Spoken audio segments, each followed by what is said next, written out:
As-Salamu al-Malaki. Please rise for the Saudi national anthem.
Growth, opportunity, change. The ambition of economies and societies across the world. And one country embodies these ideals more than any other. I wouldn't just say it's just the exchange. I think it's the vision within the Kingdom of Saudi Arabia that makes them unique in terms of the capital markets industry, takes that flag and is going to lead that charge. Saudi Arabia is today a beacon of financial opportunity. This nation is rapidly transforming towards Vision 2030. It doesn't end at 2030. When 2030 ends, there's 2040. When 2040 ends, and it goes on. I'm happy to be working in a place where my efforts will not be just reflected in the company, but will be reflected in the country itself. And Saudi Tadawul Group is driving diversification, creating opportunities, and setting benchmarks. In Saudi, we have seen amazing number of programs that are enabling entrepreneurs like myself to dare to innovate, to challenge the status quo, and have a window to IPO. And not only IPO, but to actually be celebrated. Our aim is to become a global financial hub, connecting markets from east to west, facilitating capital flows, realizing potential. The biggest strength that Saudi Arabia has is its people. Diversity of cultures, diversity of locations, from north to south and from east to west. As we're witnessing dimming economies around the world, Saudi Arabia continues to be a bright spot. Our ambition has never been greater, to become one of the top 3 exchanges in the world. We are the exchange of ambition. The Saudi Capital Market Forum takes our ambition to the global stage to enable the transformation of the global financial ecosystem. The world is watching. We will demonstrate the true potential of powering growth.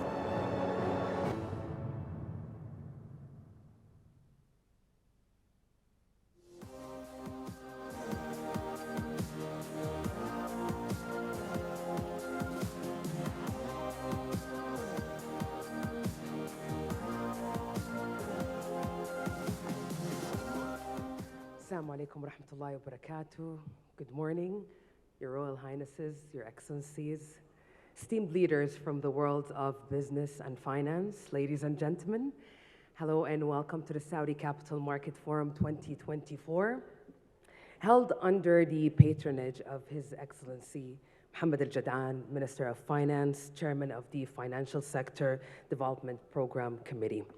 It is my great pleasure to be your host for this auspicious gathering themed Powering Growth this year, marking the successful return for the 3rd edition. So this forum stands as a cornerstone in the financial landscape, a hub where strategic expansion and sustainable finance converge, echoing the ambitious Saudi Vision 2030 and absolutely going beyond. As we embark on the inaugural day of the Saudi Capital Market Forum 2024, our discussions will be divided into 3 captivating tracks.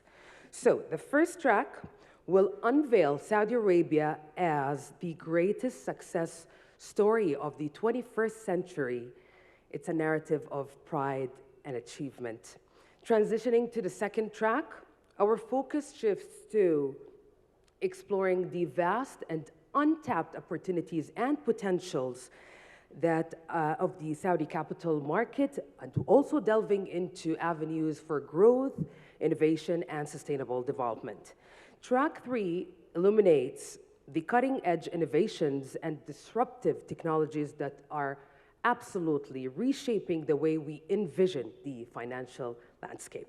And now, ladies and gentlemen, to officially commence our proceedings, it gives me a great pleasure to welcome the Group Chairperson of Saudi Tadawul Group, Sarah Sahimi. Welcome, the stage is yours.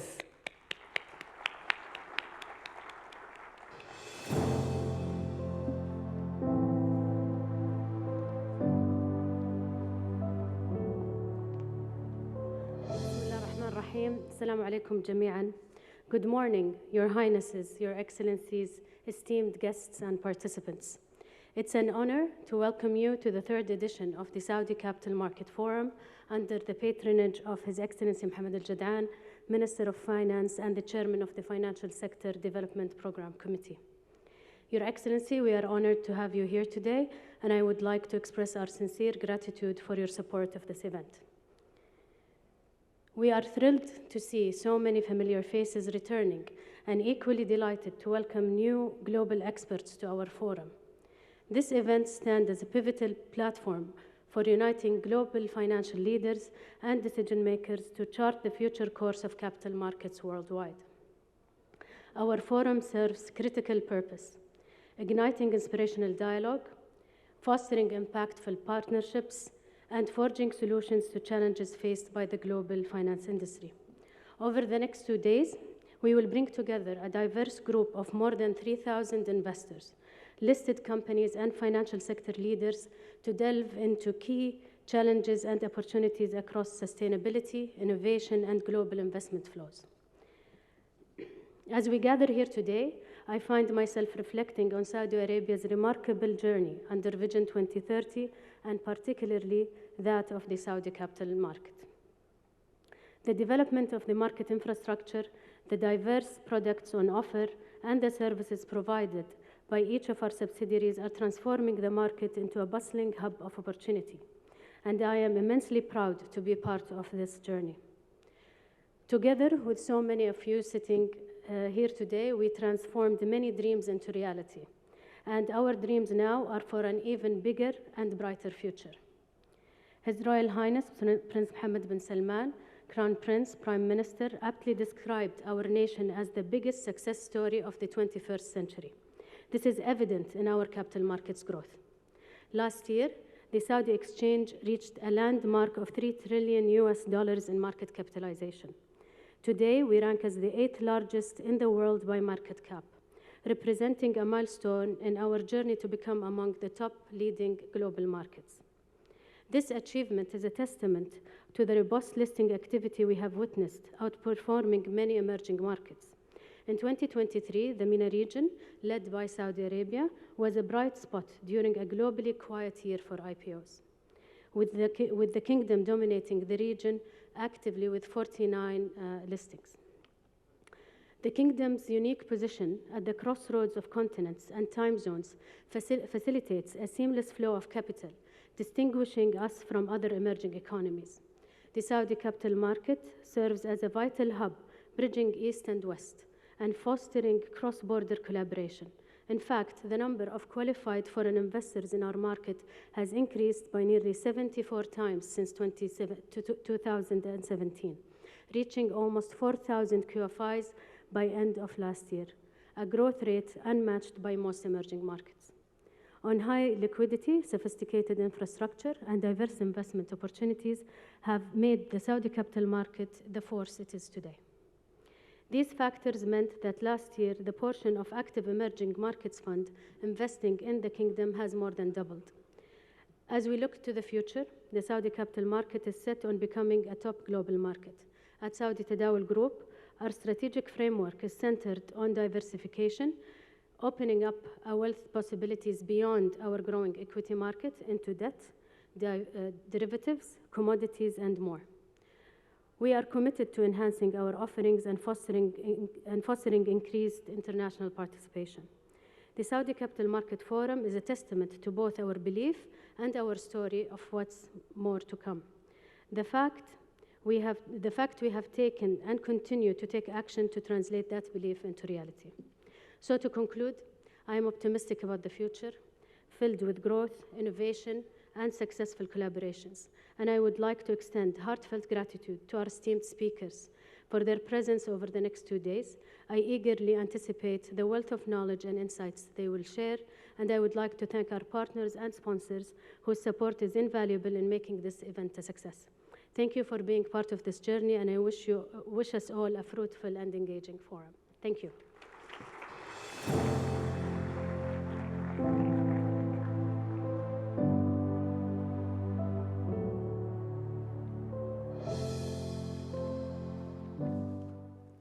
Thank you, Sarah, for setting out a strategic tone and perfectly setting the scene to commence our first track, Saudi Arabia as the greatest success story of the 21st century. It's a testament to resilience, vision, and transformation that has reshaped the nation's position and path on the global stage. And as we mentioned, this forum stands as a cornerstone in the financial landscape and absolutely a hub where strategic expansion, economic prospects, and sustainable finance converge, echoing the ambitious Saudi Vision 2030 and going beyond. So now, ladies and gentlemen, we'll be navigating through the present and future trajectory of the financial sector in Saudi Arabia. So we're still waiting for the scene to be set, and that will make me reiterate what Ms. Sarah said about the future of the Saudi capital market. It is becoming a top global market, and Saudi Tadawul Group, with its strategic framework, is centered on diversification, opening up wealth of possibilities beyond our growing equity market into debt, derivatives, and commodities, and more. So, as mentioned, and we'll reiterate that, the Saudi Capital Market Forum is a testament to both our belief in the story, in the vision, in the transformation that is reshaping our position and path on the global stage. And the fact that we have taken and continue to take action translates this belief into reality. So now we're ready, ladies and gentlemen, to navigate through the present and future trajectory of the financial sector in Saudi Arabia. Please join me in welcoming His Excellency Mohammed Al-Jad'an, Minister of Finance and the Chairman of the Financial Sector Development Program Committee. He's joined on stage by Naif Al-Adil, Group Chief Sales and Marketing Officer, Saudi Tadawul Group. Please, a big round of applause. We welcome you, Your Excellency. To you, Naif. Thank you. Good morning, ladies and gentlemen. Allow me to first thank His Excellency, Mr. Mohammed Al-Jad'an, the Minister of Finance and the Chairman of the Financial Sector Development Program, for his kind patronage for the third edition of the Saudi Capital Market Forum, a forum that has cemented itself as one of the largest financial forums in the world. Your Excellency, we're absolutely honored to have you with us this morning. Thank you for having me. Thank you. My day-to-day job, Your Excellency, entails meeting a lot of investors from all over the world, a lot of corporates as well from all over the world. I know they want me to ask you a lot of questions.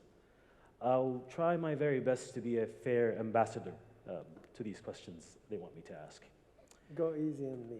Okay. So, starting with the global scene. It doesn't seem, Your Excellency, that we're out of the woods yet. Geopolitical, economical headwinds are facing us. From your point of view, how do you think we can overcome that? Thank you very much, and let me first thank Tadawul for organizing this. And I think after Sarah's speech, there is very little that I can add. But let me just give a background, and I think it is very important to recognize that we are going through, as a world, significant disruptions, if I may call them. I mean, we started with COVID. COVID caused significant supply chain challenges and disruption that led to a lot of countries, a lot of governments injecting significant amount of liquidity in what is called quantitative easing to try and support their economy during the lockdown periods and the challenges that came after it. That led to inflation, which then led central banks to invoke their monetary tightening process, which basically meant that costs of credit started to climb and climb significantly higher than what people originally anticipated. And still the juries are out there as to when is this going to normalize. Added to all of this is significant geopolitical challenges. Started obviously with Russia-Ukraine war, and then the very unfortunate and sad attack on Gaza, and the loss of innocent civilians on both sides, which is devastating for a lot of people and is causing a lot of geopolitical tensions, including in this region and beyond. So this is a gloomy picture. I don't want really to leave you with a gloomy picture. I mean, it is obviously a challenge, but also what happened in this region and beyond is giving us hope. I mean, the Saudi government have led over the past few years a significant effort to de-escalate, particularly in the region, but even globally, talking to our partners and friends and allies to try and really de-escalate all these tensions. A lot of them successfully, some of them are ongoing. So I think we need to continue this bilateral and multilateral effort to bring more calm, resolve issues, and avoid fragmentation. I mean, with all of these tensions, a lot of countries started resorting to what is called friendshoring, de-risking, and you call them so many names. It's basically protectionism. And protectionism is actually a very dangerous path to go through if you are not careful. It could basically means more inflation, more cost, more interest rate increase, and you just go into this vicious cycle, which is very dangerous. We are using, in Saudi Arabia, I can tell you, we are using the multilateral forums, whether it is the G20, the IMF, the World Bank, and others, to try and actually bring more collaboration and cooperation, and hopefully that will help the global economy. We are seeing reasonably good signs of that moving in the right direction. Thank you. And now more close to hope and ambition, closer to home and our Saudi economy, and more particularly our Saudi capital market. From your perspective, Your Excellency, what are we doing as a nation to promote, enhance, and protect our economy and our capital market? Very good question. And I think it is actually timely because we I mean, we started through the vision, Saudi Vision 2030, well before these significant developments, whether it is the COVID or the geopolitical tensions that followed. And I think Saudi Vision 2030 has been tried and tested through these difficult times. For the Saudi colleagues who are here, they will know it firsthand, but for our colleagues who are visiting Saudi, they may not know what really happened. But I can tell you, I think we were all very proud of how the country, including the government, responded to COVID. Whether in the humanitarian side, and how did we deal with the medical and humanitarian issues, but also in the economic side. I think basically COVID provided a very strong test of how Vision 2030 is doing. Whether it is how agile the government was, how responsive the government was able to deal with this shock, and how resilient the economy really ended up. So we got out of COVID very strong and continuing to grow. If you look at the non-oil GDP, it is growing in a very, very healthy numbers, 4% and north of 4%. We are expecting 5+ in the medium term. That is a very strong growth. And for you to be able actually to deal with these shocks, you need to be resilient. For you to be resilient, you need to be prepared. You need to transform. You need to actually include your private sector with you, include your resources, human resources with you into this transformation journey. We are doing that. We transformed socially, we transformed economically, we transformed in the fiscal policy where we brought all the budget deficit down from 15% to 2% or even less than that. That is how a country become more resilient and deal with these shocks and then be able to help even other countries. Let me try to gently drag you back to capital markets.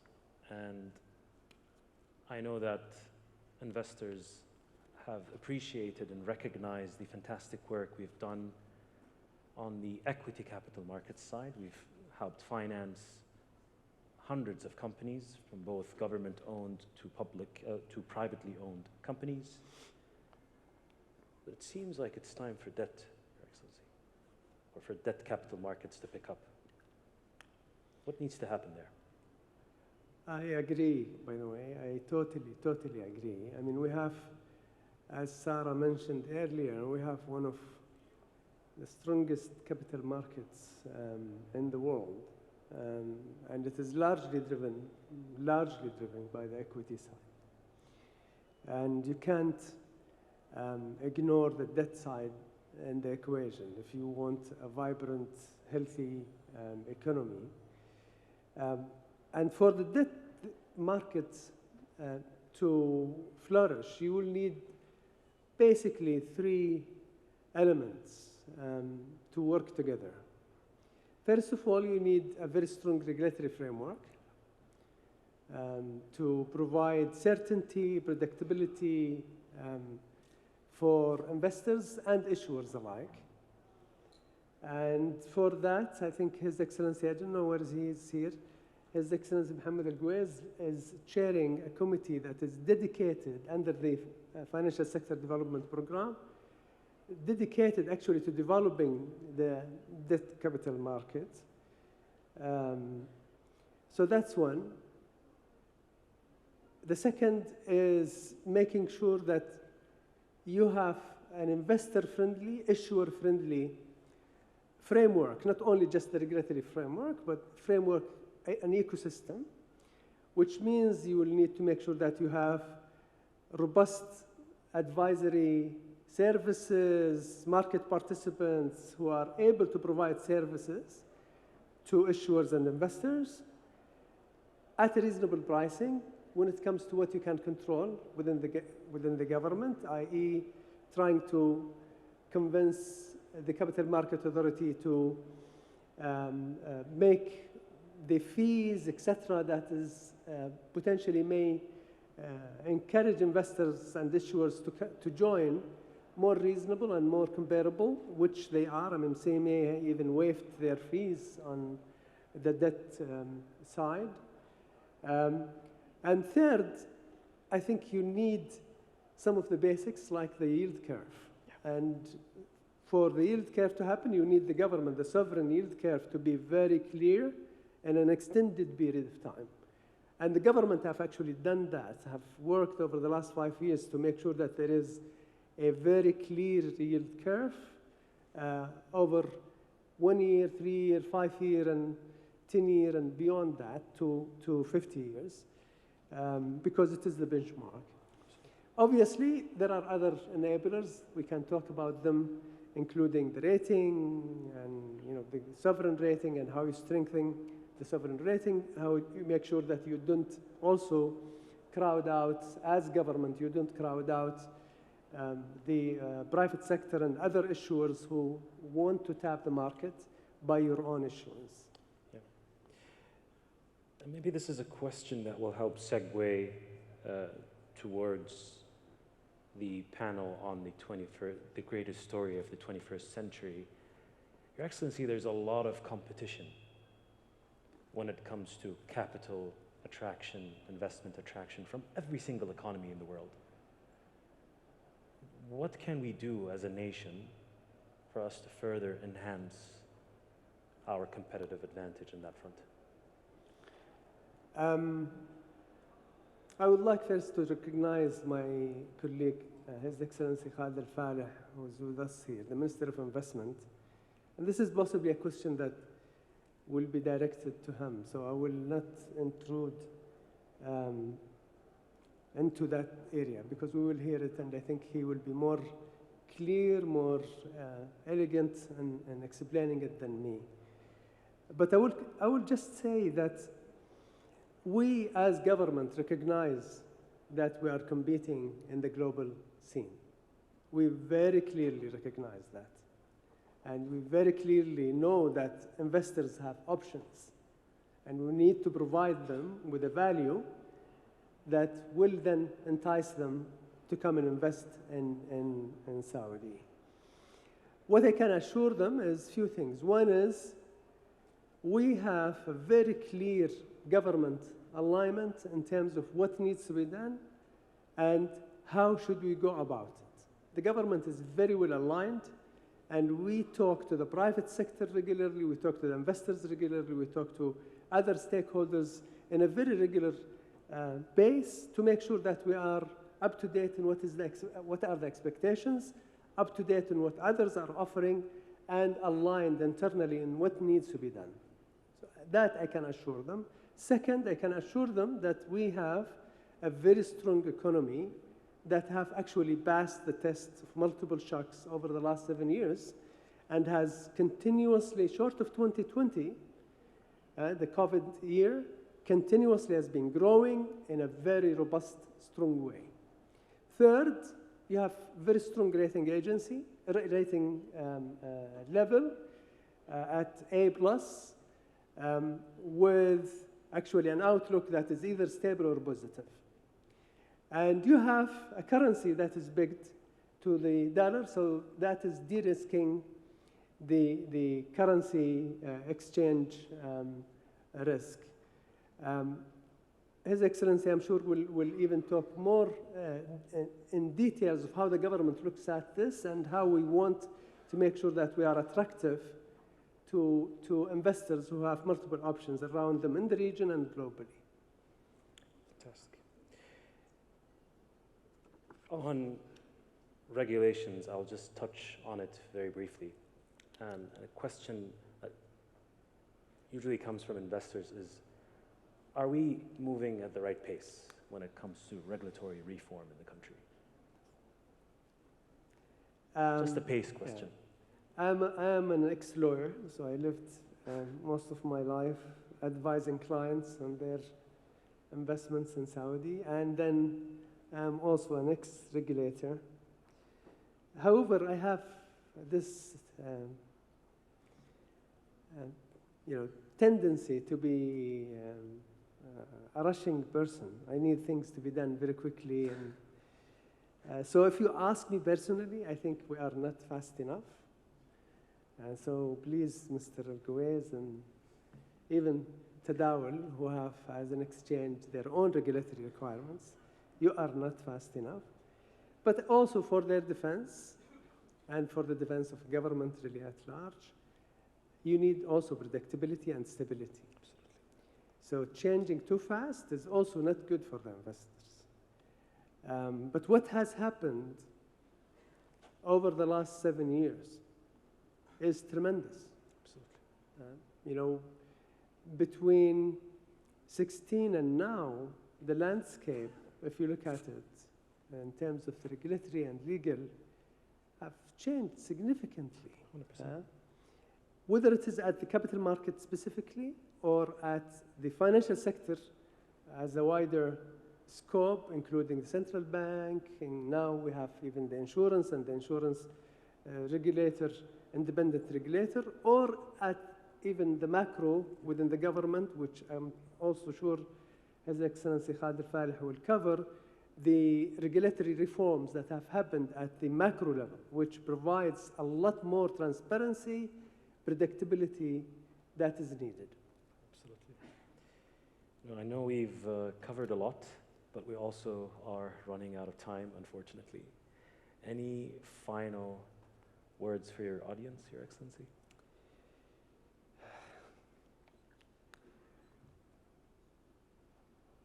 I would say, first of all, really thank you for being here. Thank you for your interest, and I will avoid, the regularly used phrases of "we are open for business" and "you are welcome to come." I would say a few things. One is, this is a very young country that has promised a transformation 7 years ago and is now showing it. And showing it actually in this room. Showing success, showing delivery, showing commitment during good and rough times, and will continue. Will continue until 2030, and we will continue beyond 2030. A journey that we want to share with the world, and we want to help bring stability to the world and bring business and investment opportunities to the world. We are committed, we are very serious about it, and we will not blink. And on the geopolitical side, we are committed to de-escalating. Saudi have shown very clearly their commitment to peace and stability, and will continue to press on that, working with our friends and allies. On the financial sector, specifically, and I know we have 10 seconds to go, we are committed. I mean, we have a financial sector development program that actually brings together a very sensitive group of participants. You have 2 independent regulators who we cannot really tell them what they need or should do. And then we have another regulator who's joining, a 3rd regulator who's joining. And basically, the Ministry of Finance, the Ministry of Investment, and the Ministry of Economy, who are really providing these 3 regulators the pulse of what really needs to be done, what the economy needs, and what the investors need, and just making sure that we are coordinated, we are aligned. This is a very strong position to be in. Having this coordinated approach to the financial sector, I think, is a very good plus, and investors should be happy about it. Thank you very much. Thank you, Your Excellency. We're very excited to the future of this nation. Thank you very much. Thank you. Thank you, Your Excellency and Naif. That was really insightful session, illuminated our understanding, and also explained where the Saudi capital market can go from here. One takeaway from this session, the Saudi capital market is set on becoming a top global market with the right pace and the right strategic framework that is centered on diversification, opening up wealth of possibilities beyond the growing equity market into debt and commodities, derivatives, and more.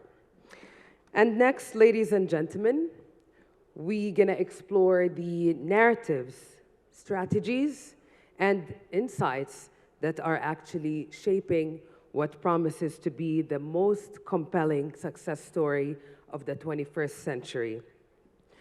Seeking inspiration, knowledge, and insights from our distinguished speakers. We're going to be joined by the Minister of Investment, His Excellency Engineer Khalid Al-Faleh, and the Minister of Economy and Planning, His Excellency Faisal Al-Brahim, and the Vice Chairman of the Board of Directors, Saudi National Development Fund, His Excellency Mohammed Al-Tuwajri. Moderating this session, my esteemed colleague Nadine Hani, Senior Business News presenter at Al Arabiya News Channel. So, ladies and gentlemen, please join me in welcoming the moderator of this session, Nadine Hani. Welcome to the stage.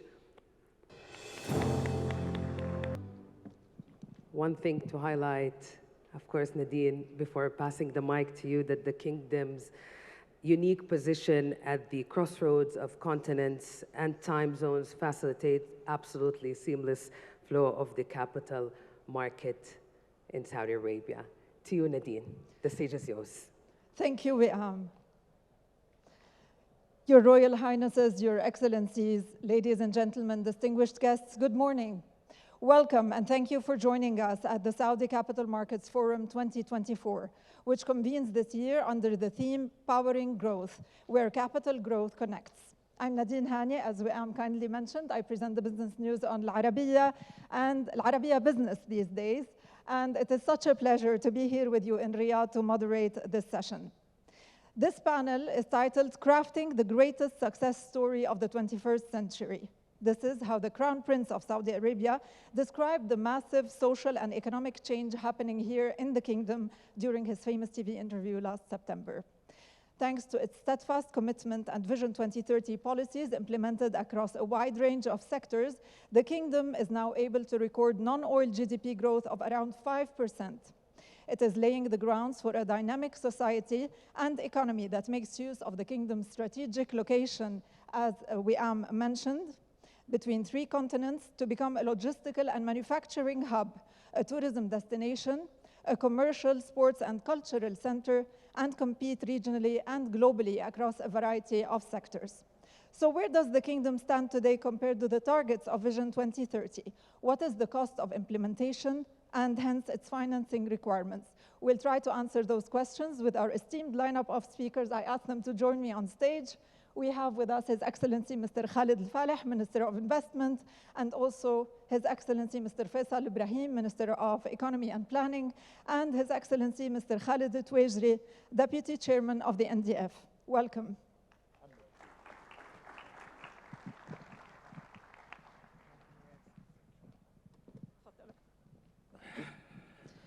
Your Excellencies, thank you for taking the time to be here with us today. I know how busy all of you are, so let us start by explaining the objectives and where are we from those objectives. So I would like to start with you, Your Excellency Mr. Khalid Al-Faleh.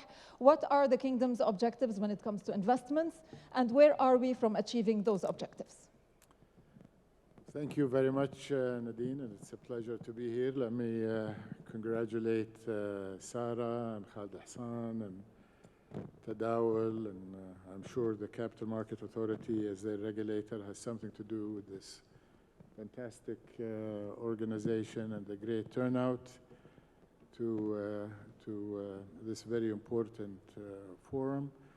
And I can't overemphasize the importance of the financial sector, the capital markets, Tadawul, the regulators, CMA, in terms of realizing the success of Vision 2030. It's going to impact the ambition of the nation. It's going to impact the vibrancy of the economy and society and all of this, all of the underpinnings of Vision 2030. I think the story of Vision 2030 is truly reverberating around the world. I mean, when His Royal Highness says we're going to be the success story of this century, it may sound an exaggeration, but I can tell you when I travel the world today, this is what I hear from investors in particular. We just came from Davos a couple of weeks ago, and I can tell you Saudi Arabia was the story of the World Economic Forum 2024. 2023 was also. The unfortunate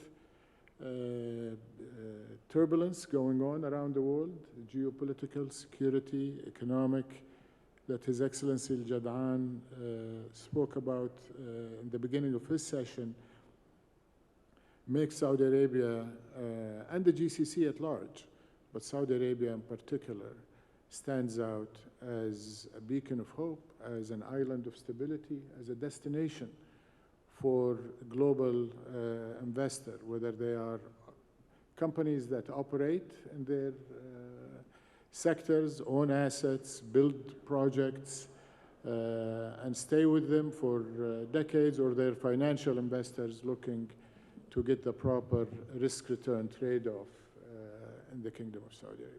Now, going back to your question, what is the role of investments and how are we doing so far? The ambitions of Vision 2030, which appear to be a stretch to many people around the world, and indeed many of us in the Kingdom of Saudi Arabia, we really looked hard at those numbers and questioned. There was a lot of anxiety back in 2016 when we launched the vision. Are we going to be able to do it? Amazingly, we're ahead of target. Our GDP has increased from 2.6 trillion in nominal terms to 4.1 trillion. Our standing amongst the G20 countries has leapfrogged to number 16. And going back to your question, the underpinning, the major underpinning of that GDP leapfrog going forward is investment. We, at the time of, beginning of this decade, end of previous decades, gross capital formation as a percentage of a small GDP was less than 22%. Third quarter of 23, we have the data. The gross capital formation is close to 28%. The target in the National Investment Strategy is to grow capital formation in the kingdom, which is, of course, all capital spending and investment, to grow it to 30%. So we've gone from below 22% to 28%.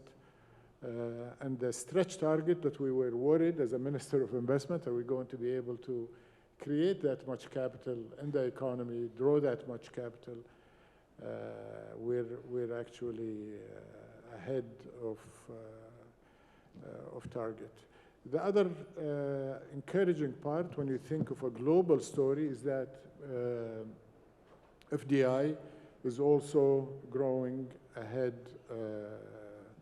of target. Our FDI stock, this is the net of inflows and outflows, has grown by 52% since the vision was started and since the National Investment Strategy has gone. Our flows year on year have gone from below 1% of GDP to over 3% of GDP. Our target is 4.7% of GDP, which is a very healthy rate for an economy of our size and maturity.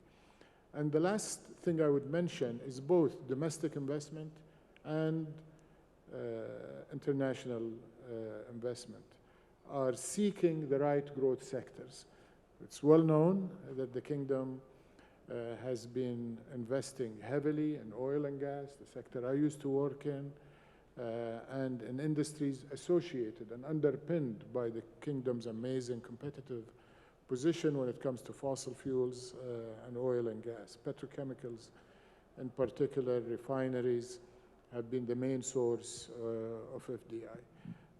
And I think the amazing story in very few years is that global FDI as well as domestic investment is seeking now tourism, retail, consumption, by the way, is the second underpinning of GDP growth after investment.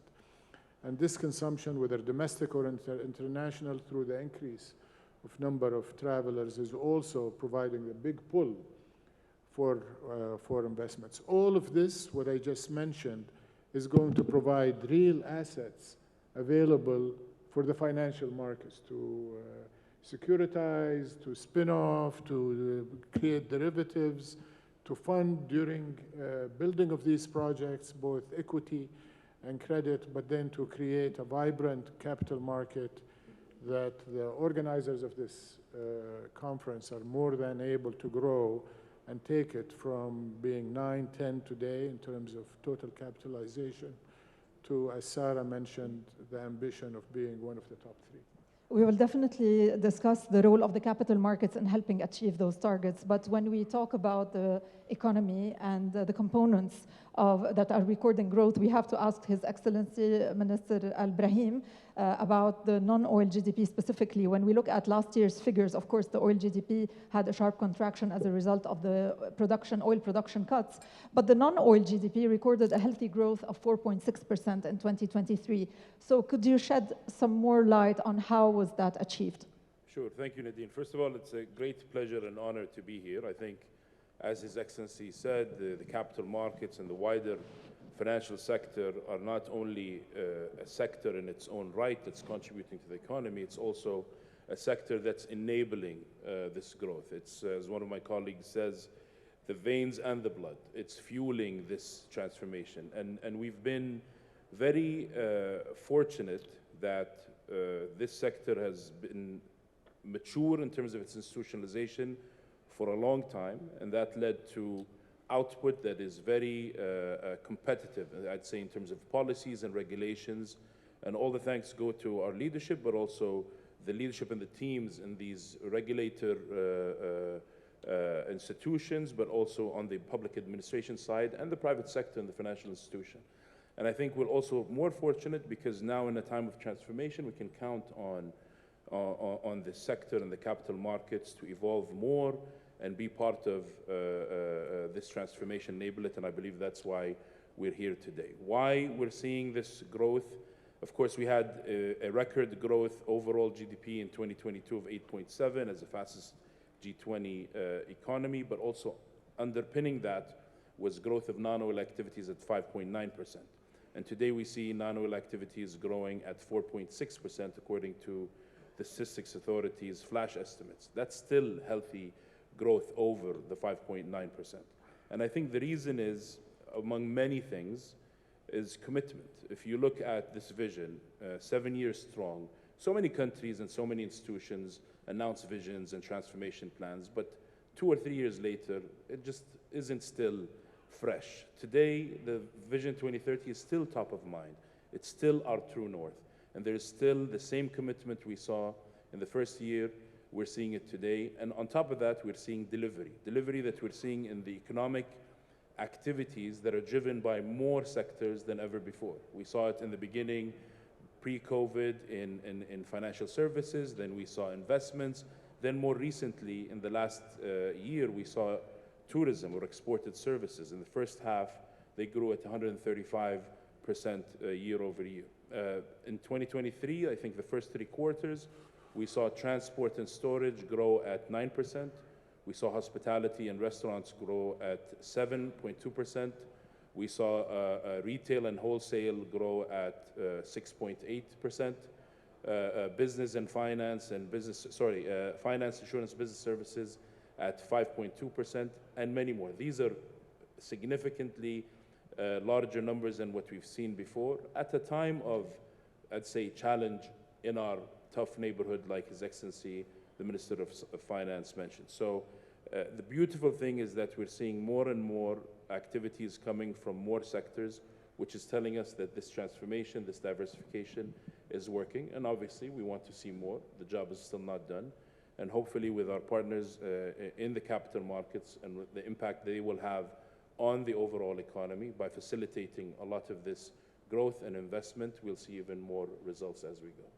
Your Excellency, Mr. Twajri, one of the major vehicles of the government in driving that change is through the NDF. Can you explain to us the mandate of the National Development Fund and what has been achieved so far? Well, thank you. If you look at the vision objectives, the main one is it's a private sector-led economy in the future. And when you looked at the full ecosystem, we have a great capital markets, we have a very disciplined budgetary process, we have a very solid rating, but the private sector enablement and the development agenda was a little bit of a gap in the system. We had great funds historically, some of them is 50 years old, and we looked at the new emerging sectors as well, like tourism, culture, SMEs, infrastructure, etc. So the idea behind the National Development Fund is working as a development financial institutions to enable the private sector to achieve its objectives within the Vision 2030. This is very, very important. To do that, we were able in the last few years to establish 6 new funds. We had 6 in the past, and we established new funds like tourism, culture, SME, EXIM, infrastructure funds. So the collective ecosystem of the national infrastructure is to make sure the private sector is enabled, the system is able to live and survive shocks if it happens, and it was demonstrated during COVID, where NDF has contributed around 30 billion riyals to vulnerable sectors in the economy. Your Excellency, Mr. Al-Falih, when you mentioned sectors that are attracting investments, traditionally Saudi Arabia had always attracted investments into everything that is related to energy. Today, can you shed some more light on which investments, which sectors are attracting the most investments? And I would also like you to explain a little bit about privatization, because we also have a banker audience with us. So if we were to explain what are the sectors that are next for privatization and PPP deals as well. Well, I think as I listened to His Excellency Faisal Ibrahim describe the growth of the underlying economy, it is very much a mirror image of where we're seeing the foreign capital flow, FDI.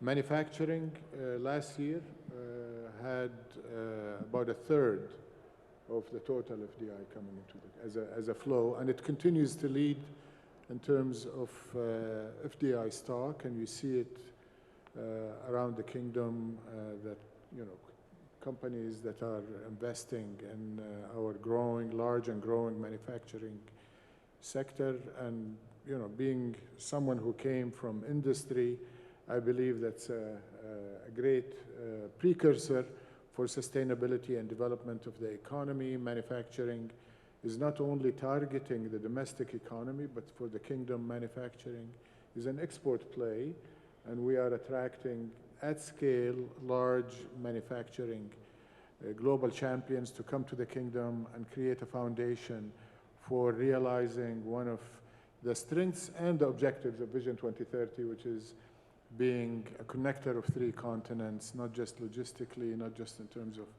travel and communication and digital connectivity, but importantly to be a hub for manufacturing. There has been a program launched by His Royal Highness the Crown Prince called the Global Supply Chain Resilience Initiative. His Excellency Al-Jad'an talked about how companies around the world and countries around the world are crafting policies for nearshoring and friendshoring. One of the concepts we talked about in Davos this year is something that we believe the kingdom is uniquely positioned for, which is greenshoring. rather than nearshoring. And greenshoring capitalizes on our strength in the kingdom of being able to decarbonize manufacturing value chains, capitalizing on our green energy abundance of solar, wind, carbon capture and sequestration, of fossil fuel electricity production, embedding that into value chains. So today, there is huge demand on the kingdom for FDI, for people who want to produce green steel, green aluminum, green fertilizers, green chemicals, and take it to global markets, capitalizing also on special economic zones that were launched last year. The demographics of the kingdom are also a great strength, underpinning strength, because they give us both the talent that will fuel all of the investments taking place, but it's also a strong consumption base that investors work for. And that's reflective in that retail is also a big attraction. Wholesale and retail globally is a source or a pull on FDI. Tourism has brought in a lot of investors in hospitality, food and beverage, recreation. I would also, as I look at Nabil Koshak with us in the audience, mention that a very important fuel for any modern economy today is innovation and entrepreneurship and the spirit of startups. And I don't think there is an economy that is growing that part of the economy as much as Saudi Arabia is. So one of the exciting things we're seeing is the rapid pace through which startups are taking place. Many of them are quickly turning into unicorns. Many of them will be approaching the capital market authority regulators and Tadawul to IPO these companies, either through Neom or the main capital markets. But at the end of the day, FDI today is, maybe 20% of our total investments. So it is very important because it brings global brands, it brings integration to global markets. As I mentioned, these companies will quickly integrate to Saudi. But the real workhorse and investment are the domestic investors, are companies that are already listed, the PIF portfolio companies, the Sharik companies that have been supported by the government to identify opportunities and to incentivize them, and the family companies, which we're very proud of. They constitute a significant part of the economy. And going forward, the next component that I have to say has not performed as well as we wanted to, and I say this in all transparency, is SMEs, other than the startups, which are the innovative. So I think as we build this resilient economy, the greatest story that's still not told enough of this century, I think we have to diagnose and do what is necessary to build the full pyramid of private sector and investment in the kingdom, and the foundation is going to be our SMEs, which we will pay attention to. Can you very quickly tell us about the privatization and PPPs? What are the sectors coming into market, and what is the dollar amount? Because the NCP says more than $50 billion, something it's much higher. Okay, first of all, globally, there are trillions of dollars of dry powder that private equity firms, fund asset managers are sitting on that is not fully deployed, and much of it is looking for long-term investments in infrastructure and the like, and real estate and alternative investments. And that's where privatization, as well as securitizing our real estate deal flow that is taking place in the kingdom, and some of it is by the PIF, is going to offer a huge volume of capital that will go into the capital market, some of it through debt capital markets that was addressed by His Excellency Al Jad'an, and some of it will go through other avenues. The privatization program has taken time to mature. It has, and His Excellency Al Jad'an has been very patiently, he says he's impatient, but he's also very deliberate and very careful about doing things right in terms of having the underlying regulatory framework. And I think all of us owe him a debt of gratitude of putting the privatization law in place that was just released 18 months ago or so. But that's underpinning today the transparency and the regulatory environment that will allow a substantial backlog of privatization that will come. So far, I think one indication of how privatization and how much appetite there is to look at the Aramco deals in 22 and 21. Collectively, it's about 100 billion riyals, 2 deals. Privatization program has also done many good projects in water and electricity generation. Most of them are PPPs for long period. I think the silos from the Ministry of Agriculture have been a great story in privatization. But I believe that is the tip of the iceberg. The assets that we will have in Kingdom. Think of all, Abha Airport. I was talking to GACA. They were expecting 10 expressions of interest. They got 99 expressions of interest in a regional airport. Imagine if we do Riyadh as a PPP or some of the other larger airports with the ambitions in travel and tourism. And that will happen. That is inevitable to happen. Many of our national assets that are commercialized. His Excellency Al Jad'an chairs Hayat al-Aqarat al-Dawla, the government assets, and I've talked to them. They intend to securitize and put in the market many of the government buildings and assets that are currently sitting idle and not activating the capital market and drawing the capital that we need. Your Excellency, Mr. Ibrahim, if you would like to shed light on this point, the privatization, but I also, for me, what's important is also to discuss the growth of the sectors going forward. We know that so far in the diversification, there have been some sectors which exceeded expectations. I know that you call them the tourism plus, but going forward, what will be the sectors that will contribute to the most change in the makeup of the economy of the kingdom on the long term? Sure. Before I get there, maybe just on the title of this session and maybe a quick story. When we were in Davos, I was on a panel and there was President Tharman from Singapore and there were 2 other colleagues. And in the closing round, each of these 2 colleagues was plugging their book. And then the turn came to me and I didn't even read a book in the last 12 months. Last book I read was an Eid. But of course, I think most of my colleagues are reading books worth of material every day, preparing for the discussions and the debates and the back and forth. But I told them that I don't have a book, but Saudi Arabia has a playbook that everyone is looking into. So this title is real. We've been campaigning for Expo, some of us, for Riyadh to host Expo, and consistently every country we meet, either they're talking about Vision 2030 or they have a copy of it, or they're looking at the updates because they want to know how the kingdom is doing what it's doing out of nowhere, almost. Recently, we were with one of His Excellency Al Jad'an's colleagues from a large European economy, and consistently this gentleman was saying, we wish we were doing things as fast as you were. How do you do it? We think we are mature, we think we are sophisticated, et cetera, but here you are 7 years strong, pulling this transformation, and you're still only getting started.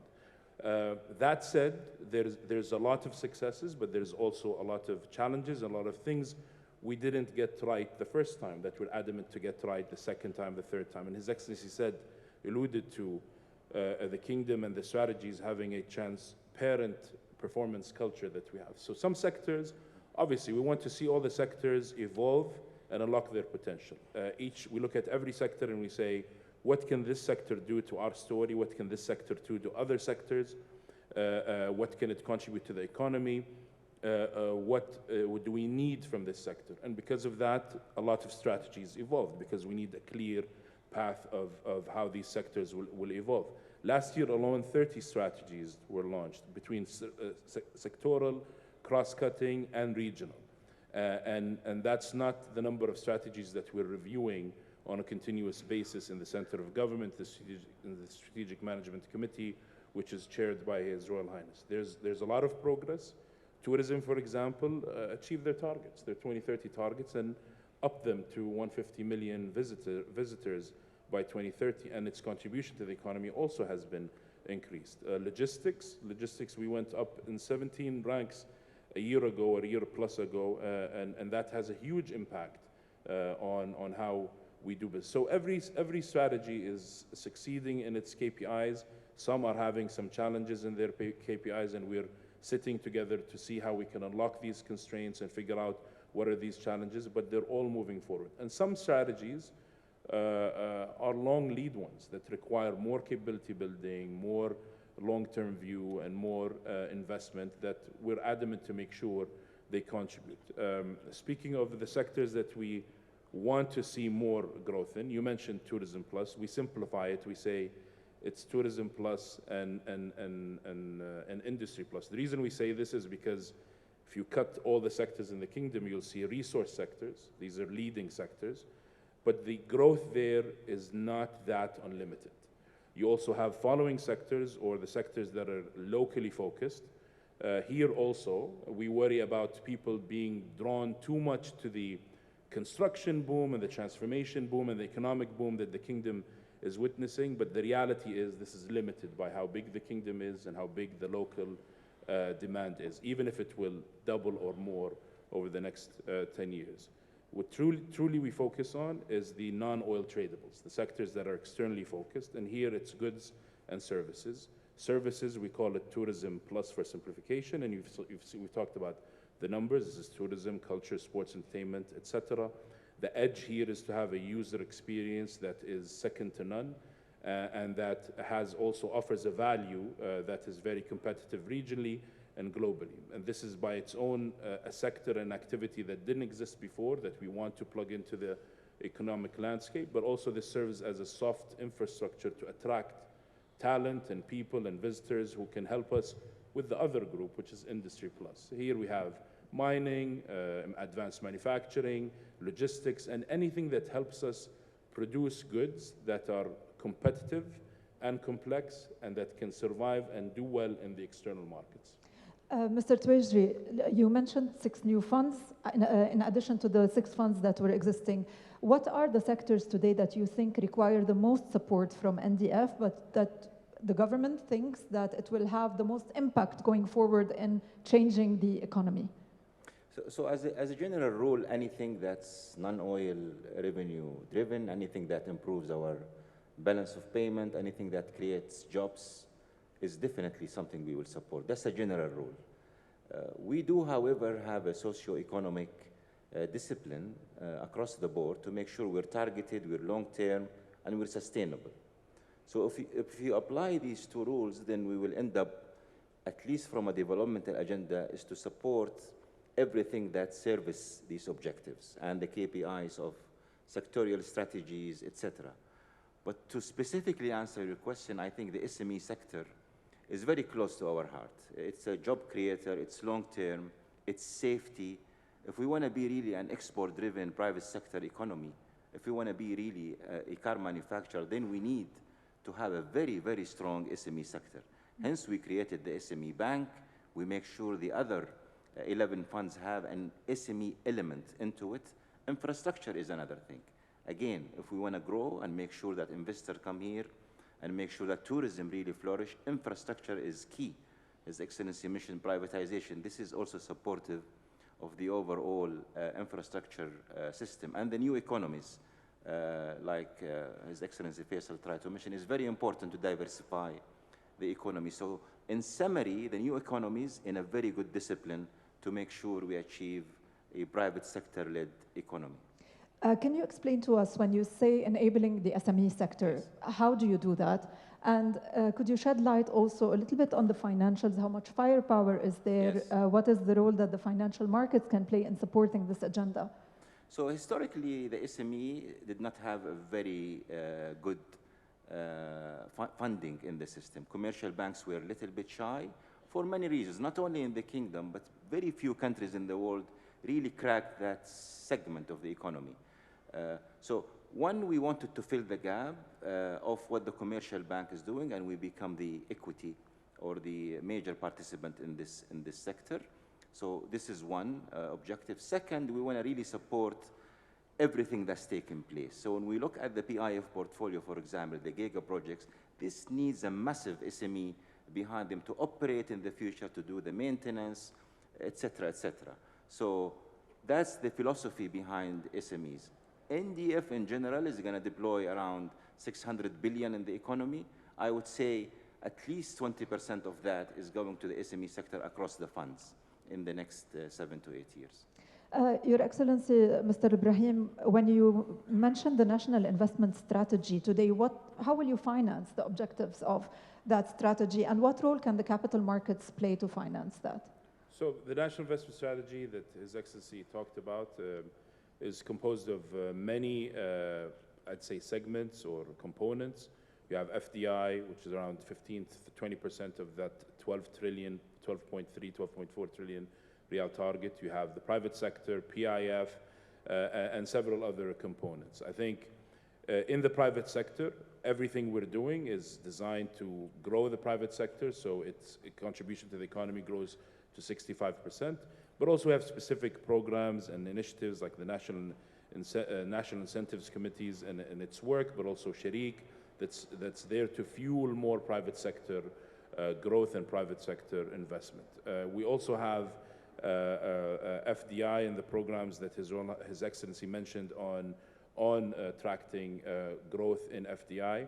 And also in general, I mean, there's two ways to fund it. Either it's the gross national savings or net capital inflows. And when it comes to savings, we believe with the added contribution and activity from various segments of society, there used to be a lot of idle capacity that's coming into the labor force. Female labor force participation rates went up, as you know, to 36%, beyond our target of 30%. Now the target is 40% in 2030. Every time someone achieves a target, they get in trouble because the target goes up after that.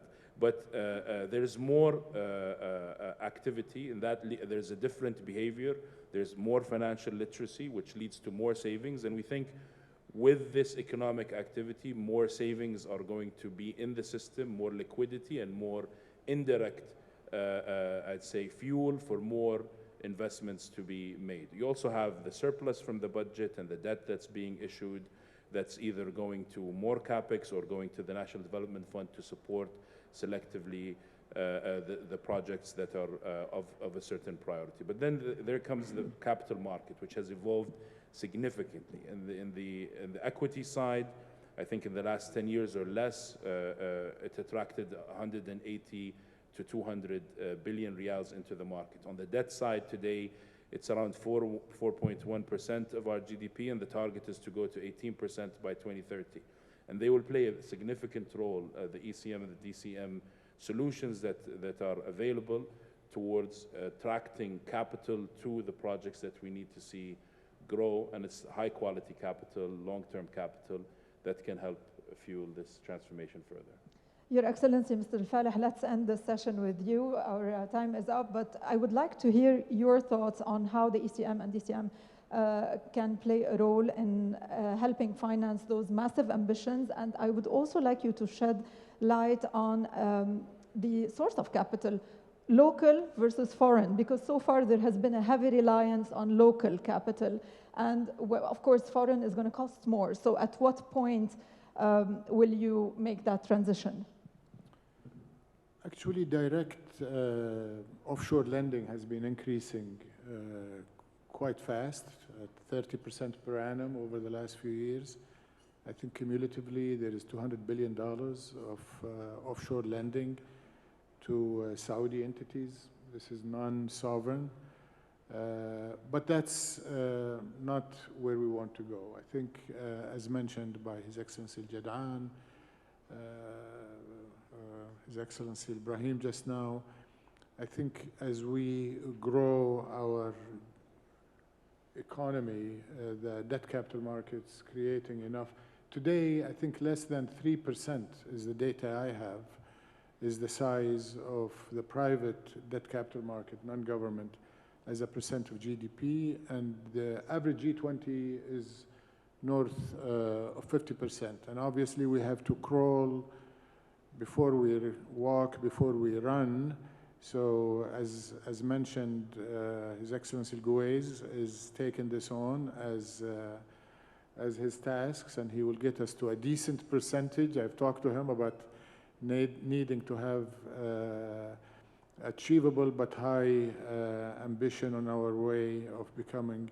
And the debt capital market will help the kingdom also become the financial hub for the region. Ultimately, a lot of foreign capital will come into our capital markets to participate in these issuances of debt paper that is financing Saudi projects, but as the locomotive of the larger region, I believe a vibrant debt capital market that parallels the equity markets that we have today in Tadawul will go a long way of helping us fund the vision projects, but also build a very robust pillar of our economy, which is a strong financial sector with strong global participation. I will end by saying to our international participants in this conference is please raise your ambition. Riyadh is not only the kingdom's capital.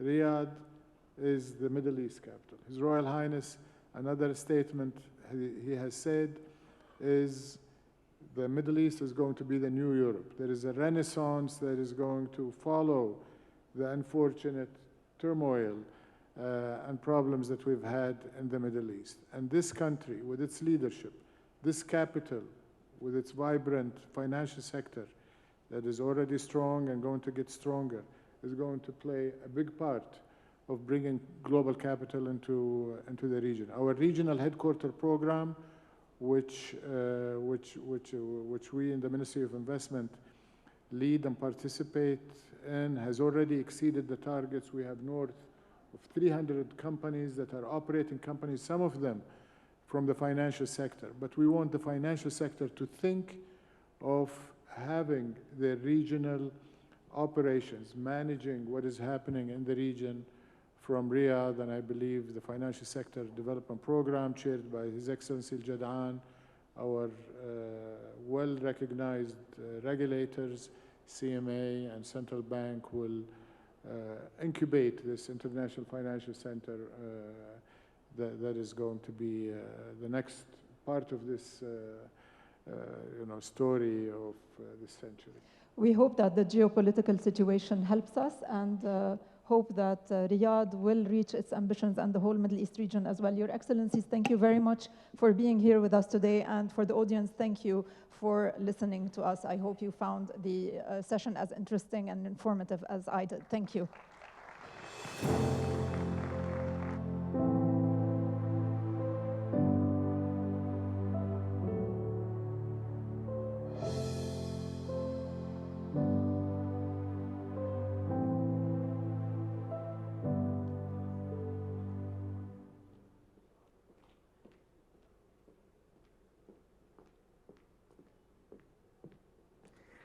What a bold vision indeed.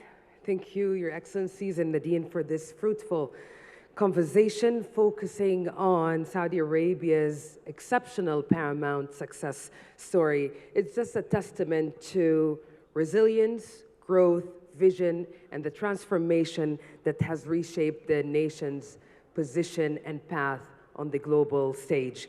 It's a great pleasure having Their Excellencies with us on the inaugural day of the Saudi Capital Market Forum 2024, sharing narratives, strategies, and insights that are shaping what promises to be the most compelling success story of the 21st century. And as Sarah Shemi, the group chairperson of Tadawul Group, mentioned, this forum stands as a pivotal platform and a cornerstone for uniting global financial leaders, decision makers, policy makers, to reshape the way we envision the financial landscape.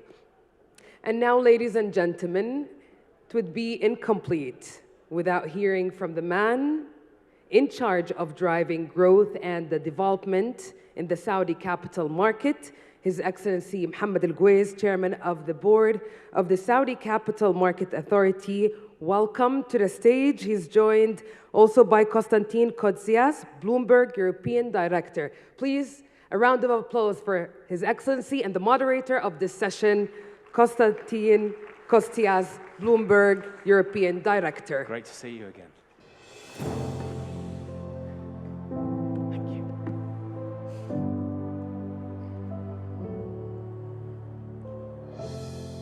Well, thank you for that kind introduction. Your Excellencies, distinguished guests, ladies and gentlemen. As you just heard, my name is Konstantin Kotsias. I'm European Director at Bloomberg LP, and it's my distinct pleasure to be introducing His Excellency Mohammed Al-Guwais, Chairman of the Saudi Capital Markets Authority. We've heard a lot from the previous two panels, from His Excellency, the Finance Minister, and His Excellency, the Investment Minister, about the importance of the regulatory framework on the ambitious journey of economic transformation and diversification, and the role that the Capital Markets Authority has been playing in fostering that transparency, stability, and investor confidence. So thank you for all the work that you've been doing, Excellency. You've been instrumental in driving those reforms, enhancing that market infrastructure to international investors, and positioning the Kingdom as a leading destination for global investment. So welcome. And let me start, if I may, with the vision. We've been hearing a lot about that this morning. Saudi capital markets, we've been hearing about the record-breaking targets, defying global trends, I might add, market values of the equity markets at record levels at a percentage of GDP. So what's your outlook for the coming year? And given Vision 2030's emphasis on economic diversification, how do you see the capital markets role evolving to continue driving that ongoing achievement of the vision's goals? Well, Konstantin, maybe we can start talking about the recent past and the very recent future, and then maybe we can take a little bit of a step back to talk about the longer-term perspective. If we define the recent past as the last year, His Excellency, the Minister of Finance, set the stage globally and regionally, and obviously there were some challenges globally and regionally, and we have indeed in the local capital markets seen this reflected in the profitability of locally listed businesses. Up to the last third quarter of last year, because full year financials have not been completely issued yet, we see profitability was down by something like 26%. Even if we exclude the effect of Aramco, which is a large company, we see profitability was down by roughly 21%, so not a big difference between the two. However, in spite of this, we actually saw a market pickup in investor sentiment, and as a result in index levels and performance levels, and this was mostly weighted around the last quarter of last year, Q4 of last year. And so if one tries to decompose this, obviously there's a certain aspect of this is that prices and capital market movements are rather forward-looking rather than backward-looking.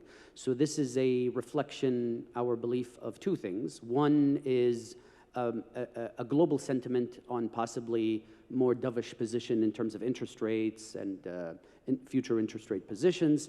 But I think more locally, this is a reflection of an expectation of an increasing level of economic activity that most people are starting to see, and the capital market being a leading indicator or reflection of this. And if I can use one final data point, which is the most recent data point, is one data point we look at to measure economic activity is the number of IPO filings that we have with us in the CMA, because that's another leading indicator. Today, in the CMA, we have about 56 files for offering and listing, whether this is in the main market or the Neom market. And if we compare our position today with where we were exactly the same point last year we had about 43 files. So we are about a 30% increase from where we were last year. So while it was a challenging year from a profitability standpoint, whether you look at index levels or upcoming filings, the trajectory seems to be broadly positive. That's interesting. Thank you for that. You're working on a new strategic plan for 24 to 26. What inspired that new strategy? How does it align with the global financial landscape? And we've been hearing about some priority sectors, in particular debt markets. What specifically, in terms of initiatives within the new strategy, are aiming at fostering that growth in debt markets?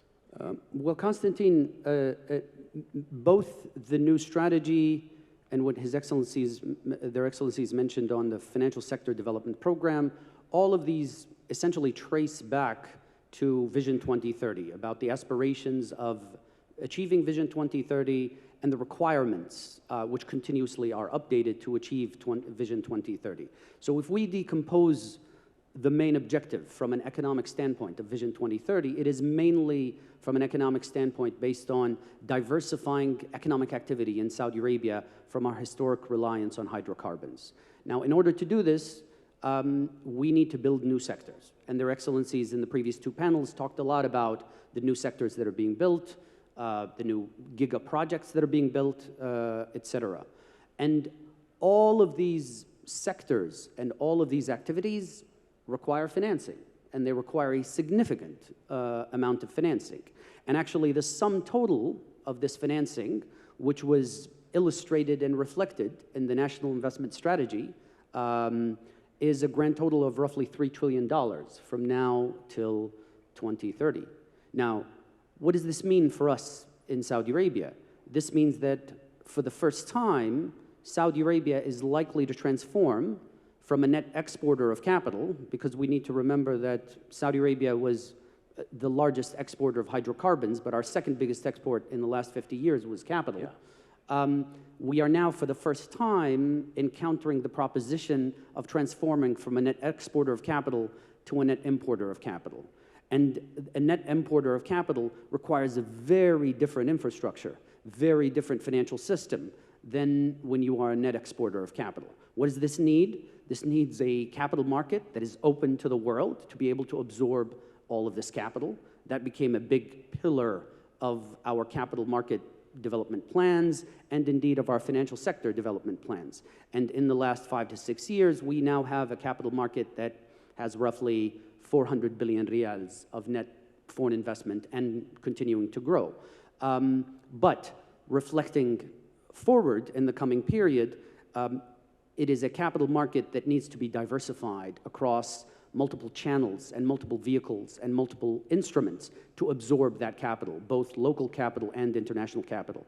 And while we are quite advanced in terms of the equity capital market and the size of the equity capital market, the size of the capital market in relation to the size of the economy, particularly if you include Saudi Aramco, is over 250% of GDP.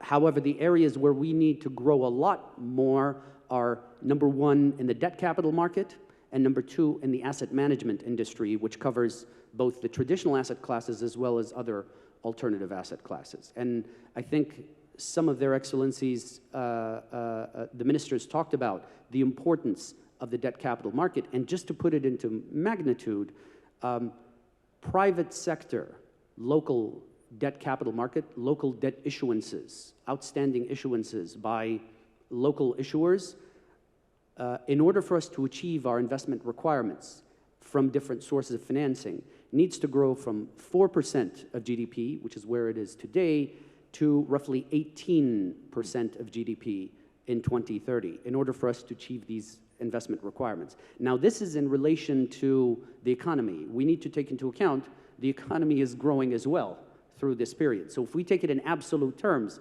you are talking at a local private sector debt issuance that grows anywhere from 7 to 9-folds from where it is today. Now, that is a significant amount of growth, and this is a very, very different debt capital market from where it is today, with a different infrastructure, different level of market participation, different level of education and awareness by both investors and issuers in order to make this a reality.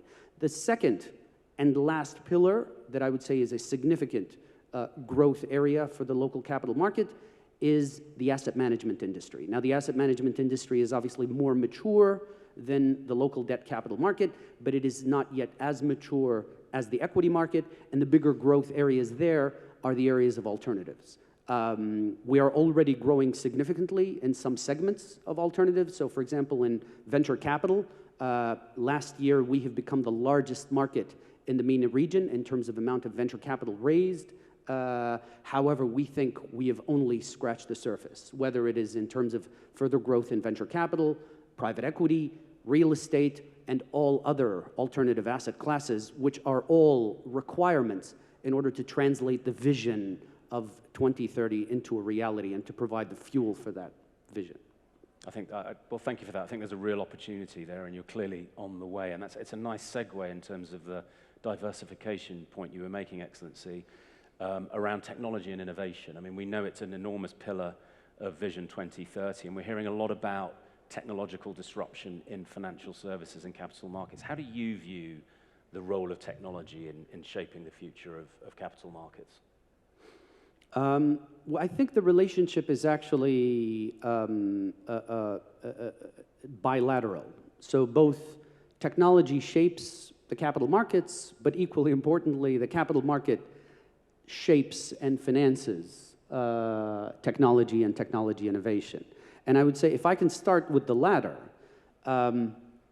while technology is exceedingly important and innovation is exceedingly important in global economies everywhere, but most importantly in an emerging market like Saudi Arabia, it was quite instructive that we did not have one single technology company up to 5 years ago.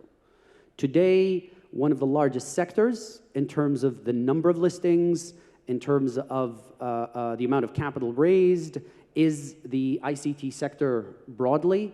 Last year in 2023, it was actually the best performing sector in terms of the activities, and we also see it heavily reflected in the files that we have for offerings and listings. So our key responsibility for enabling technology and innovation is to provide the financing for technology and innovation, which the capital market is increasingly provided as the capital market matures and as it diversifies, and indeed as the investor pool in the capital market diversifies to investors that are more familiar with technology investments in addition to local investors. The second avenue for financing technology and innovation, which we talked about earlier, is venture capital. We, up until 5 years ago, had no venture capital industry to speak of. Actually, the venture capital activity was in the millions, if even the tens of millions, in terms of the amount of capital raised or capital deployed.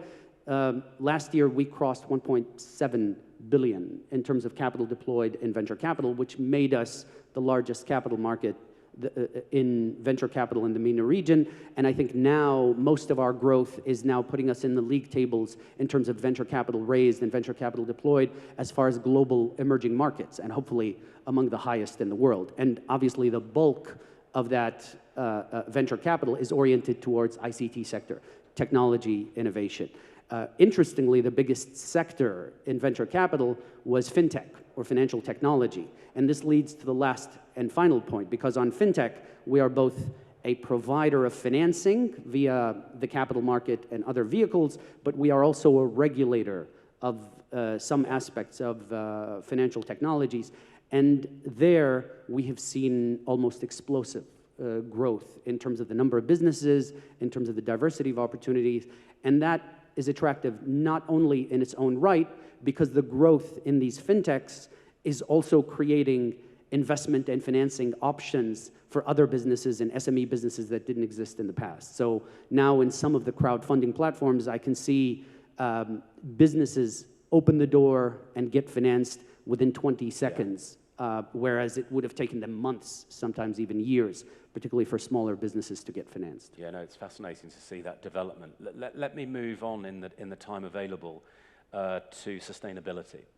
We've heard a lot about ESG considerations. In terms of your new strategic plan, how are you incorporating environmental, social, and governance considerations into that regulatory framework? Well, Constantine, I mean, the capital market is a satellite and the reflection of the broader economy and the broader country. And again, if we anchor it back to Vision 2030, a lot of the initiatives and the impetus of Vision 2030 is to put Saudi Arabia on a more sustainable trajectory in our country and in our overall economy. And if we take two examples, even outside of the local capital market, more women, more Saudi women have joined the labor force in the last 5 to 6 years than the entire stock of Saudi women that existed in the labor force prior to 6 years ago. These are not Saudi women that were invented in the last 5 to 6 years. This is just Saudi Arabia utilizing our most precious resources, which is human capital, to make our economy and indeed our society more sustainable.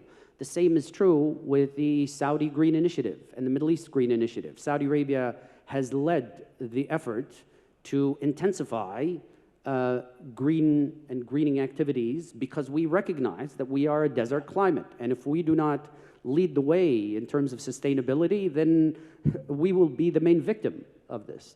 And I think the capital market, as is anywhere, is a reflection of the overall economy. So it has actually been quite exciting for us to see market forces work and to see companies take up the mantle of sustainability and sustainability reporting completely at their own volition. This is because we opened the door to international investors. This is important to international investors, and market factors are working, and so investors are reacting to this. And I need to stress, not one single regulation has been passed or requirement has been made that companies enforce or report sustainability reporting. And that is usually the best reaction, is when reaction is a result of market forces. And today, the bulk of the largest top 10 companies in Saudi Arabia by market cap already integrate sustainability reporting. The numbers are growing rapidly, only in the last year, from roughly about 30 companies to maybe around 60 companies, so they almost doubled. However, I think we are fast approaching a period where the market, both investors and issuers alike, are asking us for a degree of standardization. And I think there is a joint effort between ourselves, our colleagues in Tadawul, and our colleagues in the Ministry of Economy, is to create what we call a local taxonomy for sustainability reporting. Because the importance of this local taxonomy is we need to take into account not only what international investors look at and believe when they think about and talk about sustainability, but we also need to reflect what local investors think about when they talk about sustainability. And what we've discovered is they talk about very, very different things. International investors look at environmental, whereas local investors look at things like the localization of your labor force as a key factor of sustainability. And we need to create a common taxonomy that reflects a common understanding, which we can then gradually apply and decide whether this should be indicative for companies to follow or whether we need to make it mandatory. And this is likely to be a gradual process, as we've done with governance before. Well, thank you for that. Let me, in the time available, perhaps pose a last question. The Kingdom's capital market in the context of the global financial ecosystem. We've been hearing from Their Excellencies this morning, and there's a huge amount to like about the overall strategy. I think it's been 10 years since the Capital Markets Authority's qualified foreign investor program. What further steps could we be taking to improve market accessibility for foreign investors here in Saudi? And I would include SMEs and perhaps even individual investors in that question. Well, Constantine, I think while we're very proud of what we've accomplished, I think we've just gotten started. So today we have roughly 400 billion of foreign investment in the Saudi capital market. That is roughly 12% of free float. Continues to rise since we opened the door. There have only been a handful of months where there have been net outflows. All other months have been predominantly inflows.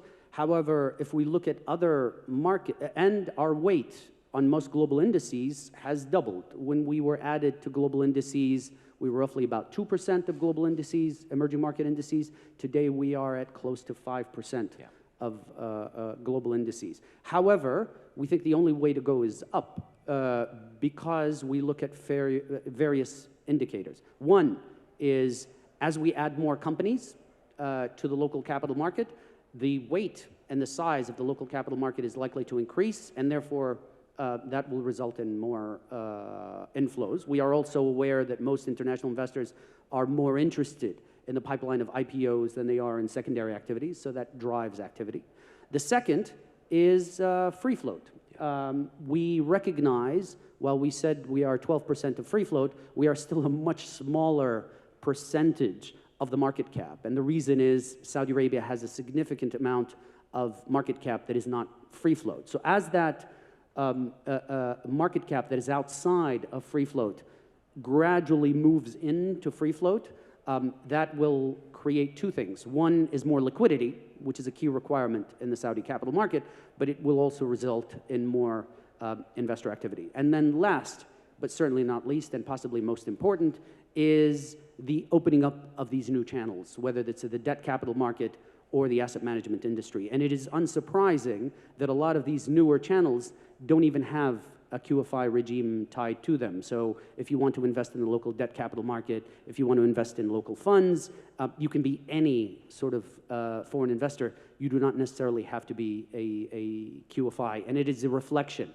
of where the direction of travel is going in terms of equalizing foreign investor access with Saudi investor access.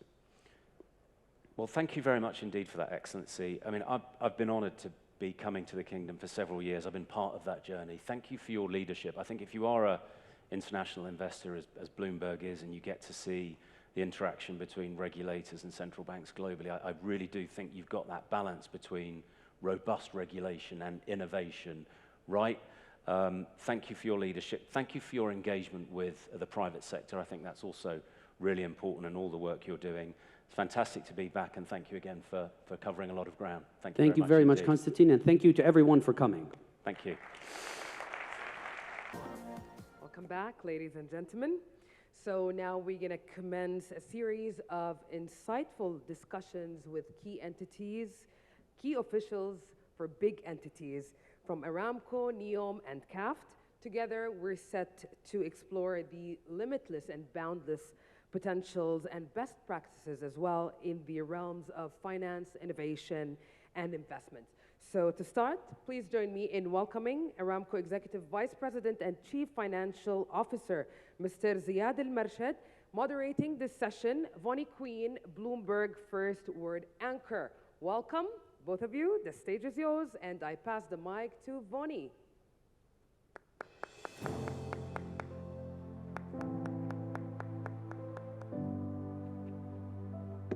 The stage is yours.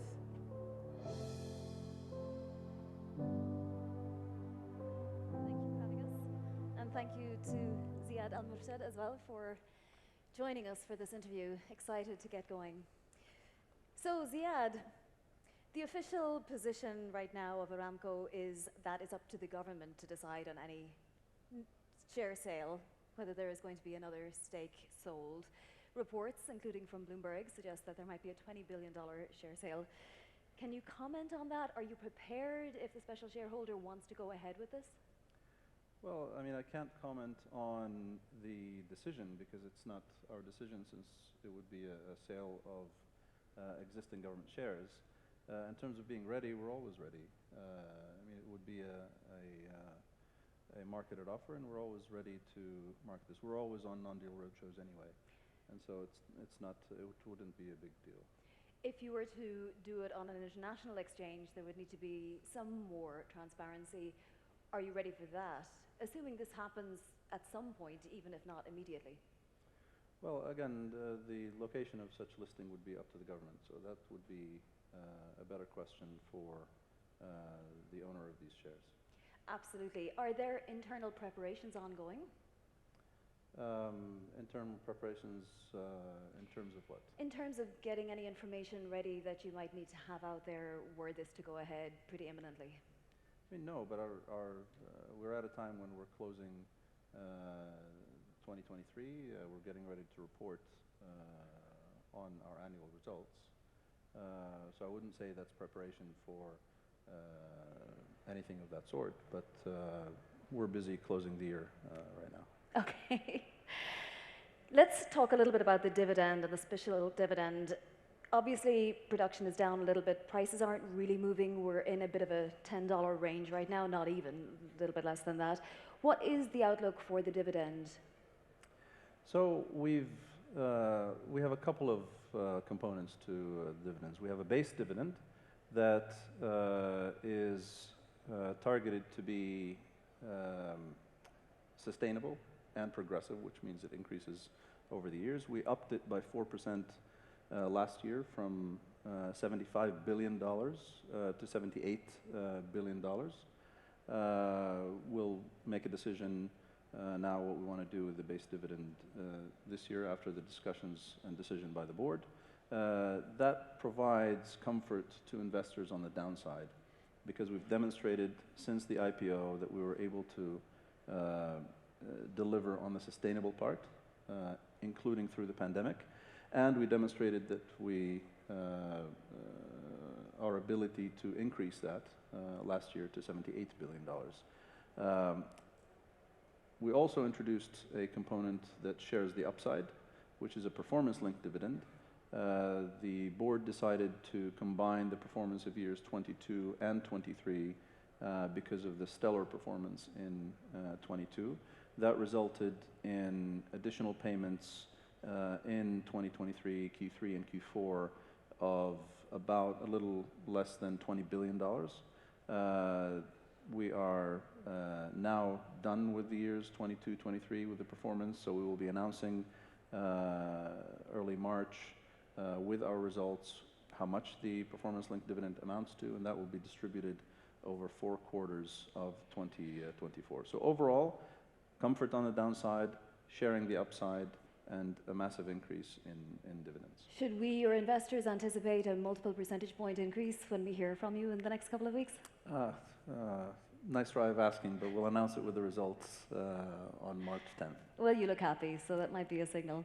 Now, what about selling bonds? So would you consider selling bonds to support a dividend? Bonds, yes, we would consider selling bonds, but not to support the dividends. We made it very clear how we look at uses of cash and the priorities of cash that we have, and we also made it clear that it's not good business to borrow to pay dividends. We make base dividend decisions based on what we think we can sustain going forward. Our performance-linked dividend is based on free cash flow and not operating cash flow, which means that we're prioritizing growth over the performance-linked dividend. And we've made it very clear to the market that we make the dividend decisions based on how comfortable we are funding the capital program, because we are extremely fiscally disciplined when it comes to these opportunities. And so the last thing we want is to risk our ability to fund these opportunities.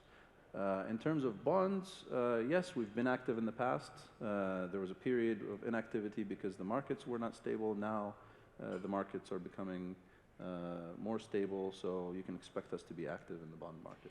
Can you give us a time frame for that and what kind of bonds you're looking at?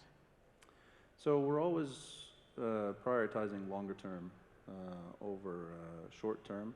The time frame I don't want to give you exactly, but it's not very far away. So it would be in 2024?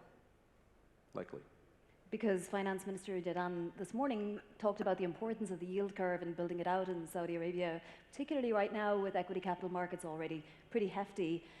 Do you consider that to be part of Aramco's brief to help with this yield curve build out? So we already have a yield curve for Aramco. We have bonds going out as far as 2073. So we have 50-year bonds out there. We have 30-year bonds out there. We have 10-year bonds and so on. Overall, we're looking at the company, and we're looking at many objectives for that program, not least of which is flattening our debt maturity schedule, which is why we're prioritizing kind of mid to long-term bonds.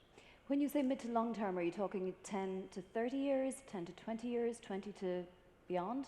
Maybe 15 to 50 years.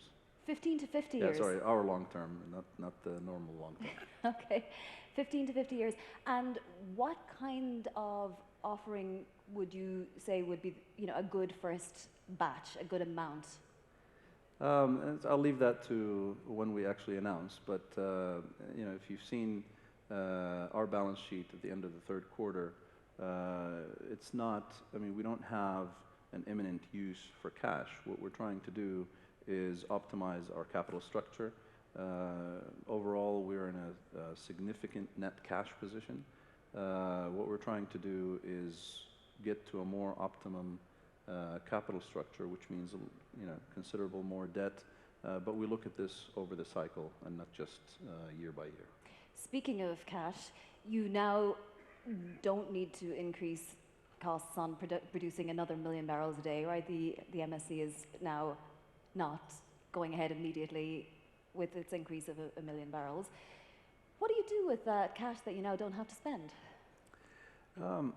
You have to keep in mind that we were not capital constrained, which means we didn't have a funding gap to begin with. So we didn't have to cut attractive projects in order to finance the increase of MSC from our maximum sustainable capacity from 12 million barrels to 13 million barrels, which means that now that is out, those projects that are deferred and therefore additional cash that's available do not automatically go to other projects, because we had already approved all the projects that we, in a fiscally disciplined approach, believe are good projects and create considerable shareholder value.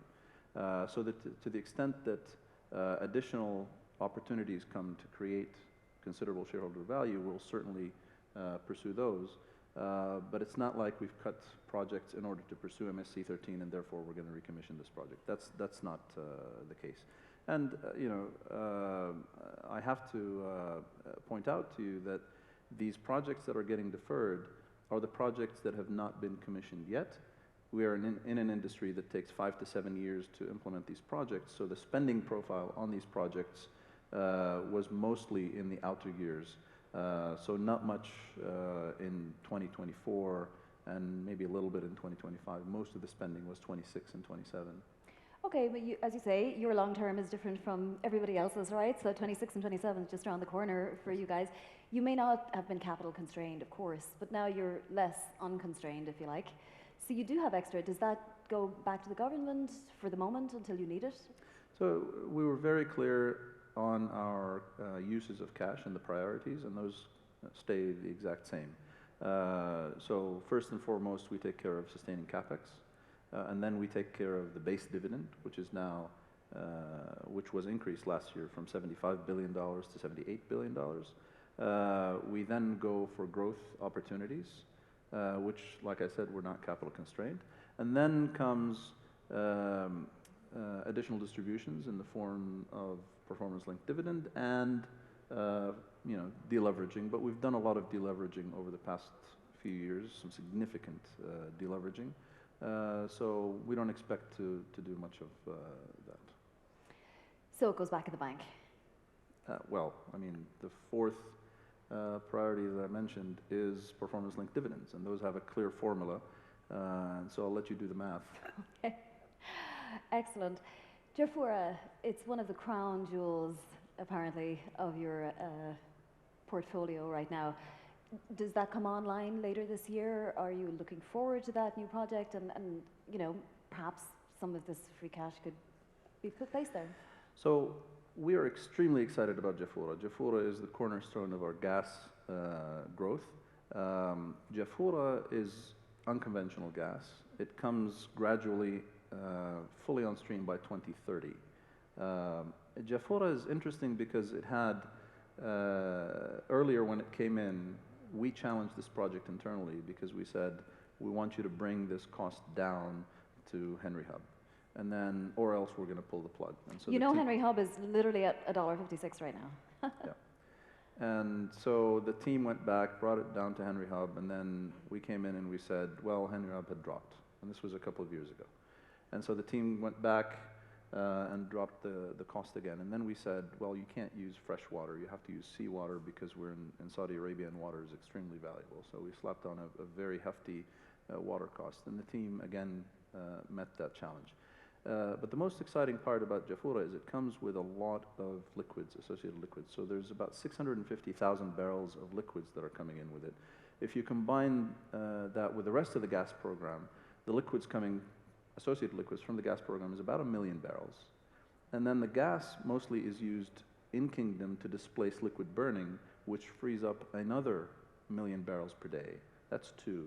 And we're sitting on about 3 million, a little over 3 million barrels of spare capacity. That 5 million barrels of liquids growth is a massive opportunity for us going forward. Since you mentioned Henry Hub, let me bring up US policy and the idea that permitting is now at least on pause for the moment. What are your thoughts and your position on the US export position right now? So, I mean, as a matter of general policy, we don't comment on regular policies. What I can tell you is putting a hold on something, combining that with our mid to long-term view. We're a long-term investor. We always tell our investors that we invest for the next 5, 10, 20, 25, 30 years.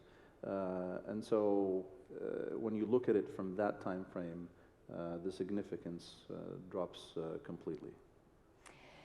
Just on the outlook for supply and demand, it feels like the market has been trading in this range, right? We're above $80 a barrel on Brent, but we haven't moved too much on either side of that. You can give me a price target if you want, but if you don't want to give me an actual price in terms of forecast, what about supply and demand? Is there enough supply out there? It feels like we're awash, actually, in supply. And what does that do to prices? So I'd love to give you a price. It's just we don't have a target price. It's similar to how we look at interest rates. Our job is not to predict interest rates or target them. Our job is to make sure that we can navigate whatever the interest rates are. It's the same thing for prices. Our job is not to target a certain oil price. Our job is to be able to maneuver safely and thrive in whatever oil price that's out there. So in that sense, we saw oil prices go up, we saw oil prices come down. Last year, everybody talks about a challenging market. Last year was our second best year since the IPO. Well, let me give you 2 figures. Citi has a price target of $60 a barrel. Bloomberg Intelligence says it would take $108 a barrel for Saudi to balance its budget quite happily.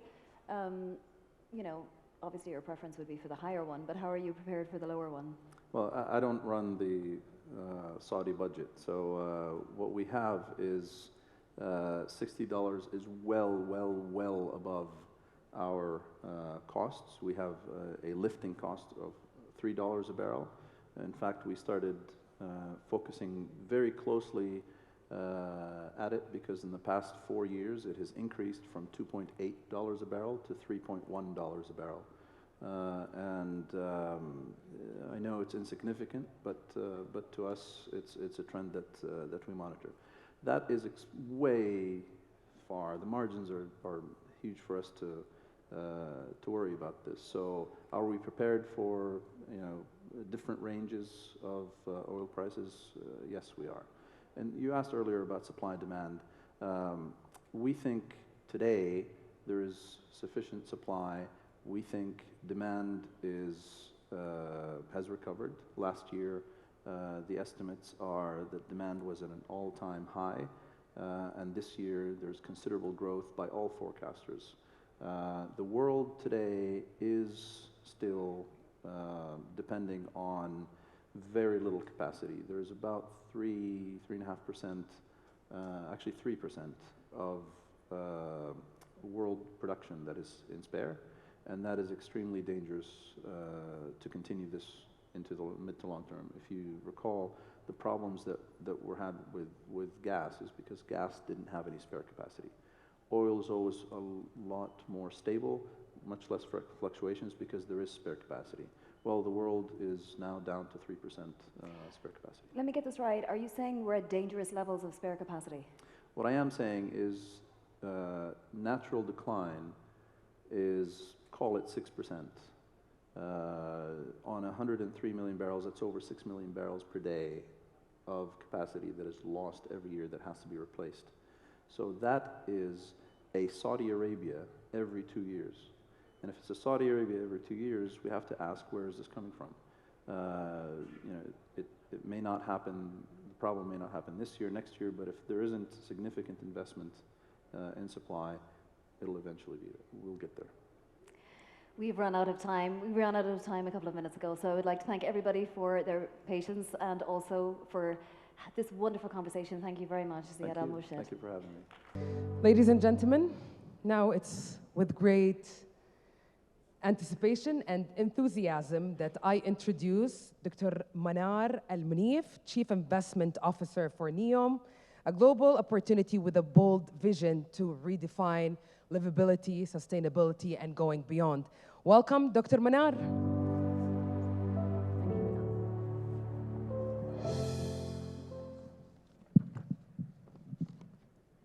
So, as mentioned, Neom is an ambitious project. It is actually the largest giga project in Saudi and even the world, if you correct me. So, how do you aim to leverage the volume and the quality of investments to support the realization of Vision 2030 goals, Dr. Manar, in Neom? First of all, good afternoon, and thank you so much for having me here with you today in such a great conference where all of the global capital are actually focusing on Saudi Arabia and our local capital as well as working on finding solutions in which we can continue this journey. And it's always a pleasure to be with you here today. Same here. When we look at Neom is not arguably, it is the largest project globally, across the globe. You don't hear of a project of the size or magnitude of what we're trying to do. And just let's focus on what Neom is all about. It's actually a major core pillar of realizing Vision 2030. And if you focus on what is Vision 2030, it's about doing three things. The first one is diversifying the economy, improving the quality of life, and equally creating jobs. And if we look and convert that to what is Neom doing today? From diversifying the economy, we've developed 14 economic sectors across multiple areas. All of these sectors are focusing on introducing the future of that specific industry and how it's going to actually focus on developing it. Equally, we're creating a world-class education system as a major enabler, and our primary focus is to create significant number of jobs, because Neom, it's not only a region, it is an economy. That's the plan. Our plan, when we say we're going to be improving the quality of life, this is coming to life through our regions. We've launched multiple regions, from being able to scuba dive in the sea to actually, snowboarding. And yesterday, Trojena was snowing, so you can actually do the two things in the same day within an hour distance between them. So it's really just looking at all of the competitive advantage the region have and trying to create solution to improve the quality of life. And by improving the quality of life, you're actually focusing on creating a new standards of laws, regulation, progressive, that will focus on allowing the businesses to grow in Neom faster than anywhere else around the world. And we all remember what happened during COVID. When you've just focused on creating a bit of flexibility, focused on what did it take to create a vaccine, we were able to get 6 vaccines across the finish line in 6 months. Usually it takes 5 years and a minimum to actually do it. So this is really where the power of laws and regulation that actually take a role to play in developing it. And when we speak about investment specifically and what we're doing, I would say Neom is going to be the largest customer over the next 3 decades. And I'll give you examples. In logistics, we're going to be moving 375 million tons of, earthwork by 2030. And by 2055, this is going to grow to 2.2 billion tons. That's 5% of the global demand per year. If I look at steel, the heavy and jumbo sections that we need to build the line in, my demand is around more than 3.6 million tons till 2030. That is 25% of the global traded capacity. So if you're going to be the largest customer for the next 3 decades, our approach is not just to focus on the normal purchasing plan, completely the opposite. We're focusing on utilizing this power to create new industry, profitable industry in Saudi Arabia that will focus on 5 key pillars. Focuses on creating a profitable industry. Number 2, that will focus on attracting FDI and investment. Number 3, focus on creating jobs. Number 4, reducing the cost because now it's a local industry. And number 5, driving innovation. And that's really the roadmap that we've created in everything and every investment that we're doing. So the journey just started. We're moving with speed. You've heard what we've done with a couple of the large projects that we've announced. Example, the Neom DSV joint venture for logistics. This is going to be the largest logistic company globally, where DSV is putting around 19 billion Saudi riyal till 2030. We're creating a very profitable industry with double-digit growth. We're creating more than 24,000 jobs locally. We're putting more than $1.9 billion focused on innovation. And that's just till 2030. So that is just the beginning. The same applies with the green hydrogen. This is an industry that you will never think in Saudi Arabia, the world capital of energy, and I know Ziad was here before me on the chair. The world capital of energy, our core is oil and gas. But when we decided to focus on the future, we didn't focus on oil and gas. We said we're going to focus on renewable, and we're going to develop the largest green hydrogen project in Saudi Arabia, and we're going to be exporting it to the world. That concept, that ability of doing something different is part of what Vision 2030 is about, and it's part of putting Saudi Arabia on the map as a global leader. And having Neom as the land of the future, there's no doubt. Now, the question after what you shared, Dr. Manar, how does Neom navigate the global investment opportunities while staying true to its sustainable and future-oriented vision at the same time? So that's the trick of what we need to do. Now, Neom is going to be powered by 100% renewable energy. Now, obviously, the question that we get asked all of the time, why? And many people ask, Saudi Arabia is a big country. Why did you really go to develop Neom? You could have developed it in Riyadh, in Jeddah. And the reason that we went to Neom is simply the compatibility of the solar energy, which is the radiation, and the wind speed. We have the best wind speed, among the 3 top destinations globally in wind speed in Neom, specifically where wind speed is around 11 meters per second. That is ideal. That is ideal, as this was my previous industry. And then when you have the sun, so you will be able to create a base load of renewable energy. The daytime you have the solar, the nighttime you have the wind. You will maybe need very minimal battery storage to make it happen. So that's the concept of why it's an 100% renewable energy, to focus on sustainability. And not only renewable energy, even water. We're desalinating water using zero liquid discharge. That means we will not put anything back into the sea to increase the salt concentration. We will use the water of the sea to desalinate and use the brine to produce other minerals that is required. This is, again, part of sustainability.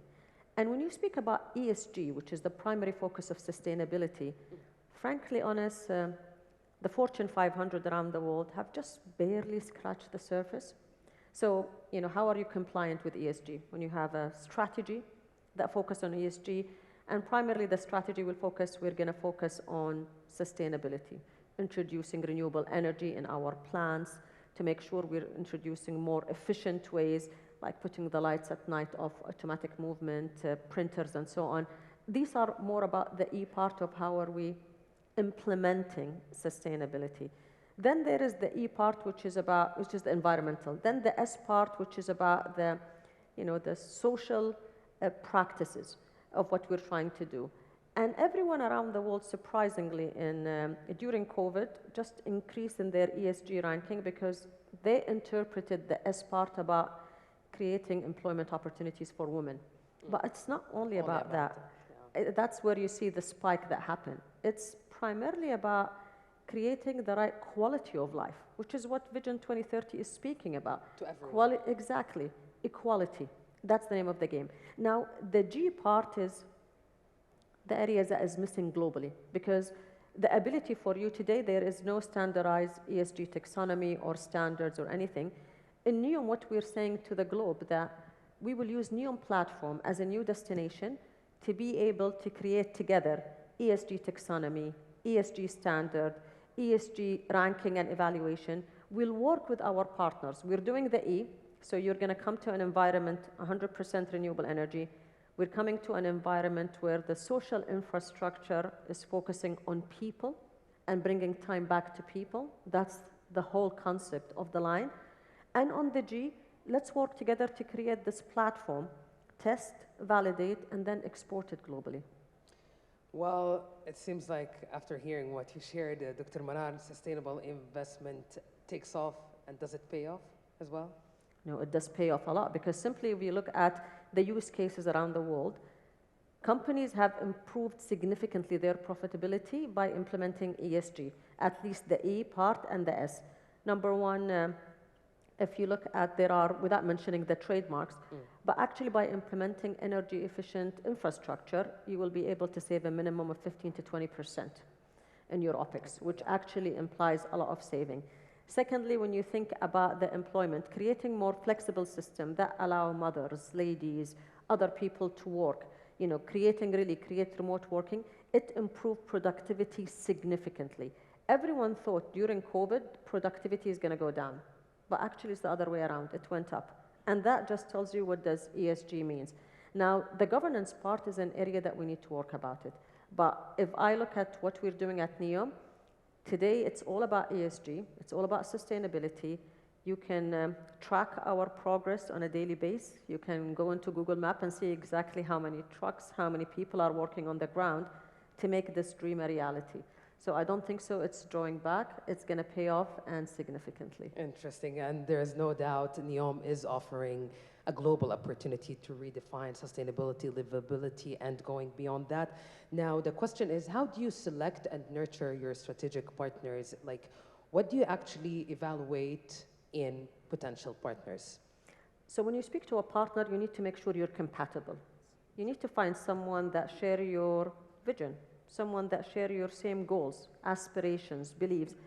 I cannot go and have a business with someone who believes sustainability is the worst thing, because there is no grounds for us to talk. There is no grounds to grow. You don't speak the same language. Exactly. So you need someone who speaks the same, think the same way, someone who's ambitious, someone who really believes in the same principle that Neom is all about, and someone who's not afraid of a challenge and really want to make something good and create something new for the world. That's the right partners we're speaking to. And again, when you look at the opportunities that Neom offer, everyone is excited around the world about Neom, from kids, literally kids in kindergarten, to my grandfather, everyone. All generations. Exactly, and that's really what makes the beauty of what you're trying to do. Now, being the largest customer in the world, you will be able to actually drive investment in a sustainable way and find the right people who share the same values and same ambitions as you do. We have some investors here in the room with us, with a remarkable audience. What message do you want to leave these investors with? I think so. When you look at Neom, Neom is a region in Saudi Arabia that was not created just for Saudi Arabia. We've understood the global challenges around the world. Everyone is speaking about carbon dioxide emission increasing daily. Everyone is speaking about shortage of food. We consume food faster than the time it takes us to grow it. We speak about water challenges and so on. But Saudi Arabia was the only country globally that said, I'm no longer going to speak about the challenges, but I'm going to speak and introduce a solution that will bring time back to people, a solution that will improve the quality of life, a solution that will really be the focal point of what Saudi Arabia is about for many generations to come. And the proof is exactly in what we're doing today. All of the designs and the concepts that we're doing is primarily focusing on these aspects exactly. The design of the line example, it's a 170 kilometer that will host 9 million population. Now it's going to be developed on a 36 square kilometers. If you want to host the 9 million population in any normal city, you're going to be looking at 1,600 square kilometer. If you think from sustainability, the amount of energy to go to 1,600, the utility, the connection, if you're able to do all of that in 36 kilometers, isn't that efficiency? Absolutely. Isn't that sustainability? The ability for you to go from one point to the other in 5 minutes. Just think of your life. For me to come here today, it took me 45 minutes. And I just live 12 miles down. 45 minutes. If you are able to come down from your home to any destination within the line in 5 minutes, how is that going to change your life? Drastically. So that's what Neom is all about. And I encourage everyone, if you're a dreamer, if you're a doer, if you really want to make a difference, Neom is the right place. We have a lot of opportunities, and it's my job to make sure we create a win-win situation for you and for Saudi Arabia. So we're welcoming all of you to join us. Amazing. And exciting news, absolutely. It is an ambitious undertaking, and it's taking shape right now as we speak. Dr. Marar, do you have anything to add here? Because we have come to the end of our session. Thank you for the opportunity, but for anyone that is interested in Neom, our doors are open. Please make sure you speak to us, be in touch. We need everyone's help to make this vision a reality. So please join us. Thank you. It has been my pleasure, Dr. Manar, navigating this conversation. Your role as a visionary, doer, and dreamer was actually leading investments and partnerships to shape the land of the future. Neom is truly inspiring. So thank you so much for your time and participation. Thank you for having me. Thank you.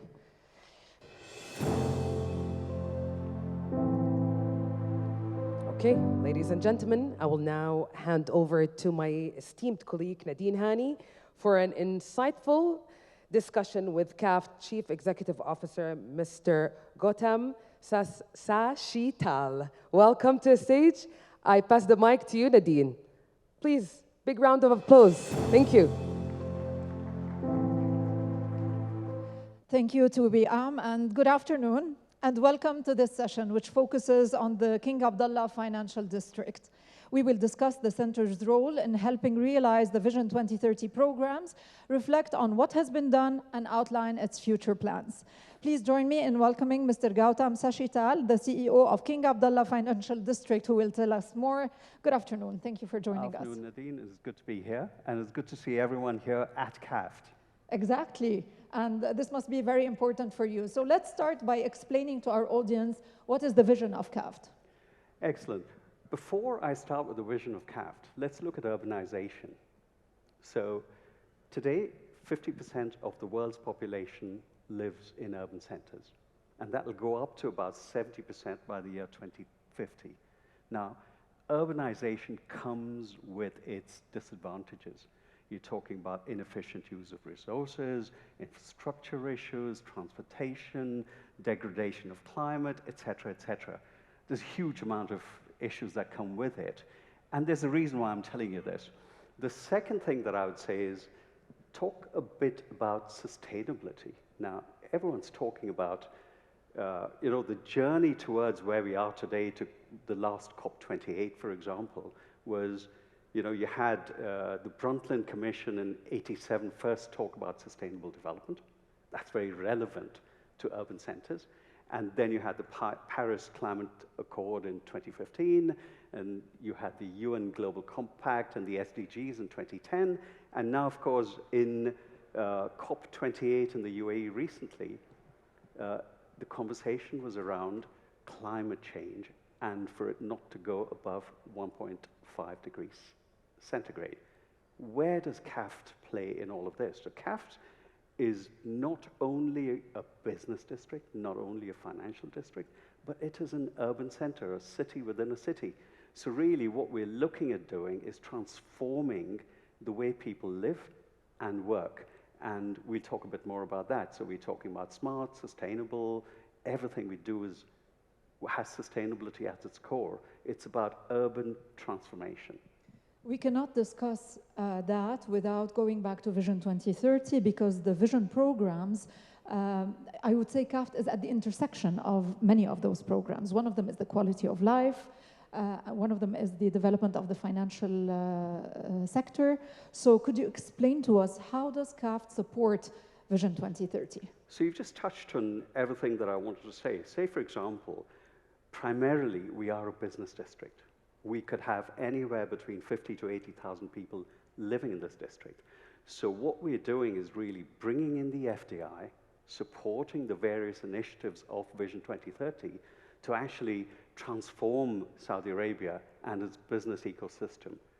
Saudi Arabia is at that cusp of massive transformation, and CAFT will be a small part of that, creating these jobs, adding to the non-oil sector growth, for example, the sort of increase that we're seeing with the regional headquarters moving in over here, the international companies moving into the district, et cetera, et cetera. But you also mentioned quality of life. Now, quality of life, as I said earlier, is about sustainability. It's about smart. It's about 24/7, and it's about creating a 10-minute city. And if I could just talk about one line each on all of this. So when we talk about sustainability here, we've had the advantage of having infrastructure that's relatively new, which means we can use technology in order to enable smarter living and working. So we're embedding a huge amount of technology into the district. And you're talking about smart parking, smart building management, smart security, smart utilization of utilities, for example. We're putting all of these as native into CAFT. The second thing that I'd say is what we're building, or what we've got built already. Today, CAFT is one of the largest districts in the world that has Platinum LEED Neighborhood District certification, Stage 2 certification.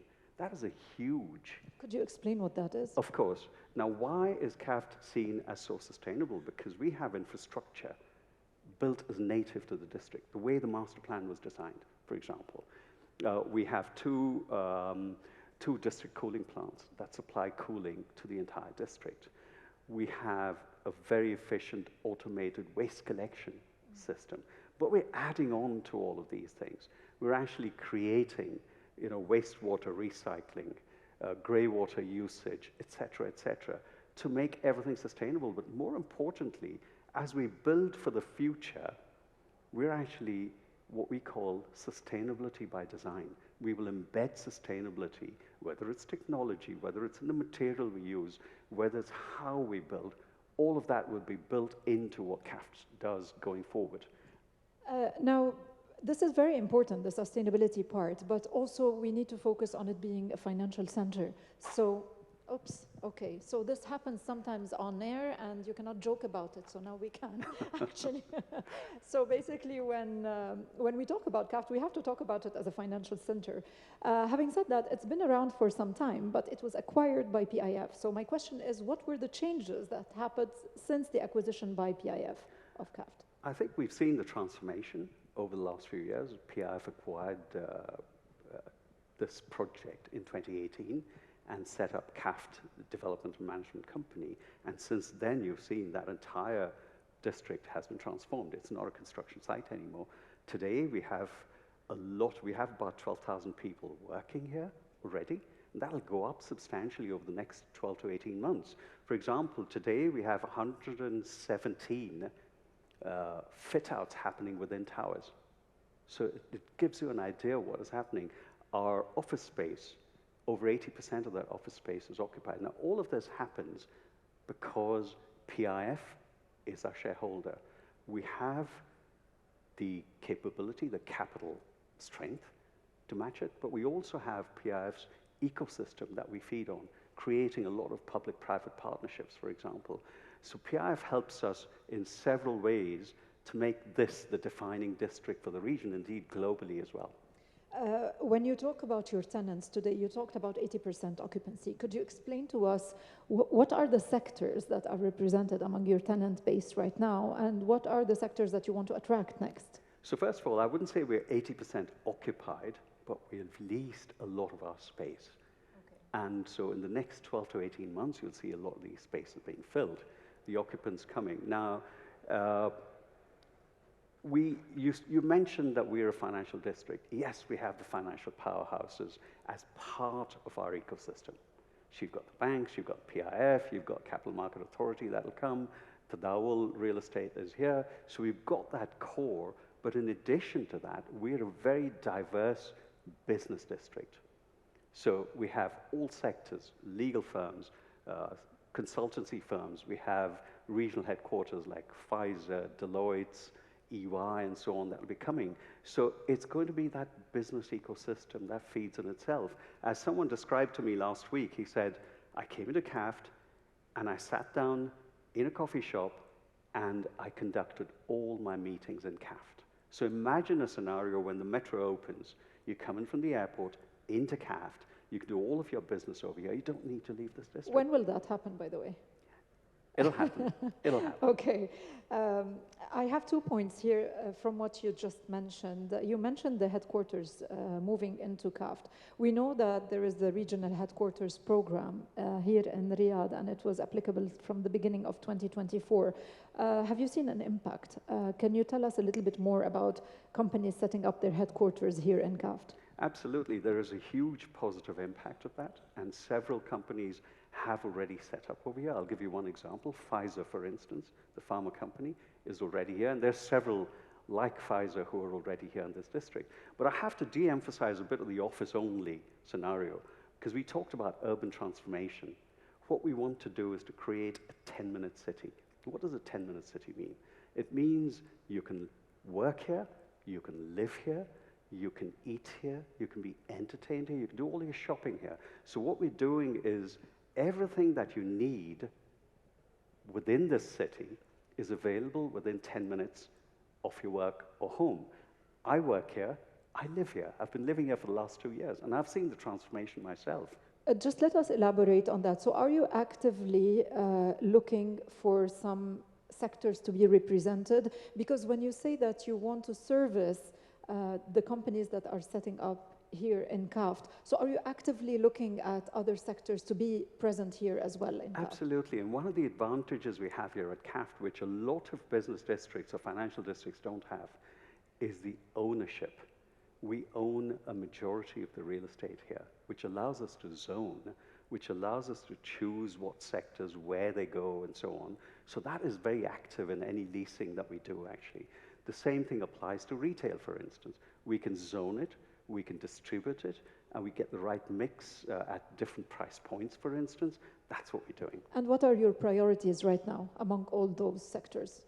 So I wouldn't define any particular priority. For us, it's really about being able to create the space that regional headquarters want and to bring in the regional and international powerhouses into CAFT and to create that defining business ecosystem, as I said. I think the elephant in the room is the price of commercial real estate. I mean, when people want to move into Riyadh today, they are faced by the problem of the price of real estate, whether on the housing level or on the commercial level. So could you explain to us a little bit, first of all, are you giving incentives, number one? Second of all, how is the price of leasing been affected by this, what's going on in the real estate market? Correct. So talking about incentives first, the regional headquarters program does give incentives. The Ministry of Investments are the right persons to talk talk to that. But I think this is on the tax side, right? Yeah. A range of incentives. Now, let's look then at the office space and what's happened. It's gone up, I believe, by about 7% between 22 and 23. And yes, there is a shortage of grade A and grade B offices, because we know that both grade A and grade B offices are over 99% occupied. So really, it's incumbent on us to actually create the office spaces that are needed. Now, obviously, part of this will be in our future developments, but really, therefore, it's important for us to be pick and choose. We need to ensure that we remain competitive, not just from a Riyadh point of view, but from a regional and international point of view as well. And that's something that we're always looking at. Can we, before we end, could you explain how much space is still available? What is the category of this space, and how are you looking to fill it up?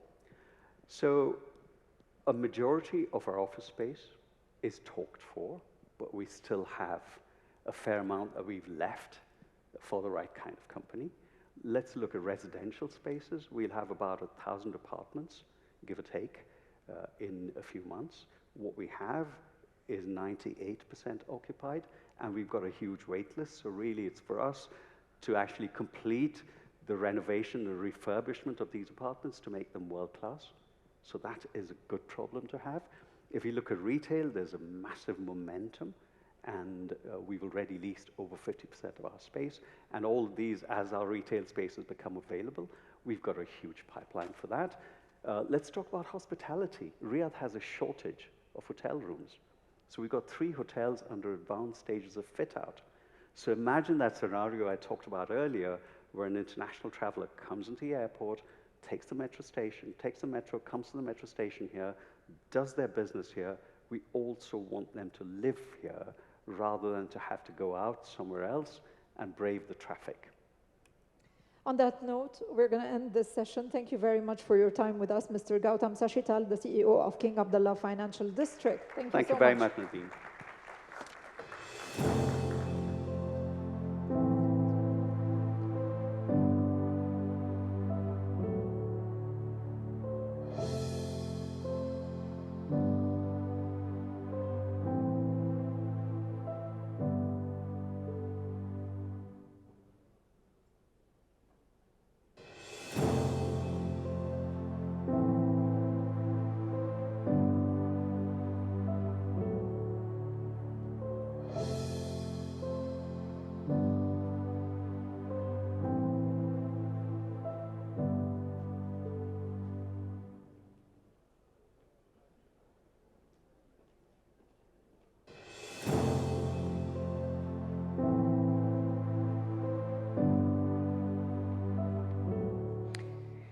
Thank you, Mr. Gautam and Nadine, for an insightful session.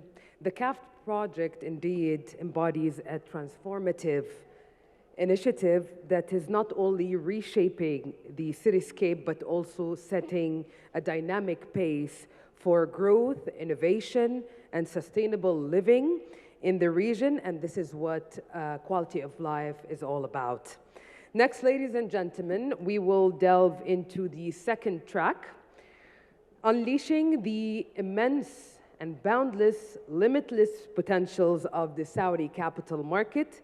The progression of the Saudi capital market has been one to watch. To now housing the world's 11th largest stock exchange and several of the world's top financial services companies, the Saudi capital market has established its presence on the global stage, and the next panel will actually delve into the boundless potentials of the Saudi capital market. So please join me in welcoming the moderator of this session, Dr. Maliha Hashmi, global renowned futurist, and she is a future council expert, World Economic Forum, and her esteemed panelist, Chief Executive Officer, Saudi Exchange, Mr. Mohammed Rmeih. And we have also with us Hong Kong Exchanges and Clearing, COO and Head of Equities, Mr. Wilfred Yu. and JP Morgan Managing Director and Global Co-Head of Market Infrastructure, Mr. Jeremy Capstick, HSBC Global Head of Equity Capital Markets, Mr. Edward Sankey, and A&B Capital Chief Executive Officer, Mr. Khalid Al-Ghamdi. Please, a big round of applause for this interesting lineup of speakers and their moderator. I pass the mic to you, Dr. Maliha. Thank you.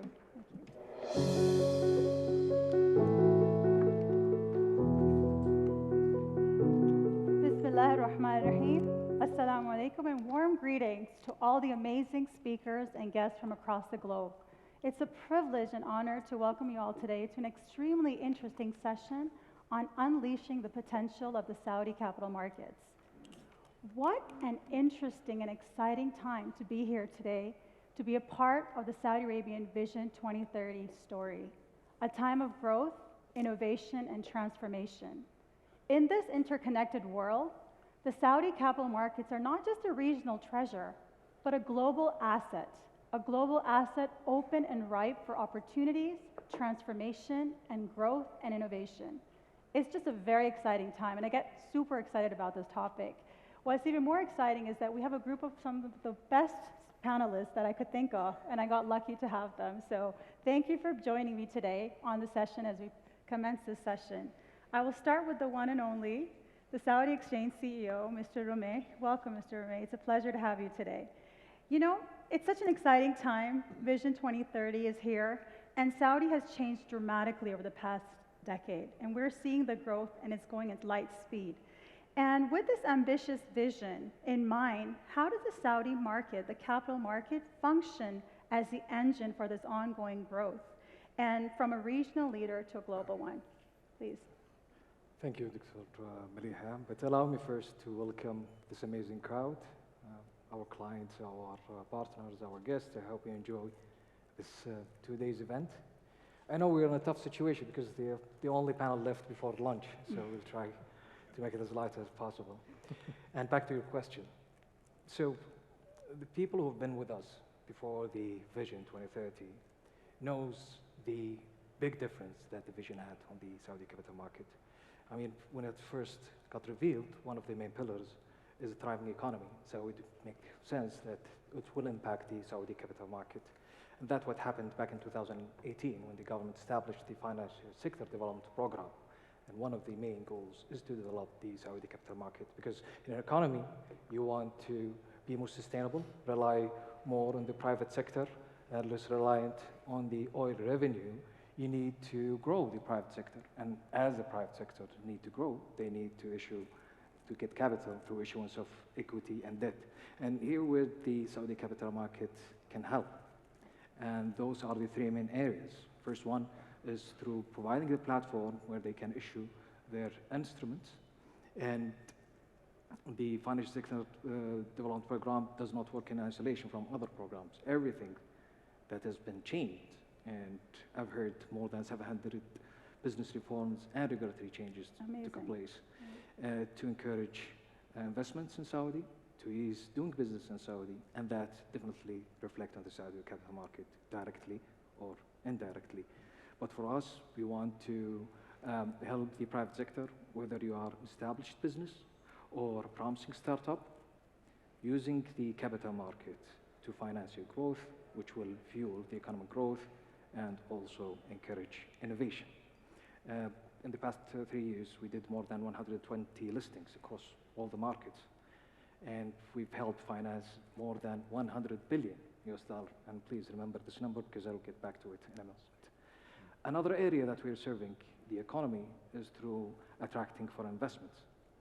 And I think His Excellency this morning told the audience about the number of QFIs. So back in 2017, we had only 50 QFIs. We ended last year with more than 3,700. This is more than 70 times the number of QFIs. And guess what the number of investments, or the value of investments, the total investors, foreign investors in our market, it's around $100 billion US dollar.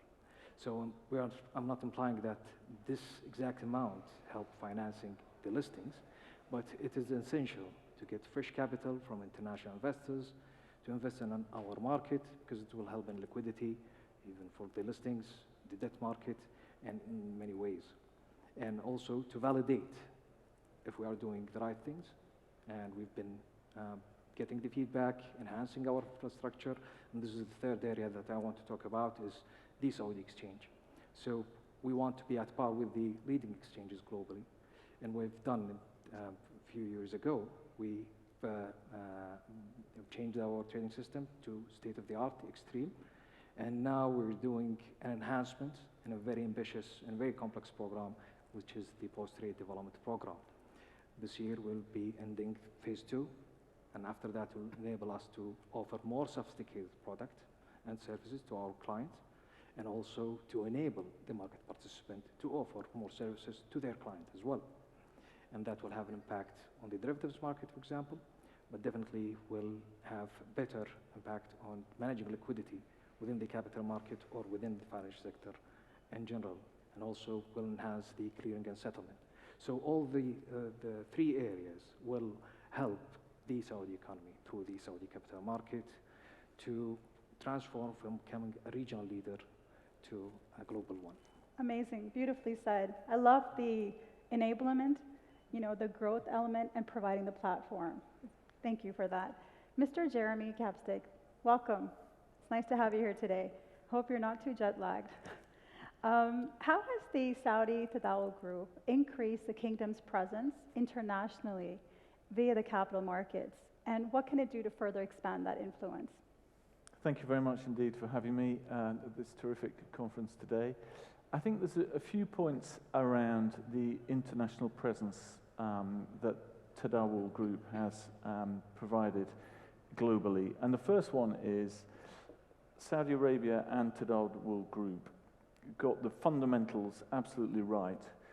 Number one, they had a burgeoning economy with lots of companies, world-class companies seeking capital for growth.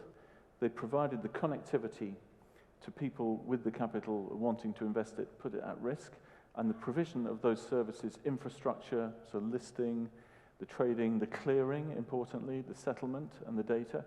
And then the third thing, which is really fundamental, which they got right, is the trust.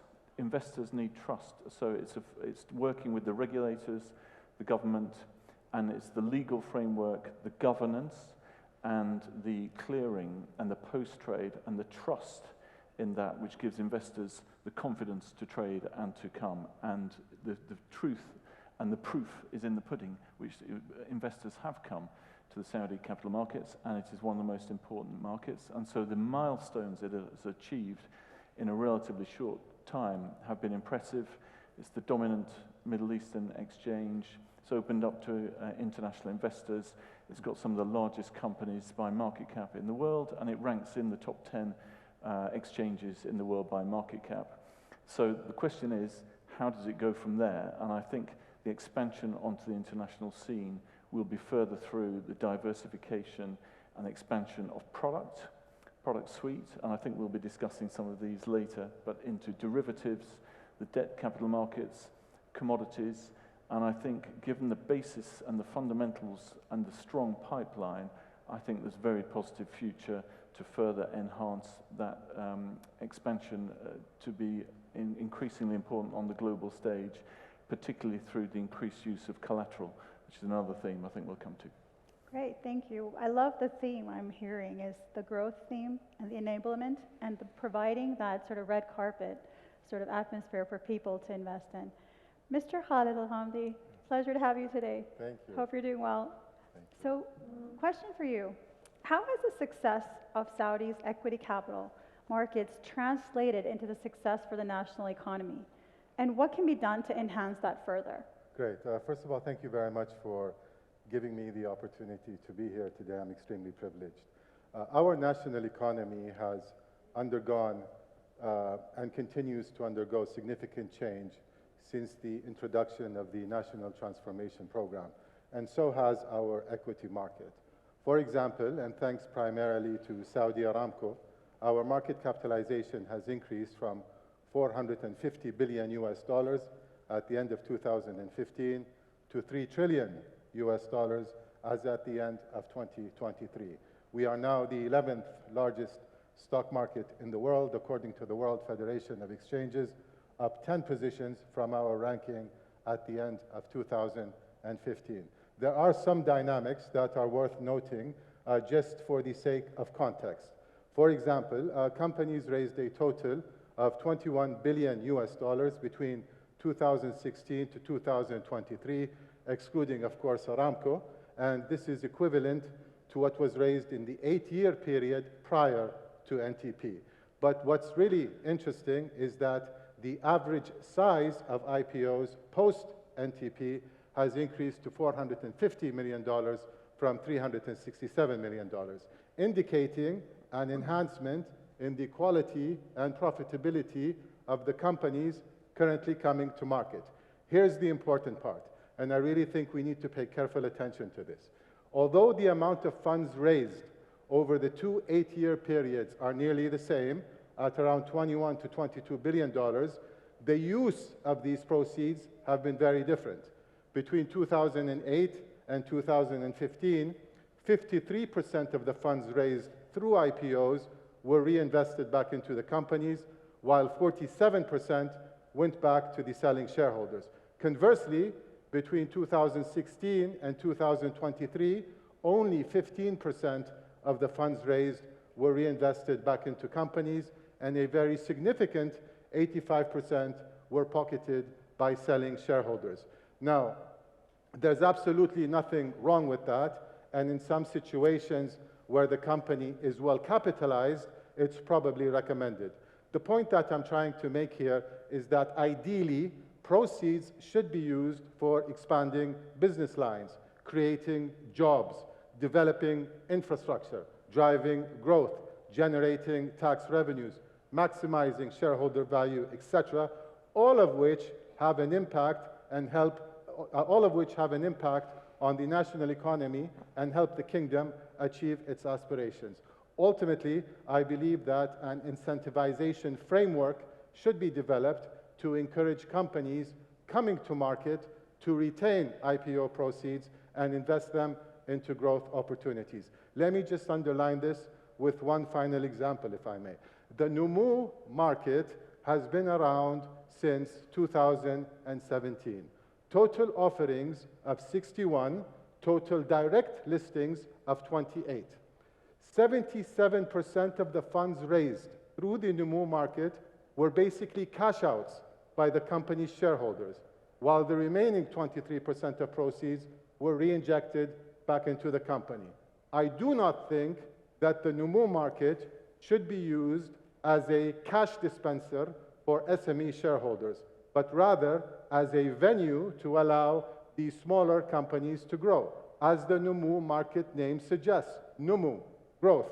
It shouldn't be about funding lifestyles, but about funding growth. If a founder of a startup or an SME entered the offices of any VC or private investor anywhere in the world, they would be shown the door if they suggested they'd be cashing out a portion of their shares. Cash outs should be prohibited on Neom, or at the very least, subject to certain conditions. Thank you for your insightful comments, Dr. Anthony. I'm moving on to Mr. Sankey. Mr. Sankey, how are you doing today? Hope you're well. Good, thank you. What are your views on the Saudi equity market? We're talking about a lot of interesting elements on growth, platform formation. What is your outlook on the coming periods ahead? Well, thank you, Dr. Hashmi, and thanks for having me as part of this panel. The capital markets of the Kingdom of Saudi Arabia, as we've heard, have really developed significantly in the last 5 to 10 years and are clearly a key pillar to support the Vision 2030 program. The investor interest that we have seen in this market, both locally but also internationally, continues to be very robust, which has enabled the last couple of years of some pretty healthy levels of equity issuance at a time when, on a relative basis, a number of other geographies around the globe have seen reduced levels of equity issuance. The investment that we've seen seems to be present across all corners of the Kingdom's Vision 2030 program, and the ongoing development of the capital markets and becoming and continuing to be a major investment hub globally is one of the key pillars of that. I think the developing and the depth and the breadth of the capital markets is enabling Saudi Arabia to achieve this objective and drive growth in a number of key sectors, and also act as that catalyst for Vision 2030. We at HSBC have been proud to play a significant role in supporting the development of the capital markets, being active in both the primary markets, whether they're IPOs, rights issues, accelerated offerings, fully market offerings, but also on the secondary side being custody and brokerage. And I think the focus on the importance of advancing the Saudi capital markets has been evidenced by a number of the initiatives that we've seen implemented to date.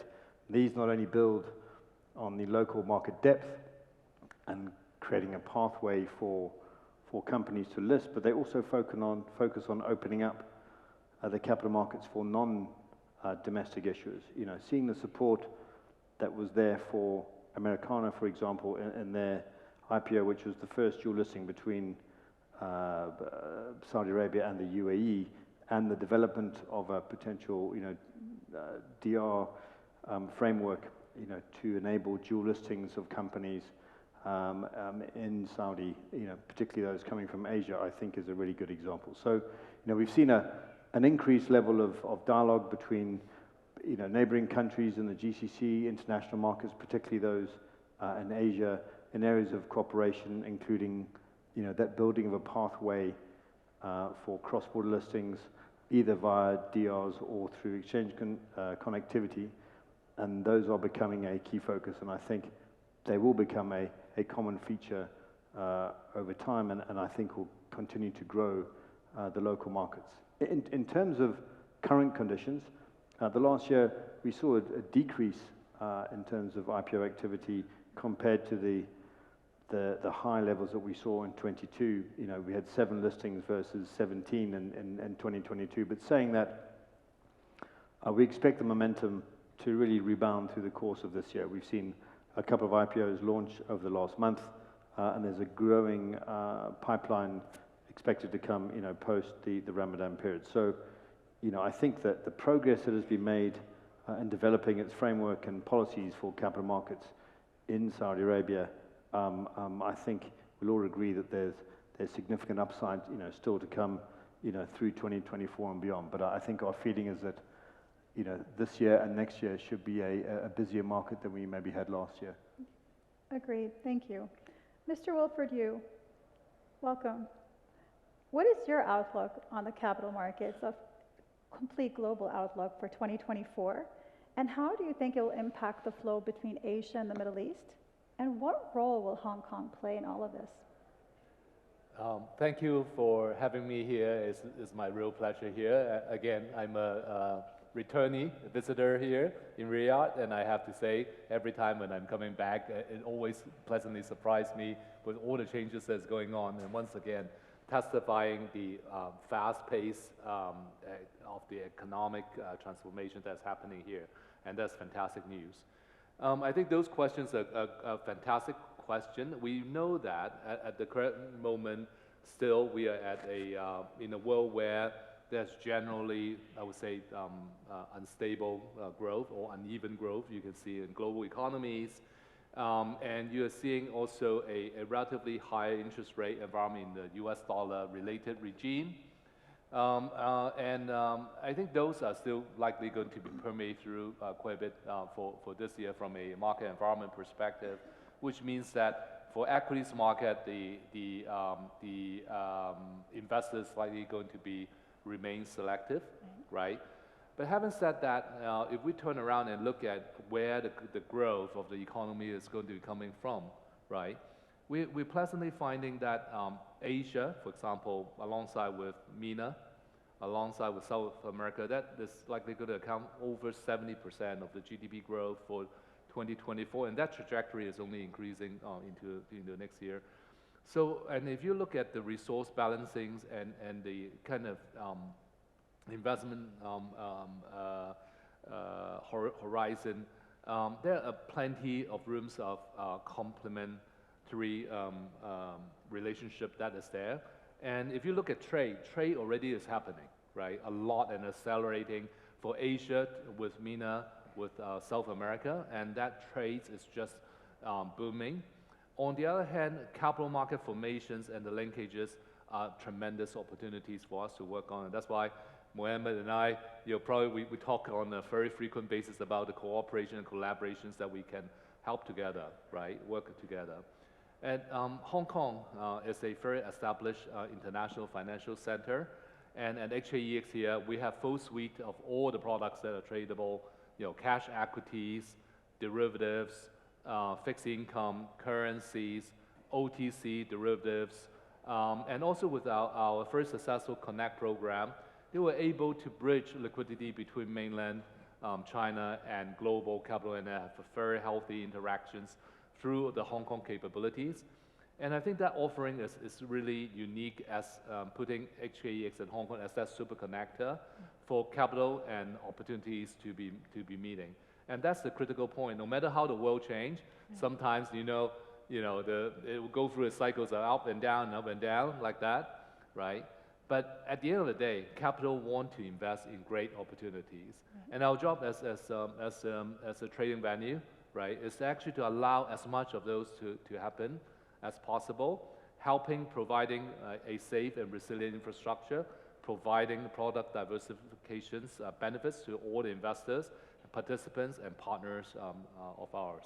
Great, thank you very much for that. Mr. Rameh, we heard from Mr. Ghamdi, and we all know that, the Saudi capital markets is the world's most active listing venues for 2 consecutive years.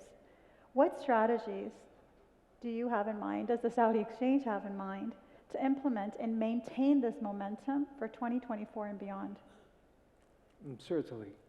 So, absolutely to nurture the current pipeline more from the equities, and I think CMA chairman has revealed that the number of applicants have went up 30% from compared to last year, and currently we have 56.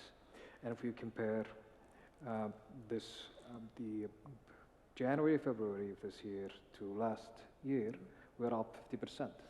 Amazing. Because we started 2023 with low number of listings because of the gloomy situation of the global economy, the rising of interest rates, but toward the end of the year, many applicants and listings got listed in the market successfully. And we are focusing now on how to increase the liquidity. And if you look at the market, it's became very liquid and very dynamic. We are trying to increase the value of being a listed company at the Saudi Exchange. And how to do that is by providing more services and enhancing the debt market, which is a strategic focus for the CMA and us as being part of the Debt Market Development Committee.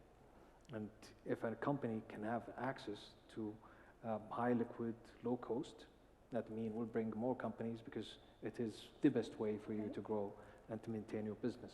That's one thing. Another thing that we are currently working on is a foreign listing. Any global exchange consider this as one of the major elements in increasing the number of listings because it serves many ways. One is provide the investors with different opportunities, exposure in different economies. We want to have a diversification, and we've been blessed by the overall condition in the kingdom.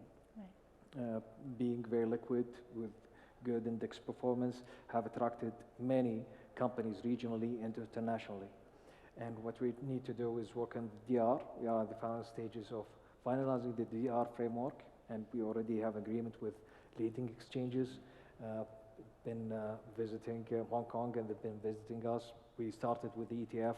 The first Saudi ETF got listed last year, and we're planning to have a Chinese ETF in our market. This is the first phase.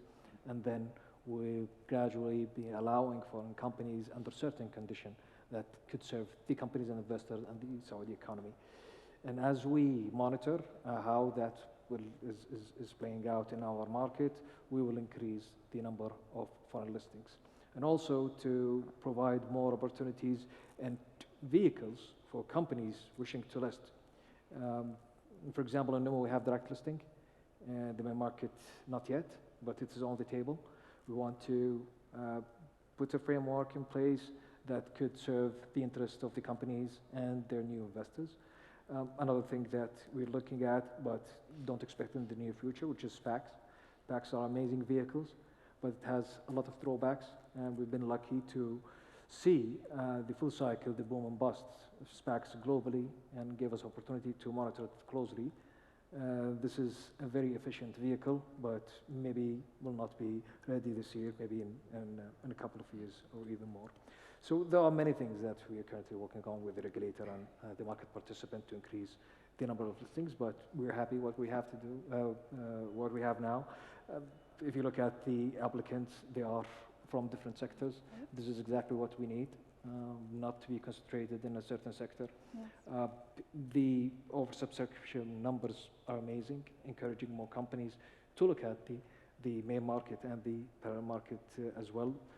Post-listing performance, outstanding. I think most of the new listings did more than 70% post-listing. So we are very optimistic. We'll continue working hard with the Saudi capital market participant to grow it even further. Great, thank you. Beautifully stated. And I couldn't agree with you more. Witnessing the traction has been phenomenal for everyone across the globe. It's amazing. Moving on this topic to Mr. Ghamdi, how can Saudi Arabia leverage the capital markets to expand and strengthen its international standing further? Okay, thank you.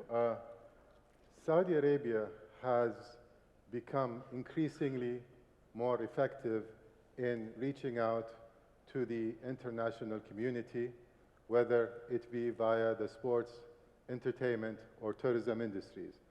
But in terms of our capital markets, I think Tadawul and financial advisors, particularly those that have a regional presence, have a crucial role to play in attracting large regional companies to list on the largest and most liquid stock market or platform in the Middle East, following the precedent made with the listing of Americana. PIF is also in a unique position to play a really important and progressive role in enhancing our international standing, whether it be by listing some of their holdings onto international platforms, for example, SABIC, STC, and the likes, or by incentivizing some of their international holdings to list on Tadawul. One such example is Lucid. I know some of our bank accounts are hurting right now, but I think Saudi investors would see it as one of our own. Due to its ownership, PIF exerts a significant control over the company.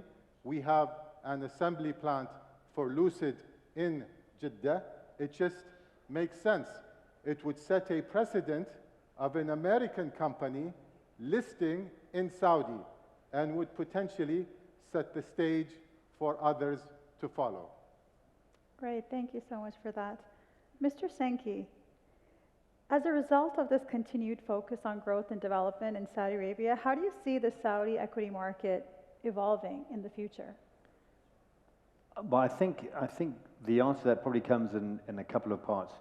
The first would be the types of companies looking to list on the market, and the second is probably the modality or the specifics of the actual offering. And when we think of the first part in terms of the companies that could be actors, as I mentioned before, we're witnessing an enormous leap in demand for particularly IPOs in the country, which I think is a reflection of the efforts to strengthen the economy in line with Vision 2030 by increasing the contribution of non-resource and non-oil related industries. And so that unprecedented demand is fueled by a number of factors. Obviously, one being the continued confidence investors have in the long-term economic growth plan and prospects, transformation plans, shareholders and investors' appetite to build their exposure in a country and indeed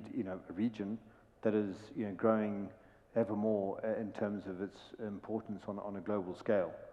And so, in line with Vision 2030, the sizable transformation of industries directly or indirectly within the kingdom is expected to further catalyze that capital markets issuance and IPOs going forward for, government, but also importantly, I think, non-governmental entities across all sectors, including, technology, healthcare, infrastructure, finance, food and beverage, education, all of which are, on a relative basis, underrepresented, but, in terms of their relevance for the economy, have huge potential. So I think that when you have the push towards, digital transformation and of business models and technology, as well as a growing and very sizable, as we were discussing before, Dr. Hashmi, the startup ecosystem in Saudi Arabia is becoming more evident. So I think,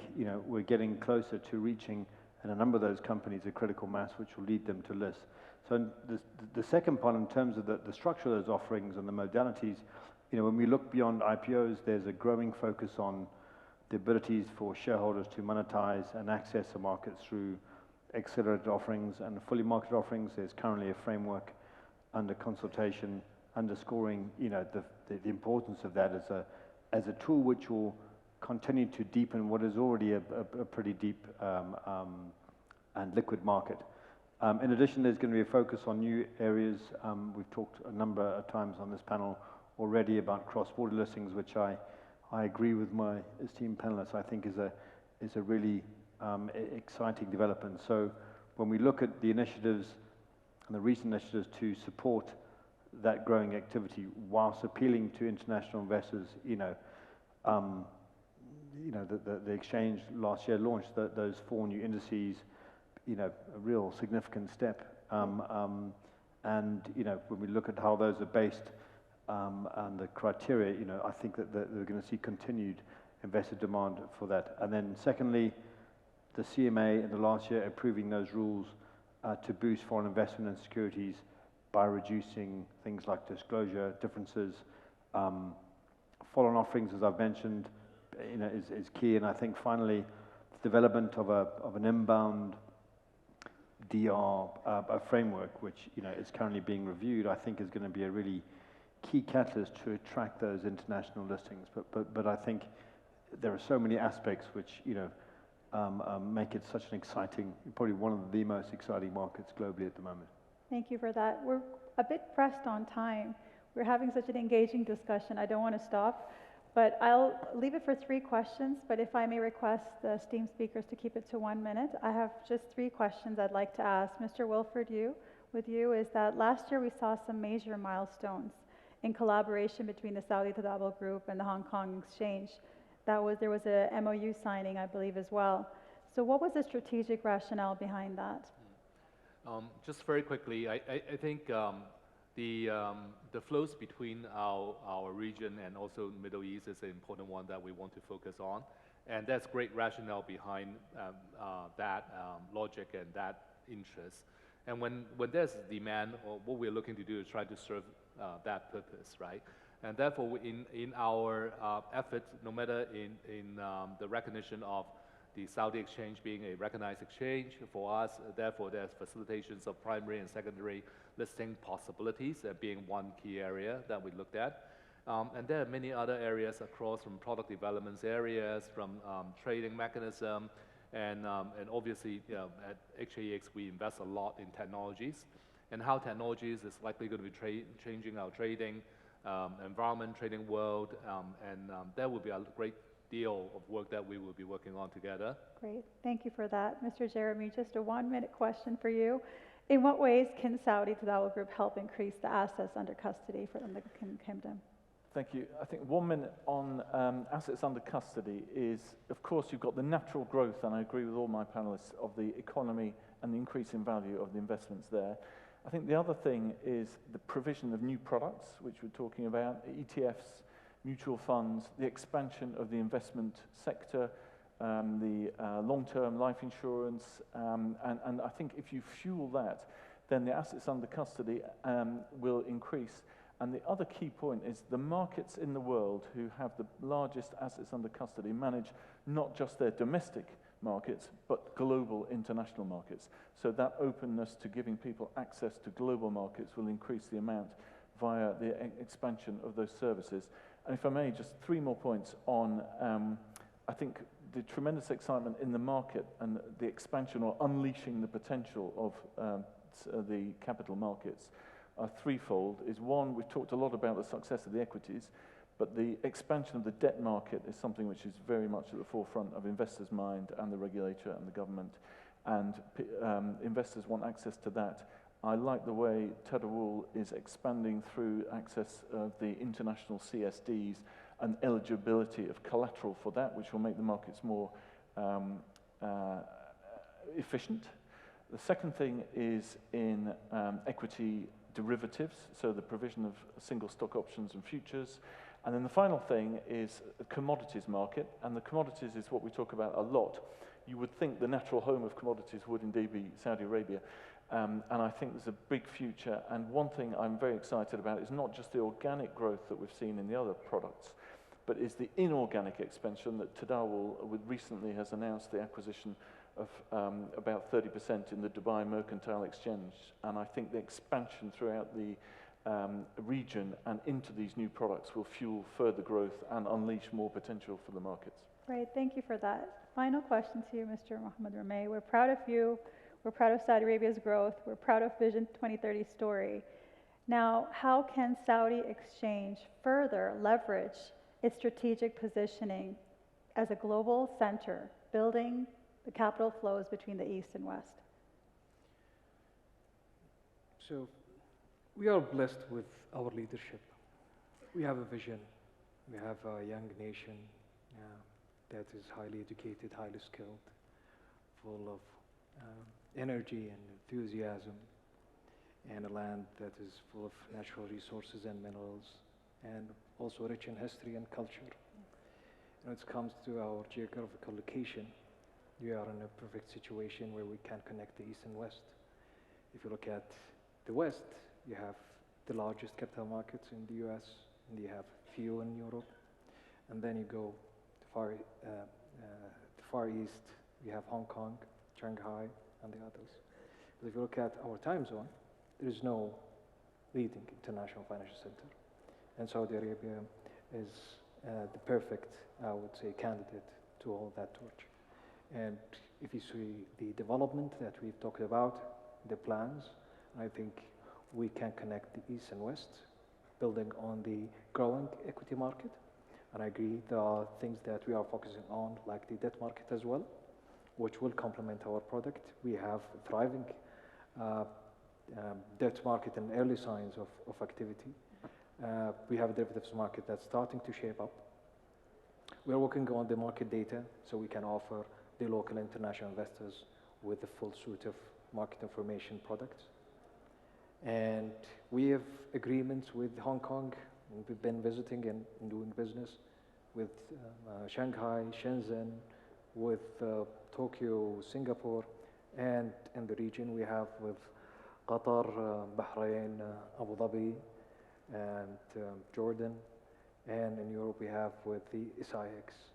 We are building on more partnership, opening the door for foreign companies and foreign investors. We are collaborating in many areas. I think the future is bright. What's coming is even bigger than what has passed. Next year, I promise you, we'll impress you with the numbers of this year, and with the new products and new steps for us to be a leading international financial center. Thank you so much.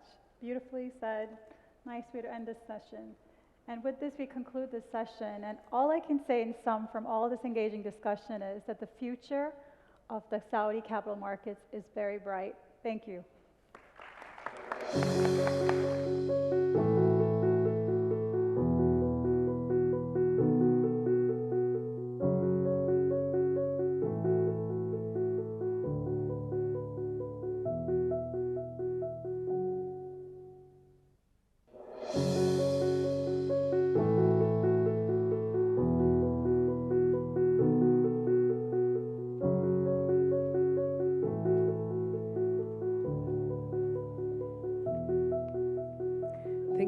for the great session. It's always valuable to hear from industry leaders. Ladies and gentlemen, to build upon the enthusiasm we have created since the morning, we're gonna announce upcoming series of announcements between various entities. This stands as a testament to the collaborative efforts, setting the stage for dynamic growth within the financial landscape of the region. So we're gonna start with the first announcement, as we're pleased to introduce Rajhi Capital as the first market maker in Neom parallel market. As you can see, showcasing on the screen, global tech company and Idarat communication and information technology company. This will definitely support the availability of liquidity for both securities. Next, we're also delighted to announce that Merrill Lynch KSA has applied to become the first international market maker in the cash market. It was noted that they will start commencing their market maker activities on Saudi Aramco in Q1 2024. And the third announcement, the last one for now, we're pleased to announce that Awaid al-Usul has applied to the exchange membership with the right to conduct broking services and deal as an agent on the Saudi exchange this year. So congratulations for this groundbreaking announcements. I'll not leave you standing. Now we're gonna announce the break, the lunch break. So enjoy your meal and get some time to engage and network. We look forward to welcoming you all back here by 2:30. Yes. So see you soon. Thank you. Okay, ladies and gentlemen, welcome back. As we resume our engaging discussions at the Saudi Capital Market Forum 2024, we're about to delve into a compelling panel discussion titled Navigating Investment Horizon, Active Management, Passive Investing, and Trading Tactics. Please join me in welcoming the moderator of this session, Mr. Peter Nikolwich, Saudi Exchange Head of Global Clients Relations, and we have an interesting lineup of speakers. Mr. Kashif Riaz, Managing Director, Financial Markets Advisory, BlackRock, and we have Dr. Ramo Thiagarajan, Senior Investment Advisor, State Street, and Mr. Sami Adrian Akoum, Head of Systematic Trading, EMEA, Citadel Securities. So welcome all. Please, a round of applause for our interesting lineup of speakers. And the moderator of this session, Peter, I pass the mic to you. Well, good afternoon, everyone. Assalamu alaikum, ladies and gentlemen. Fair to say we have a fantastic panel straight after lunch. I hope everybody's well fed, well watered, and ready to go for the next 30 minutes. Welcome, gentlemen. We have, I said, 30 minutes to navigate investment horizons, looking at active, passive, and trading strategies. So let's get straight to it. Although before we do, realize many of the people in the room, but not everybody who's looking on YouTube or the website will have an idea. Maybe just a bit of an introduction, if I can say to Kashif and to Ramo, an introduction to your institutions, just to make sure that we're all on the same sort of level playing field. Absolutely. Thank you very much, Peter. And thank you. Excited to be a part of the panel today. So I'm with BlackRock. BlackRock, as you may know, is the world's largest asset manager with about 10 trillion of assets under management. In Saudi Arabia, BlackRock has been serving Saudi clients since the firm was founded just over 3 decades ago.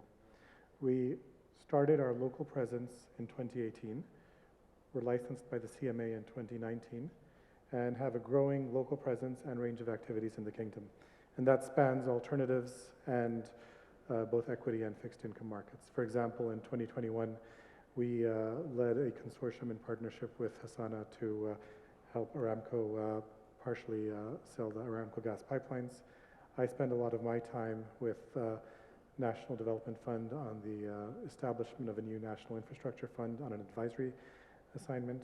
In addition, about a year ago, we announced our intention to start a Saudi and GCC-focused infrastructure equity investment strategy. and that's hopefully the beginning of much more. Peter, nice to be here. Thanks for having me. State Street is a global financial services company with a very long history of 232 years, one of the largest custodian banks in the world, one of the largest asset management companies, as many of you know. We have had a large presence and a long presence in the region. We have been in the region for more than quarter century, and we have many clients in the region, and in Saudi Arabia, it's for more than 2 decades. In terms of assets under custody, we have more than $90 billion of assets under custody here, more than $50 billion of assets under management. In 2020, we got the license as a legal entity and we'll have a trading arm and we'll have an asset management arm here. It's a growing presence. It's a very important focus area for us. And leaders from pretty much across the entire ecosystem of State Street keep coming to Riyadh to continue to be engaged with capital market participants here. So it's a very important area of focus for us. Sami, we'll get to you in a minute, if you allow me just to continue slightly. So in terms of what do I do at the exchange, it might be useful as well, just to give a bit of an understanding. So I'm in the CRD team, led by Bandar Ablahed. And we essentially have the remit to look after relationships with investors, QFIs, trading firm members all over the world. It's been incredibly busy. It is incredibly busy, attracting these QFIs from all over the world. And we've seen, for example, last year, growth up nearly 20% in terms of the QFIs. Interestingly, the fastest growth has come from Asia, albeit from a lower base, but just an interesting observation.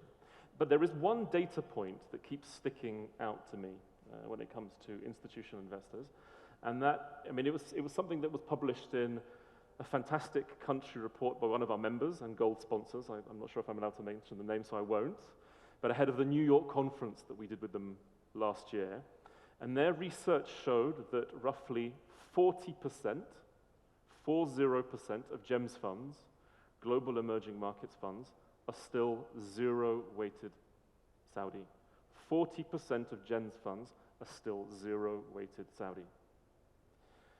So Kashif, maybe a question to you, as a representative of the international institutional buy side.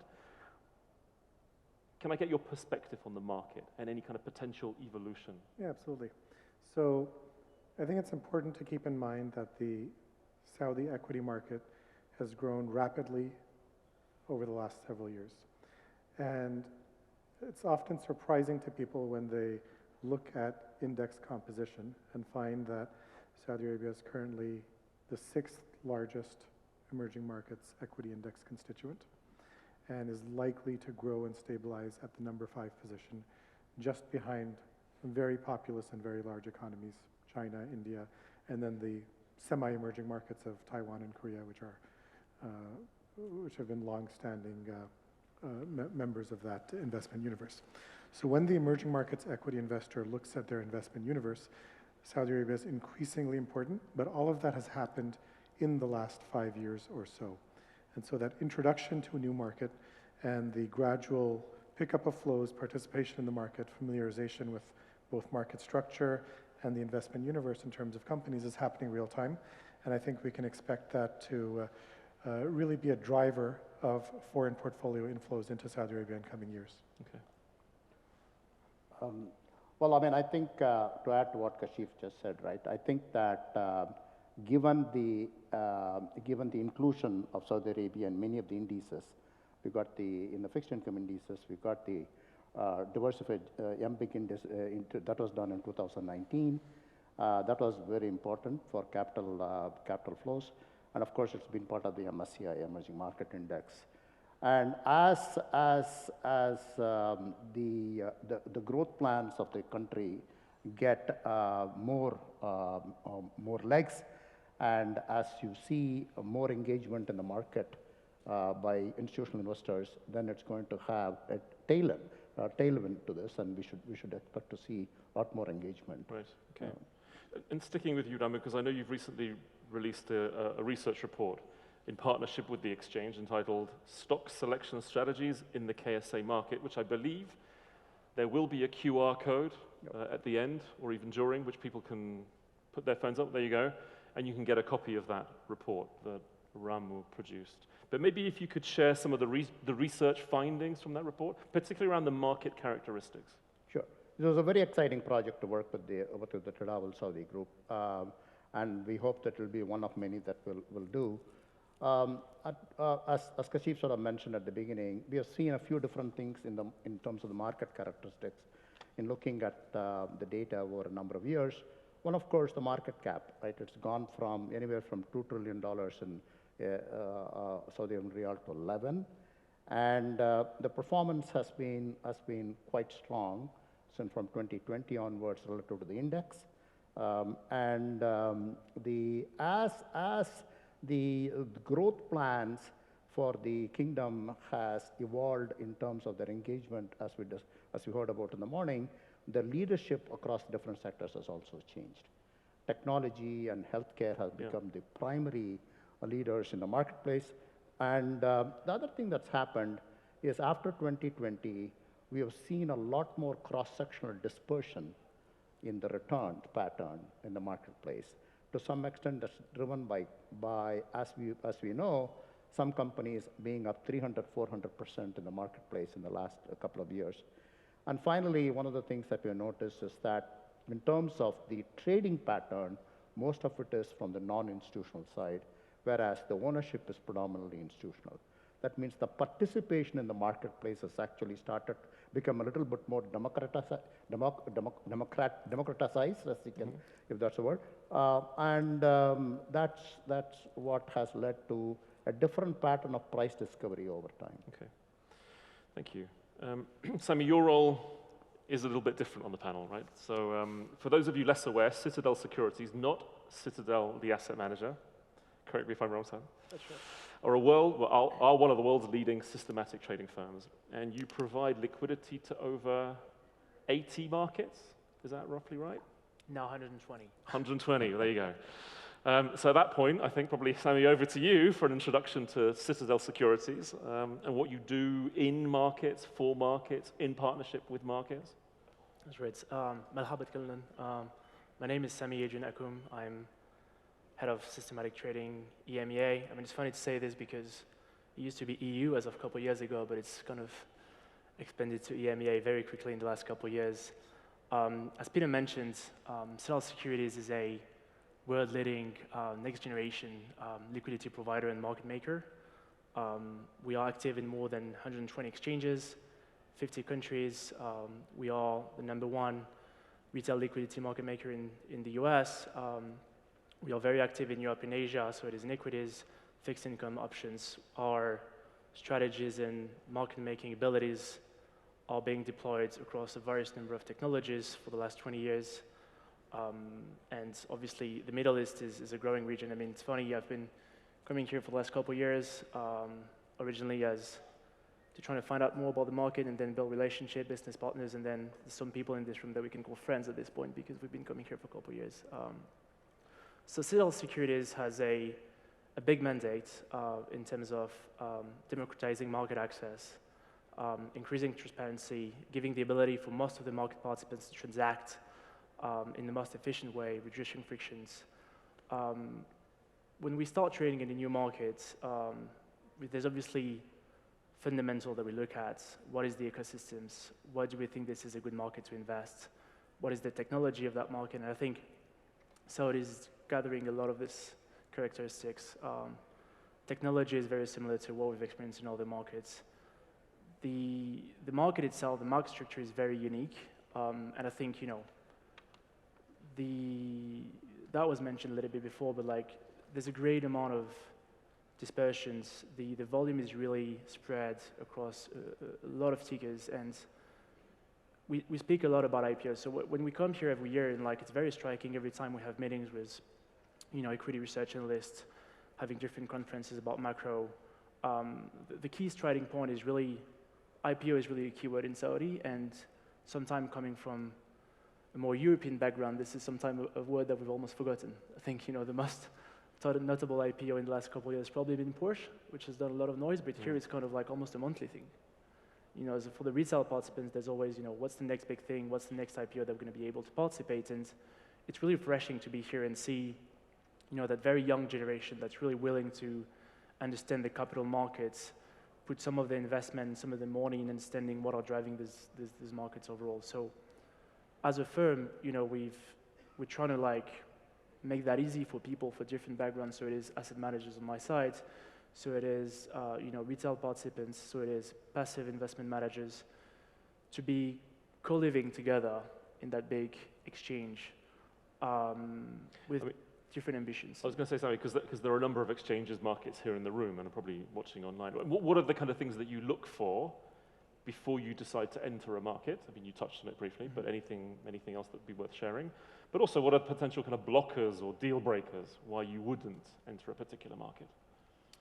Right, so obviously, entering a market is always an investment, and I think that's the case for most of the companies in this room, having an office, understanding the dynamics. Now, technology as a firm is a really important part of what we're doing, and so investments in the technology sides, the awareness that we have of a given platform, the determinism, our ability to kind of predict what are going to be the changes on the exchange side is really important. Now, that's actually a good segue to understand what could be some of the blockers.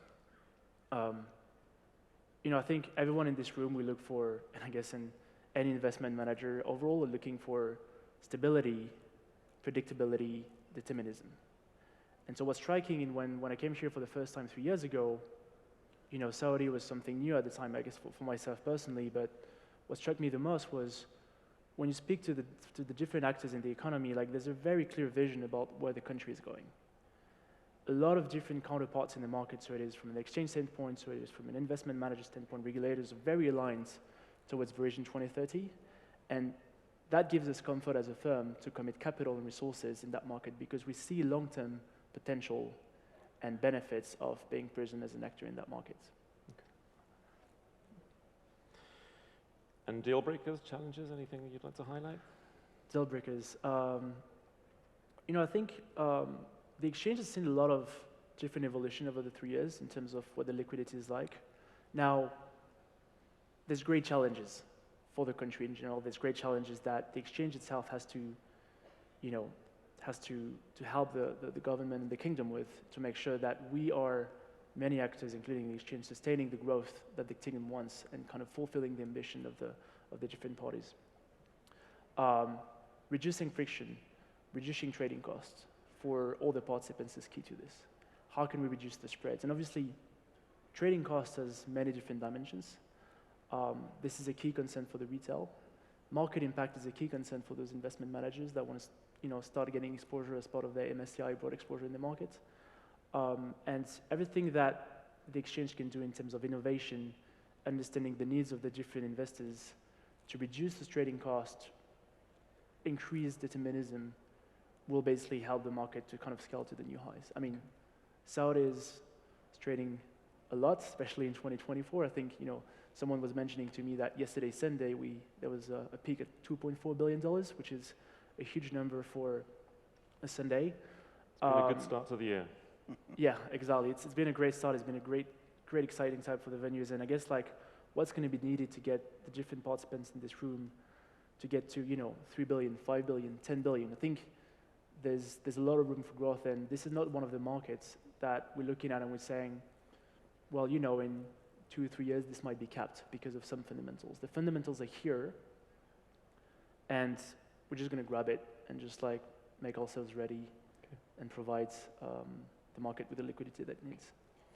Kashif, I mean, Sami touched on some of the challenges. Anything that you see in the market as a challenge from an institutional investor? Sure. side?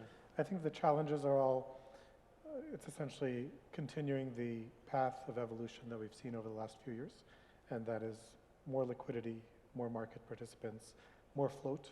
And those are all things that are well underway, but increasing trading volume, increasing price discovery. And I would think in the earlier panel today, the chairman alluded to this, which is the development of a domestic asset management sector is increasingly important to continue the shift from retail to institutional in-market activity. And so I think things like the deepening of the insurance sector, the pension sector, and as those participants become more stable and long-term and more sizable components of the equity market holder base, I think that's a natural evolution that you see help more developed markets have the kind of liquidity and depth that attracts confidence. Okay. Rami, maybe back to your research report, particularly the second half, where you looked at mutual fund performance, passive versus active, that age-old argument. Maybe just a couple of minutes on that would be useful. Sure. We looked at the data for the last 10 years, and when you look at the performance of the different funds over this time period, it's really a tale of two cities. The first part of the period, part of the analysis, which is from 2014 to 2019, the active net annualized return of mutual funds was not that big, around 1%. And the information ratio, which is a measure of skill, was not that high. But since 2020, it's been exceptional. The active annualized return is more than 8%. So when you look deeper into the attribution of what were the drivers of the active returns in the second part of the period, you find that the mutual fund managers had focused a lot on the momentum factor, when you look from a factor perspective. So the exposure was predominantly momentum. Momentum as a factor worked very, very well. They still had exposure to the value factor, but that didn't actually contribute much. It was driven predominantly by the momentum factor. And if we took a granular look at some of the funds, and you can see that a lot of the performance came from a few idiosyncratic and important factors. One is that IPOs, as was mentioned, was a big part of the market. They've done exceptionally well. Participation in that has probably done well. And also the leadership in certain sectors. You have some healthcare companies, the banks, they've done exceptionally well. So participation in that has been a big driver of the returns. So in order to answer the question whether the quote-unquote skill that we observed in the last 3 years can actually exist over a longer period of time, we looked at the performance of the different factors over a longer period of time, and we find that actually things like value factor, momentum factor do add value. And so therefore, I think there is room for a systematic process of a multi-factor approach to asset management in this space. So I think to answer the age-old question is whether active management does add value or not, I think we need more data. I mean, currently the 3-year time period is a really short time period, and we know that's been driven by a few factors that many of us are aware of, such as the IPO and concentrated bets and so forth. Therefore, I think at this point in time, it's hard to say that passive cannot beat active, and we need a little bit more time. That's what we would do. Okay. Sami, back to you. So you've decided to enter a particular hypothetical market. What does that kind of evolution process look like for Citadel Securities? How do you kind of, you've decided you're happy with the regulation, the matching engine, you've got the colo facility, everything's ready, right? You're happy with the environment. How do you tend to evolve in that journey within that market? Yes, obviously as market makers, I guess we need the market to grow, so we grow with it. And so this means that from various advocacy standpoints, a lot of meeting with exchanges, we work hand in hand to take that market to the next levels. That means what are the best way for the market to attract more capital, attract more investors? What is the kind of standardization that exists in other countries that we can bring in Saudi, so that when people think about Saudi Arabia, they think it's something that's like gathering all the best in class aspects of different exchanges, bringing that all together in one pod, so that investors come in and just really know what they're dealing with. So that work hand in hand within exchanges is particularly critical for the success long term. Now, obviously we mentioned IPOs again, which is kind of an easy way to increase the scope of products, but the world is very rapidly changing across different dimensions, and I think Saudi Arabia as a country can say it the most. And so the critical thing is trying to predict and understand what are going to be the next liquidity needs from the different participants in this room. We don't want to be in a situation where we fail to do this, and then at some point where we have new dimensions of liquidity needs, different types of investors come in the market. We don't have the ability to provide them with what they need. So that means developing new types of products, asset classes, single stock futures, options or thematics, developing the Sukuk bonds. I mean, there's obviously a lot of changing dynamics in the kingdom. And the thing that's going to be very critical is like, how do we, predict these trends so that we can be together with the exchange at the forefront of that demand.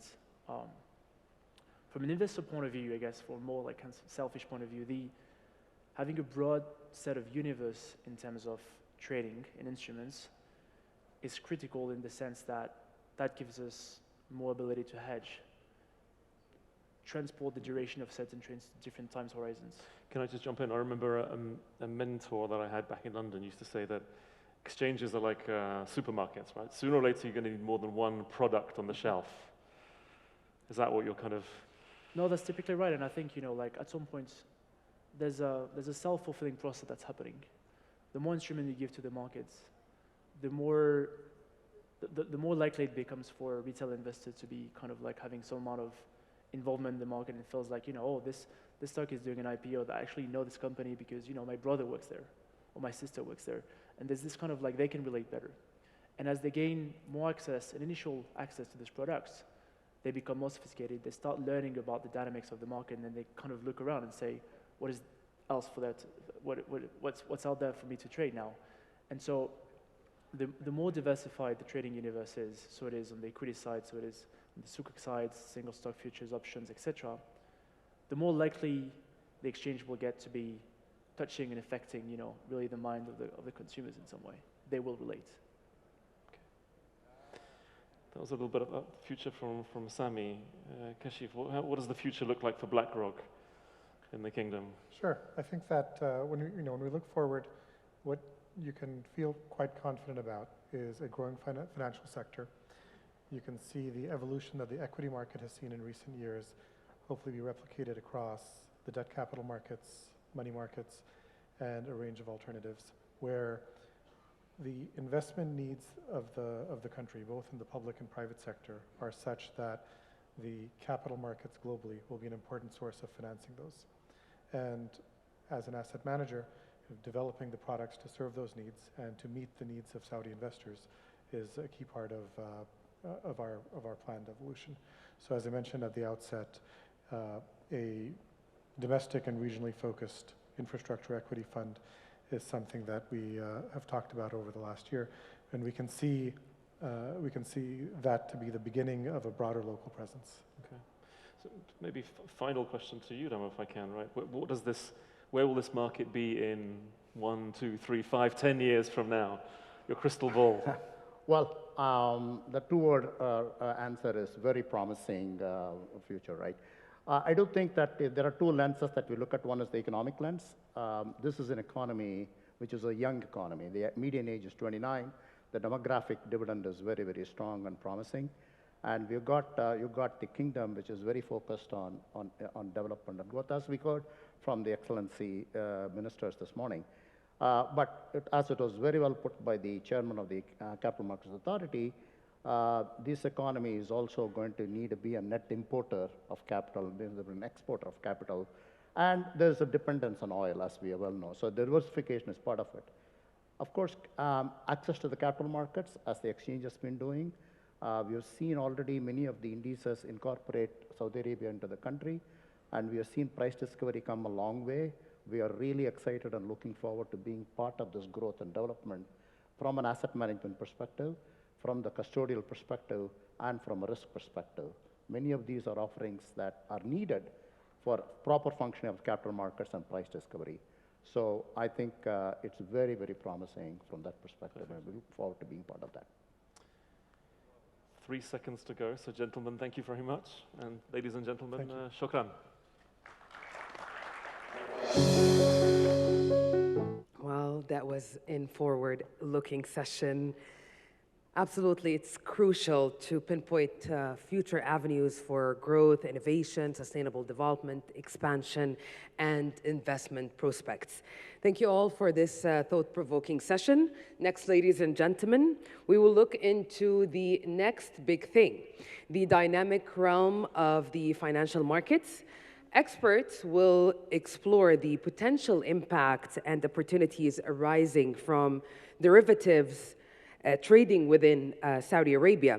So please join me in welcoming the moderator of this session, Cassandra Heilbronn, Private Family Office Chief Executive Officer, and her esteemed panelists, Mr. Wael Al-Hazzani, Muqassa Chief Executive Officer, and we have also with us Mr. Yazid Al-Nafjan, Deputy Governor for Financial Innovation, Saudi Central Bank, SAMA, and Mr. Mohammed Al-Shammasi, Diraya Financial Chief Executive Officer, and Elim Capital Chief Executive Officer, Mr. Liz Mali, and International Swaps and Derivatives Association Chief Executive Officer, Mr. Scott O'Malia. So please join me in welcoming the panelists and their moderator. Well, good afternoon and welcome to our session today on Saudi derivatives, the next big thing.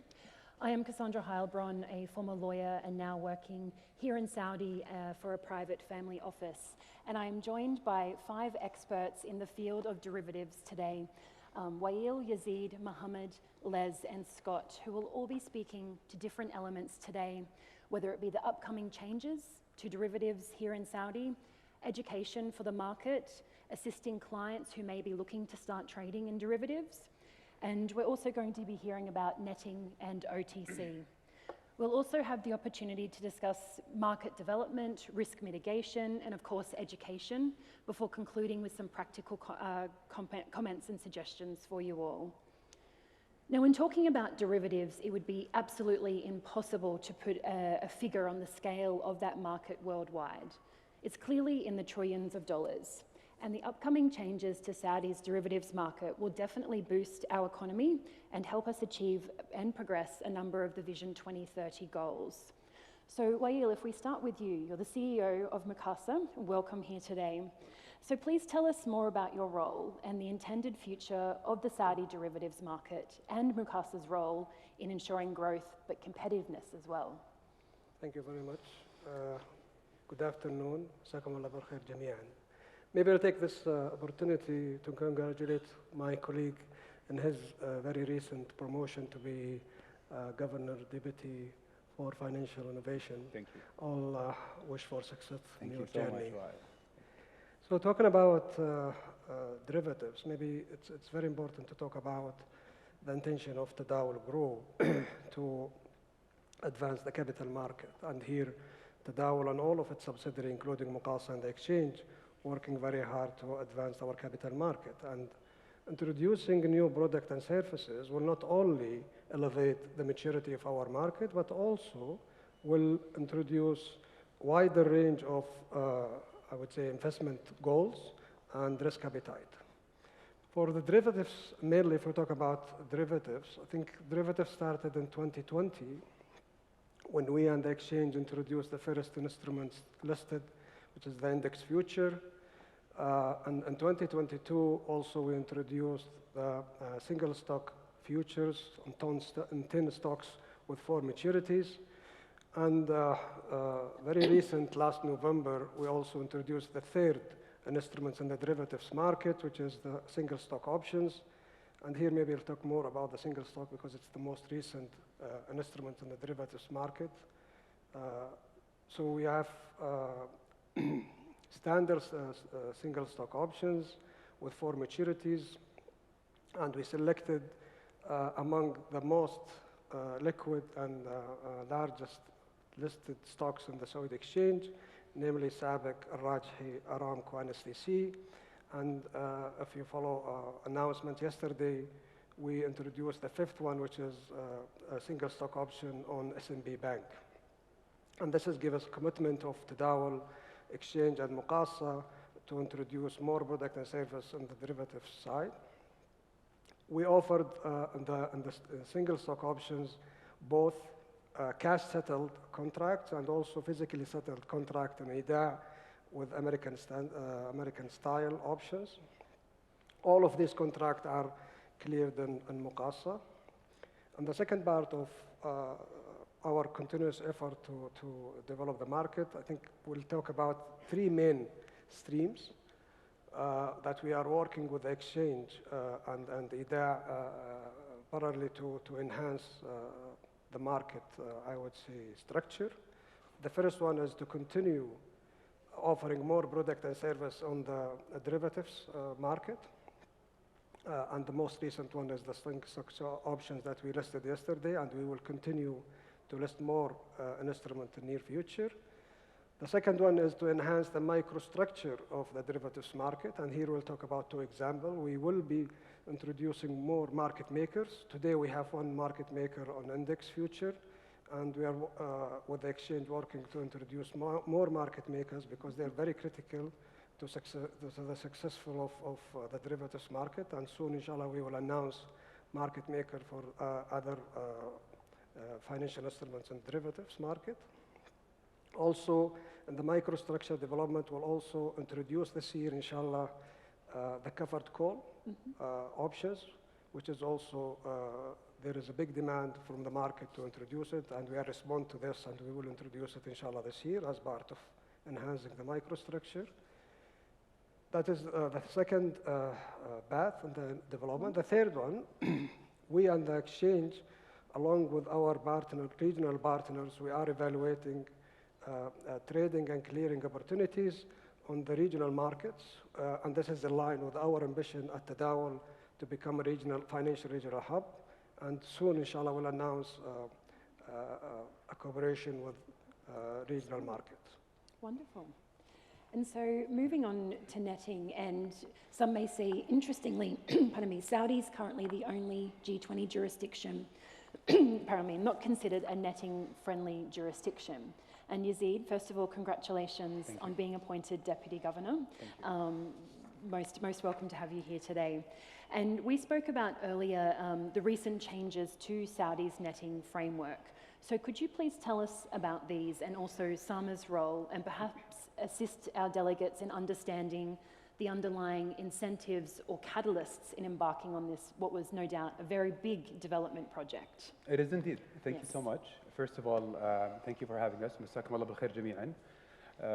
So when we talk about the netting in Saudi, I think it is the result, the culmination of a lot of ambitious projects and reforms that have been enacted as part of the Vision 2030 and as part of SAMA's mandate to maintain monetary and financial stability by introducing the law of systemically important financial institutions, and before that, the bankruptcy law, in addition to enacting the central bank law, which reaffirmed the independence and the powers the central bank has.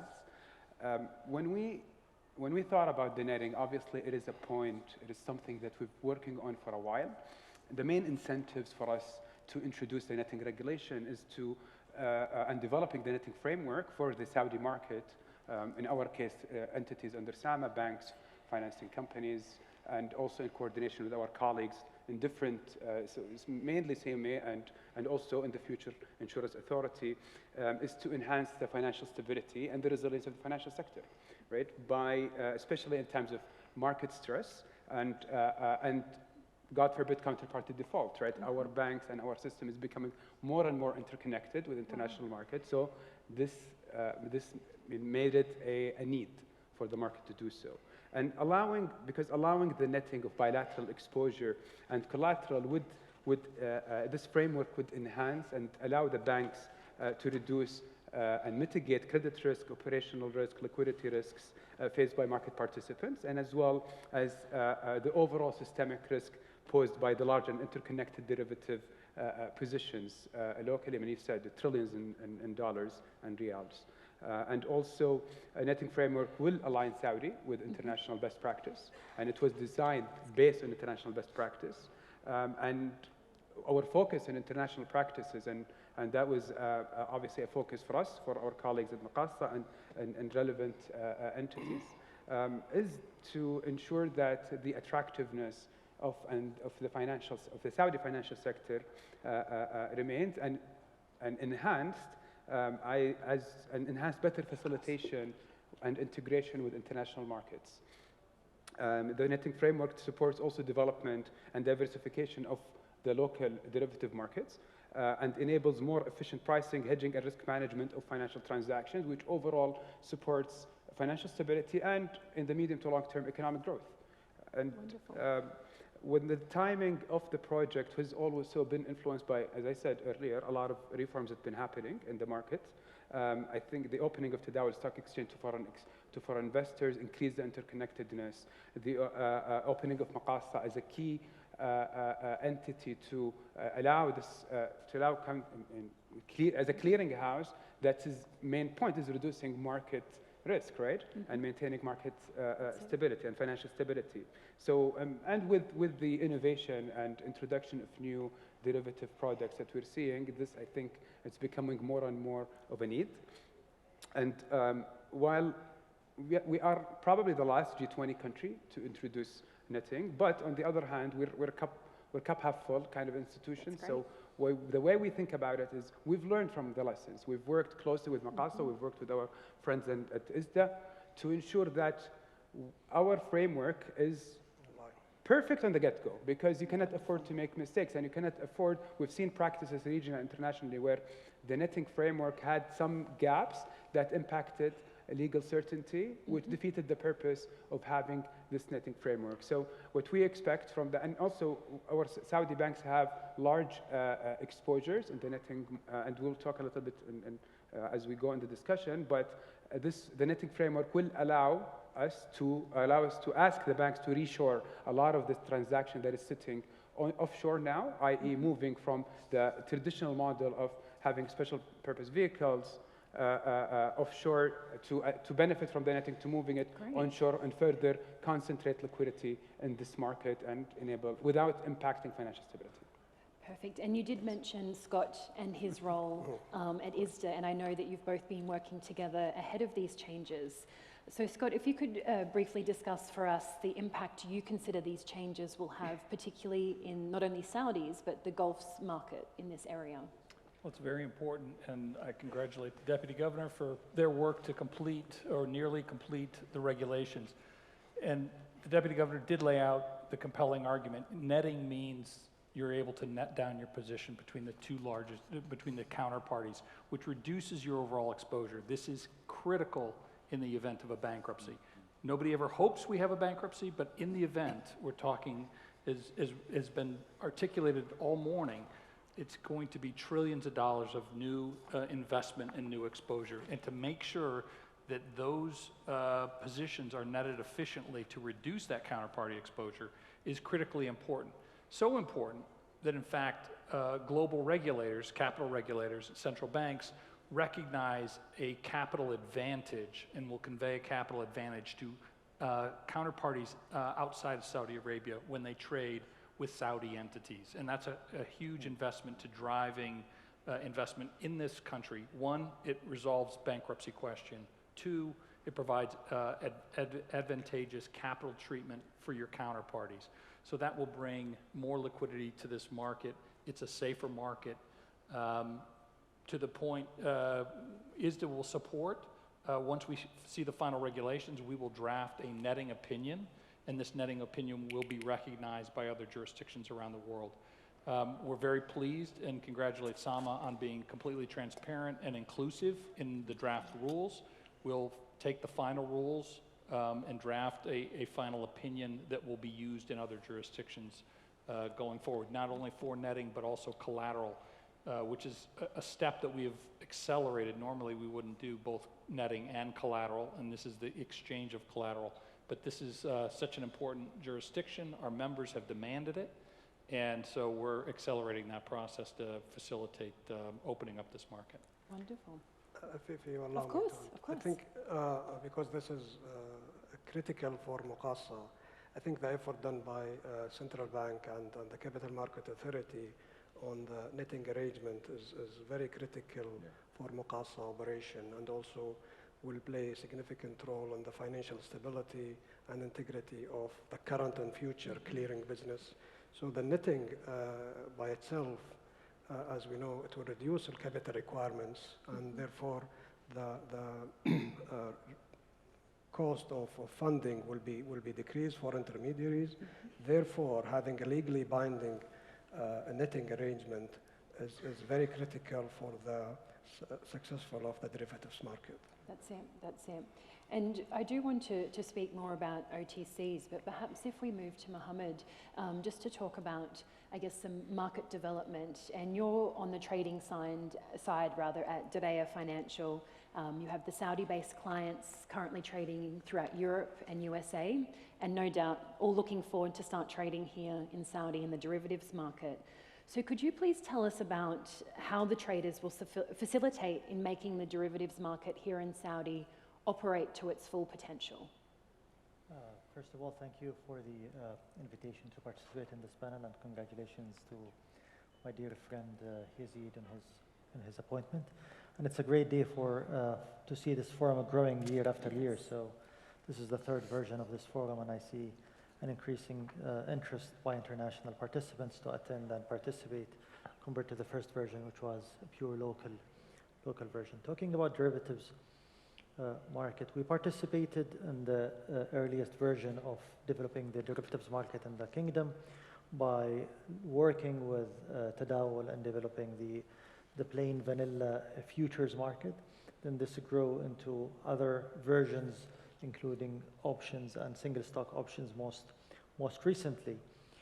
What we are seeing in terms of client demand is quite massive. As a company, we have been working in international derivatives offerings since 2016. And I would say that in terms of knowledge, in terms of demand, in terms of liquidity, it's all there. Saudi local investors already have good demand for this type of instruments.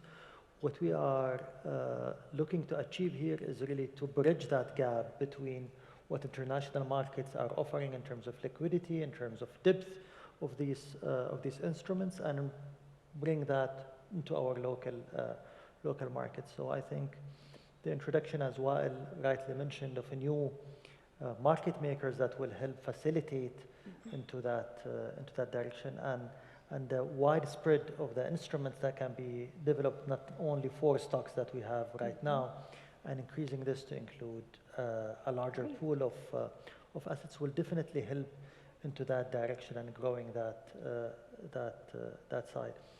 And more important, why this is so important for our exchange. This is a pure mechanism that will help in channeling information throughout the exchange, helping the market participants with the price exploration, and really getting the different assets into the equilibrium pricing. So it's not only a new instrument that will help in really ticking a box and saying this, we have achieved this, but I think it's overall development for the exchange and for the capital market is quite important structurally, that will help in balancing any imbalances.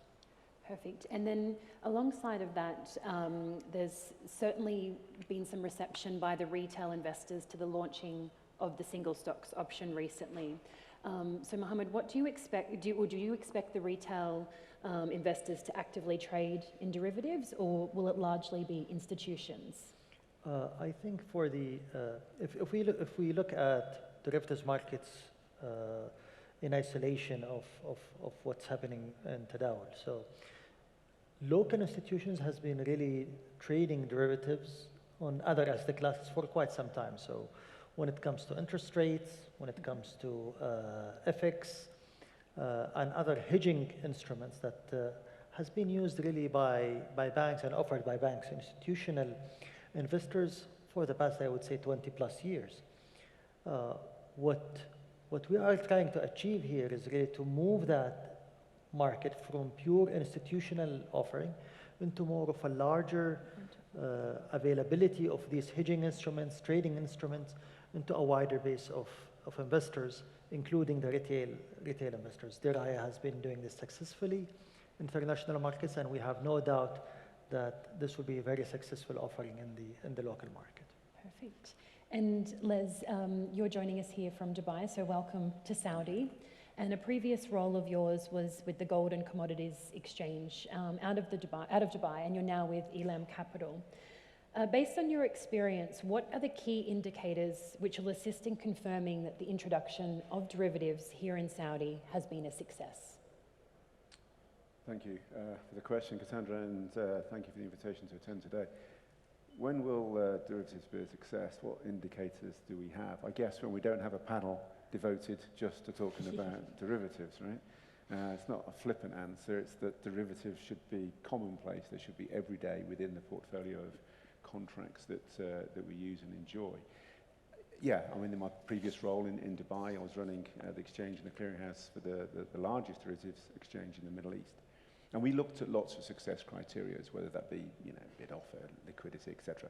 But for me, the word I kept coming back to was balance. I wanted to see a balance of market parties from the financial scope of clients there, but also touching on what Mohammed was saying about the retail sector as well. A sector that I think pre-COVID had largely been overlooked and ignored, and it's great to see that element coming into play now. And where I'd like Tadawul and Muqasa to expand their offering would be in the commodities and FX space, where I think it's a great vehicle for the clients and the institutional investors to hedge their risk for the underlying asset. Because the example, real-world example I'll leave you with is that from my old days with Brent crude oil. Brent crude oil is a remarkably liquid contract, of course, but it's a physically delivered contract, of which 1% goes physical. The other 99% is all hedged down the curve with two words that I think are absolutely key that I haven't heard yet, and that's price discovery. And I think we can talk about derivatives and what it gives to the market parties in terms of a hedging instrument, but for me, I think that price discovery is the real jewel in the crown as to what a futures market can bring. Wonderful. And I guess if we move briefly to risk protection, because with change does come risk, particularly without proper consideration of what can happen.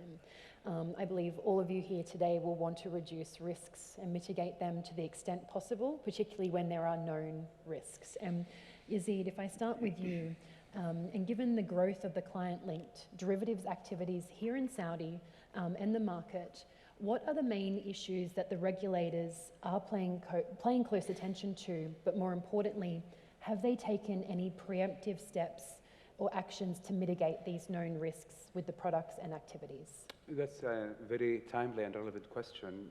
The job of the central bank is to worry about risks, right? And try to anticipate new risks. So preemptive action is part of what we're doing. Obviously, there have been significant changes in the derivative market landscape following the great financial crisis, 2008, and the Financial Stability Board introduced key reforms in the OTC derivative market that supports, I think, that mitigates a lot of the risks.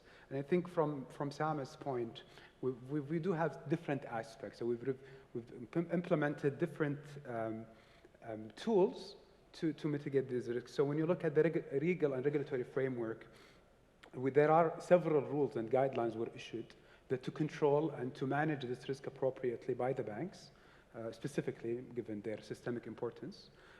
SAMA, in our end, in line with the FSB recommendations, we've issued trade repository reporting and risk mitigation requirement for OTC derivative, and we're currently in the process of updating the trade repository to align it with the IOSCO principles in coordination with the relevant colleagues, specifically for our colleagues in Muqasa. We also introduced banking rules for margin requirements for non-centrally cleared derivatives, which imposes margin requirements on the banks is dealing, hence, and thus mitigating the risks.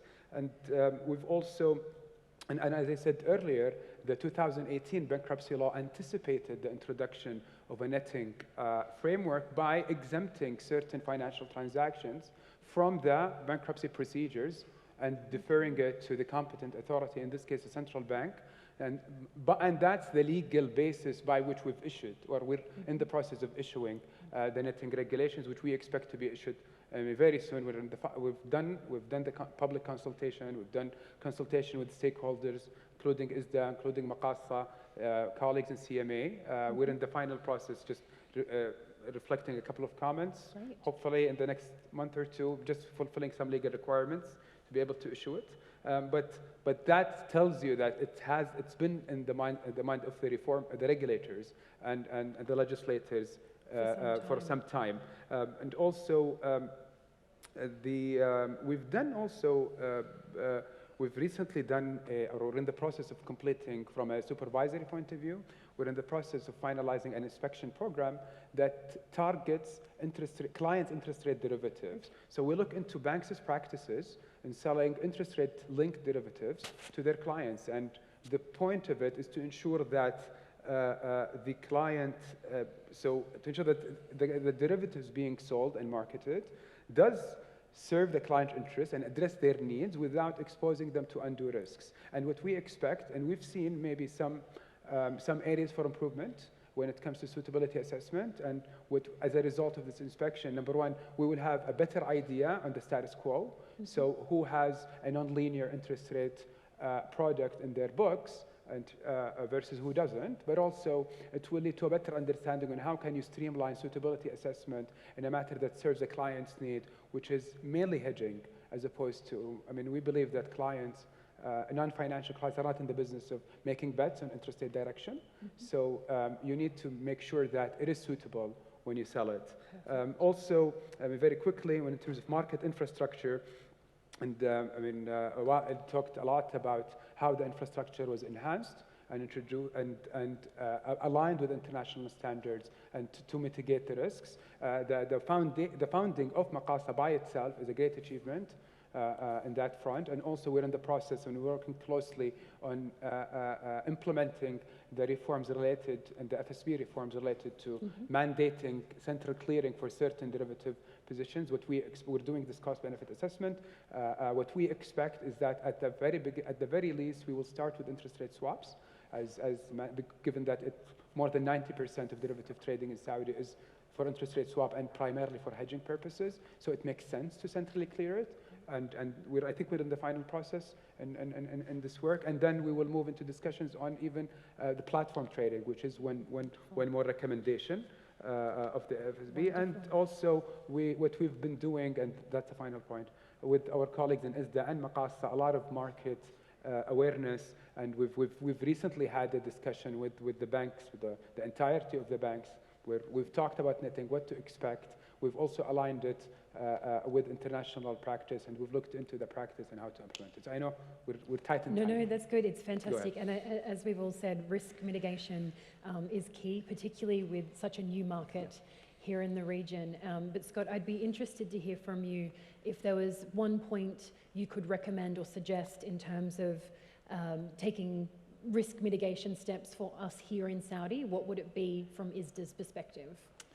Most of it is getting familiar with your options, and this will be probably consistent with the rest of the global market. Interest rate products will be predominantly the biggest amount of that. I think commodities are a great source as well, but you heard comments by their excellencies this morning about developing a debt market. That too will need proper risk management hedging, also probably tied to interest rate risk. Understanding your options, these can either be bilaterally exchanged and traded, or an interest rate curve is perfect for a clearinghouse to manage. So understanding what you're getting plugged into Maqasa, or whether it's going to be exchange traded or cleared or just cleared alone. These are your options. You have bilateral counterparties. There's a lot of documentation and legal requirements you have to be familiar with to make sure your rights and your obligations are protected. And then they're done consistently with the regulations set by the central bank and CMA. Wonderful. I guess it ties into risk mitigation, and that's education, going by timing, and then we'll conclude on some OTC discussions from your perspective. But Les, if I turn to you, we've got the key players here today, and we previously spoke about the importance of education in the derivatives market, particularly when there's different considerations for brokers, traders, clients, and of course, those of us who are here on stage. So please tell us more about your views on what the key points of education should be in this market given what we've just heard about the risks? Educate, educate, educate, I guess. It's repeated. And it's beholden not on the people on the panel, I'll come back to that, but all of us in the room to learn about derivatives and to share that and to bring the next generation coming through. We certainly did that in Dubai, working with a couple of local universities to that next gen of talent, explaining how a derivatives contract works, develop trading games so they could artificially have a bit of fun in terms of understanding how external events might influence an underlying asset and how a derivative contract would hedge that. Because the derivative contract and the margining methodology that goes behind it is a very elegant instrument, and it's a very simple yet beautiful thing. And when it comes to explaining that to the market parties, yeah, I think the exchange has a role, of course, educating its network. And for the CMA and the central bank, regulation is always going to come second to innovation. But I think there's a need to sort of develop that regulatory framework. There's a huge amount that's already been done in terms of setting up a CCP, in terms of netting.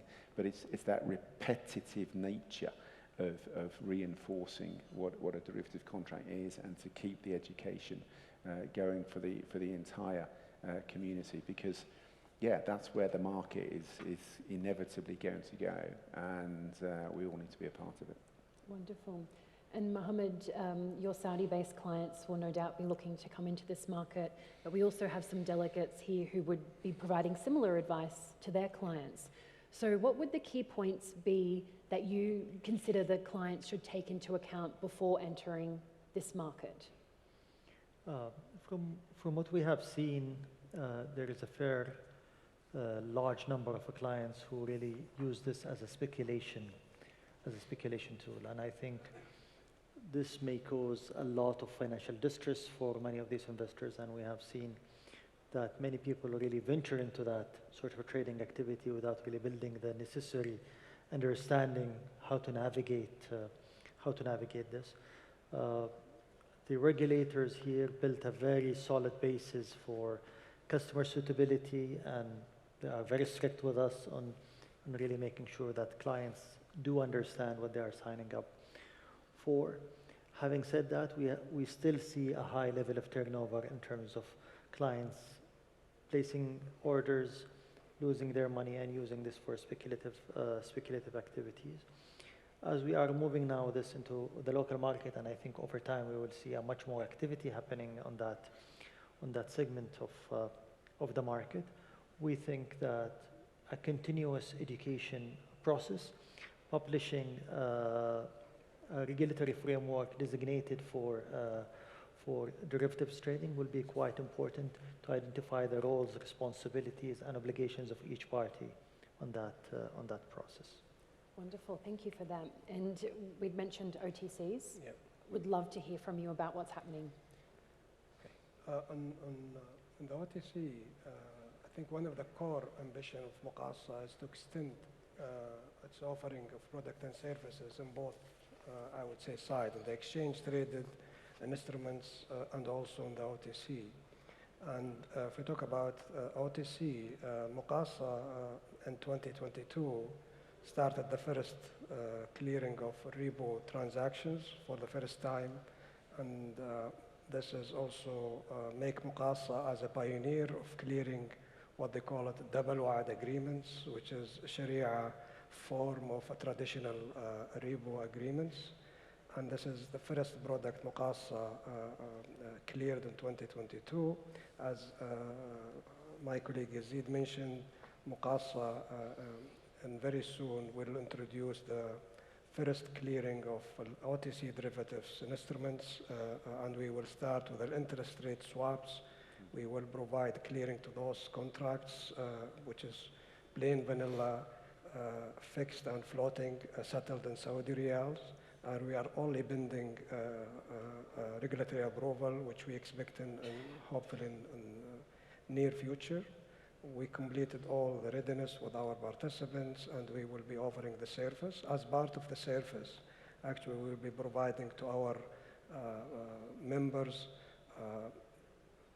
much, I would say, access to trade capture platforms, risk management, pre-innovation checks, risk management, settlement, fails management, default management, and collateral management. All of this will be part of the package that we will be providing to our members along with the interest rate swap clearing. And this will be only the beginning, as we agreed with the regulator. In due course, as we will introduce more and more, we build the infrastructure, we are ready to move, and it's only just a matter of introducing products in timely manner. Wonderful.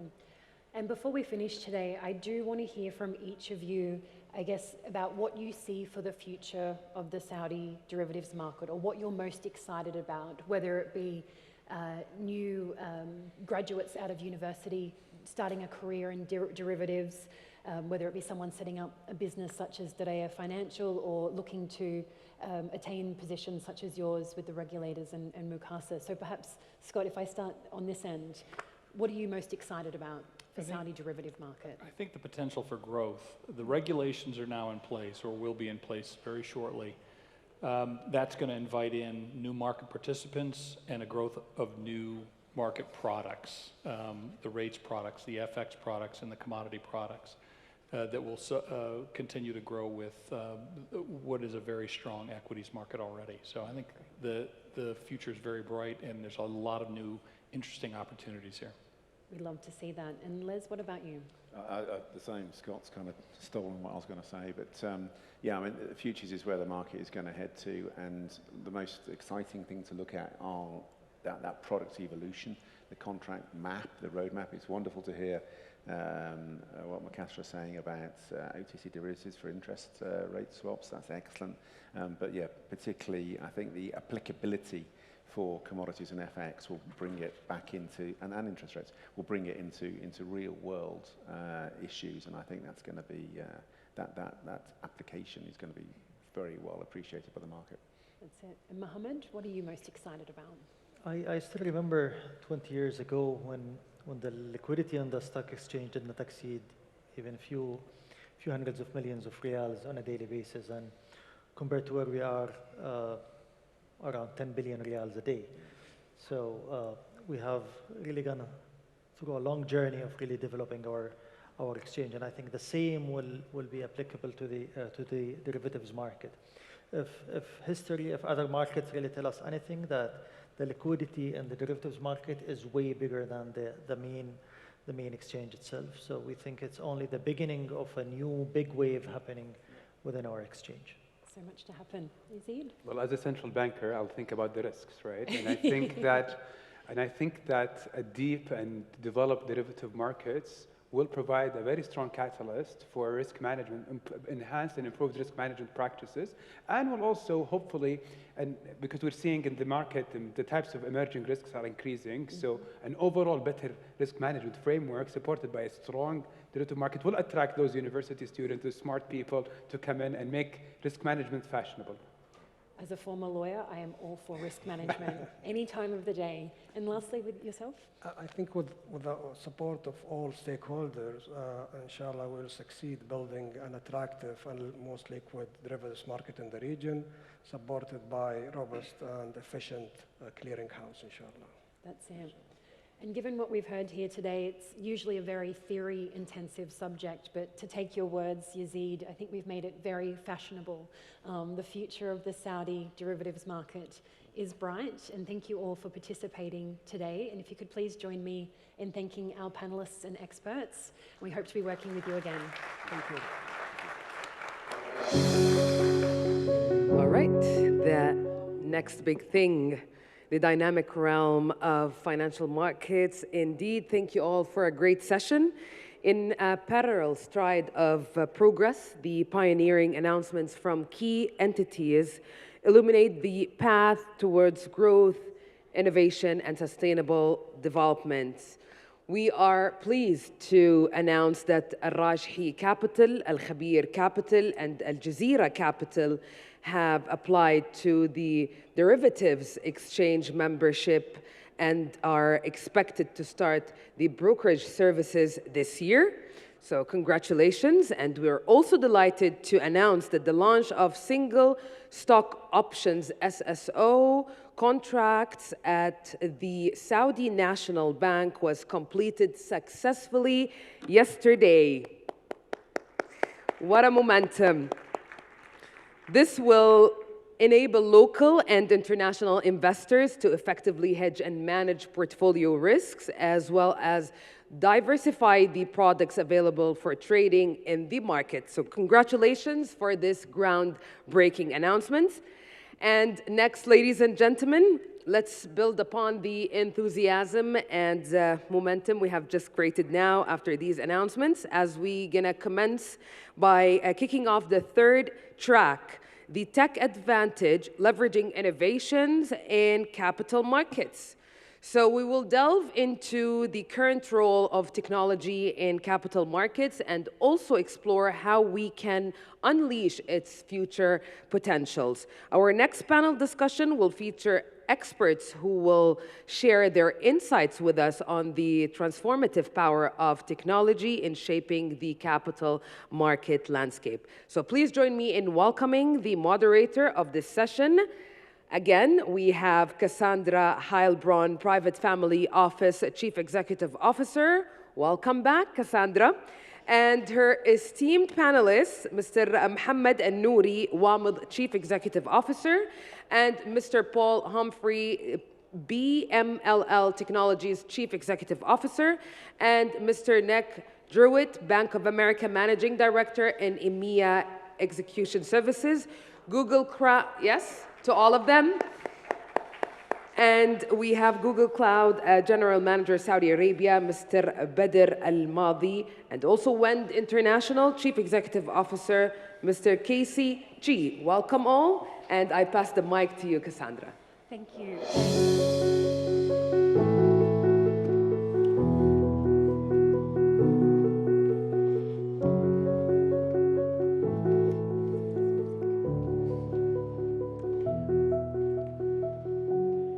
Lovely music there this afternoon. So welcome to our session today on the tech advantage, leveraging innovation in capital markets. I will say at first instance, you're probably expecting Kirkdale as moderator. However, he's unfortunately fallen ill. So I do thank him for his work in preparing the panelists and questions for today. And I am joined by, again, experts in this field with Mohammed, Paul, Nick, Badr, and Casey. So thank you very much for joining us. And they all have, for the benefit of us, global experience on technology and capital markets. Today we're going to be talking about the current landscape of technology innovation, the trends, the role of AI, the importance of data, challenges, and risks. And it's interesting to consider that each time we speak about technology, particularly in an evolving industry such as the capital markets, what we predicted even 5 years ago hasn't necessarily played out in practice. But we can all agree that it is an evolving landscape, and the time between hearing of new technology and actual implementation is crucial to success. And Mohammed, I want to start with you and your role at WAMD. So it is the innovation arm, and we're all interested to hear about what you do, but also what is WAMD doing to leverage technology to enhance the efficiency of the Saudi capital market, particularly in terms of your key highlights? Sure. First of all, thank you for having me. I'm really delighted to be part of this panel and definitely this amazing conference. So we are in WAMD in the third year since we established WAMD. And so far the team has been progressing very well towards WAMD aspiration. As WAMD, we have identified 3 areas where we believe WAMD could help and enable the capital market to become more efficient and innovative. First, that we become more control on the technology capabilities on the market. Second, connectivity. And third, data availability. Since April 2021, the establishment of WAMD, we are progressing on the 3 areas. On the connectivity, we have launched co-location service in 2021. We started with phase 1 and phase 2.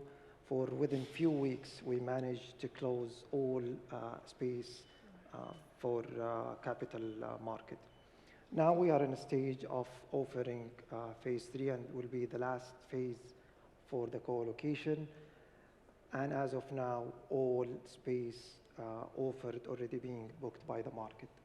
Co-location is a pillar for the capital market. It gives for market members or participants an efficiency that could reach 20 times comparing with not using the co-location. Mainly, if I highlight more in the co-location, where we give an opportunity for a broker or whoever in part of the capital market to rent space next to Tadawul data center, which is the exchange, the real engine of the exchange.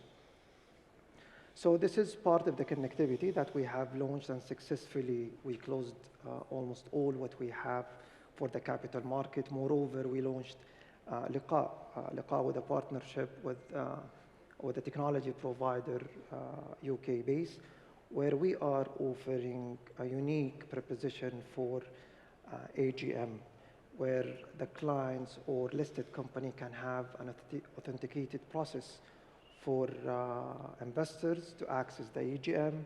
We will have over 9 different live translations throughout the AGM and other meetings. So this is a second type of connectivity, how we connect investor, shareholder with issuer or listed company. Moreover, which is on technology capabilities, last year, WAMB managed successfully to close a deal where we have a majority stake on DirectFN, and we believe that transaction will help the market a lot when it comes to technology. We are looking forward to help not only a certain segment in the market, actually every segment in the market, retail, investor, capital market, financial institutions, high frequency trader, through having the right technology set up through DirectFN. And last area of focus, which is data availability. There is a huge project has been taken by the group level, not only by WAMB, where we can provide the market with more data on a different angle, on issuer, investors, retail investors, and many other segments. Wonderful. Not a small job by the sounds of it. Wonderful. And Nick, you're with Bank of America, and welcome to Saudi. Thank you for joining us today. Thanks for having me. That's no problem. So if you could please tell us a little bit about your role, but where you also expect to see the biggest technological shifts in trading. Thank you for having me. So I think my role involves ultimately allowing our clients to access global markets to trade. So primarily my team is focused on equities and listed products and listed derivatives. Obviously as a bank we cater to a full range of asset classes, most of which are traded electronically. So the days of throwing pieces of paper around and waving your arms in the air to get a trade done are long gone, unfortunately, perhaps for some, but trading really is a technology business now and has been for some time. So the evolution of our marketplace to trade higher volumes has necessitated electronic trading, and it's also facilitated the higher volumes in reverse. So I think the intersection of all of the things we've just discussed around co-location, around the use of data, AI is often used obviously in the context of decision making and trading.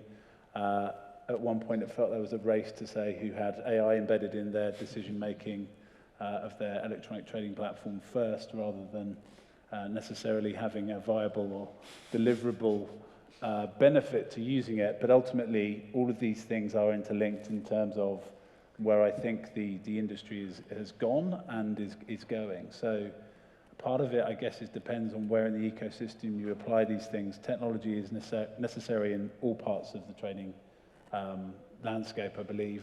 You know, from communicating an order between yourself and a counterparty or a broker or an exchange is obviously essential, but also decision-making support in terms of traders being aware of what's going on in the marketplace to make smart decisions, or having an algorithm that's going to do it automatically. And again, increasingly we see people kind of automate that process between what a trader used to do and now an algorithm does for them. And that's also just part of the whole decision-making process around what to buy and sell. So, you know, once where you had a fund manager or a team of analysts trying to work out what to buy and sell, and that still happens, and it's still a very viable part of the investment process, increasingly they're either helping their decisions be made through the use of data and technology, or the data and technology is doing all of that for them and making those trading decisions for it. So I think that's where we're going, is just more of that, more of the same, and basically a better application of all of those things to greater levels of automation, although where that ends is difficult to tell. That's it. And we heard on the earlier panel, there's actually been games made and derivatives to encourage people to start trading. So it seems that the world is endless in terms of technology and trading. And if I move to you, Buddy, you're the general manager at Google Cloud here in Saudi.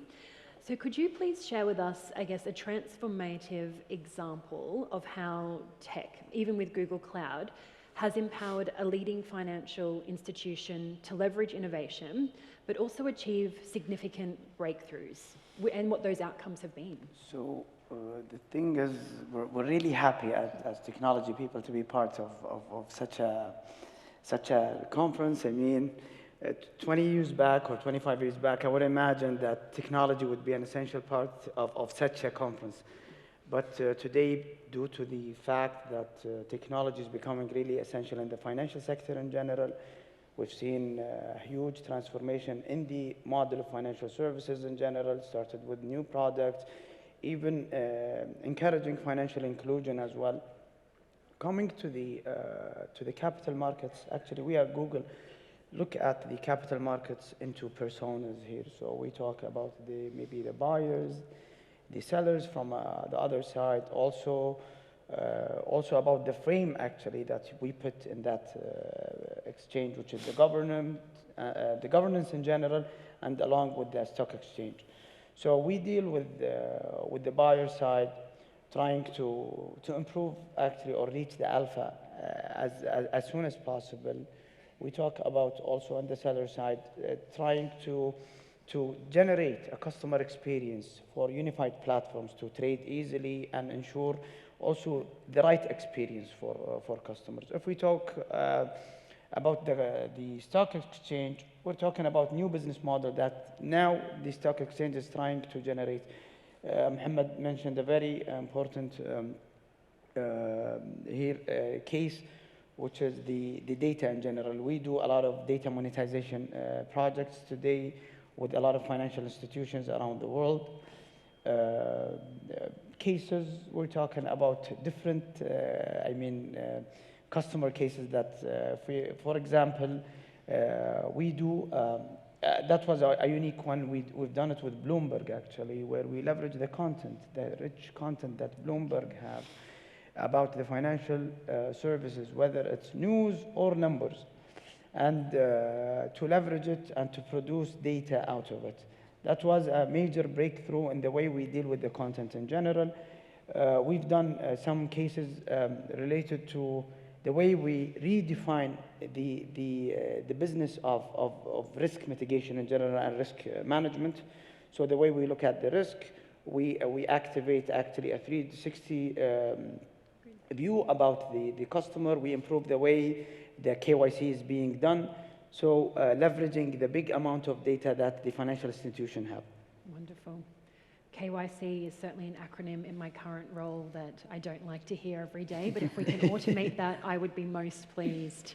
Now, Paul, turning to you in your role at BMLL Technologies, and we will talk about data in greater detail later on, but I want to start with hearing from you about your role, but also your views on the market becoming more sophisticated and how we view the current innovation landscape in the capital market technology industry. Well, first of all, thank you very much for having me at the conference. It's a privilege to speak here today and be in Riyadh. I'm Paul. I'm the Chief Exec of BMLL Technologies. We are a historic data company. We specialize purely in historical data. In terms of the sophistication of the marketplace, let's face it, these days to trade any instrument in capital markets, you've either got to be a data scientist, an engineer, or a mathematician, or preferably all three. To your point, Nick, about throwing pieces of paper around and shouting and screaming as these markets first started out, these days that's just simply untenable. So the sophistication curve of the participants in this market is only going up. Now, how do you serve that increasingly sophisticated electronic world? You need quality, granular data to do that. And the market, in terms of the innovation around that, is somewhat underserved. Historical data has really been the exhaust of the market data companies as a whole. Real-time and pre-trade was predominantly their business. Over 90% of their revenue resides in that world. And the historical data was almost an afterthought. They would store their real-time data on a daily basis, package it up and sell it. The problem with that is it would come with gaps, spikes, packet losses, flaws. And in an increasingly sophisticated world, which we've just described, that's just simply unacceptable.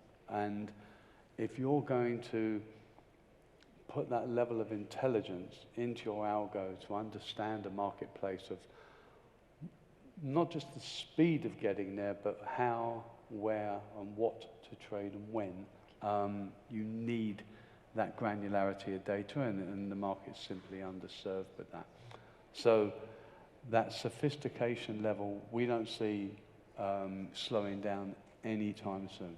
And we think that will continue. Possibly quite the opposite. Casey, I'm very pleased to have you on this panel because you're now CEO with Wind International, but you were previously an investment banker. So we have the benefit of hearing two sides today. And we will talk about AI in further detail later on today. But if we talk about the current landscape, what do you consider the most innovative technology to date that has transformed capital markets?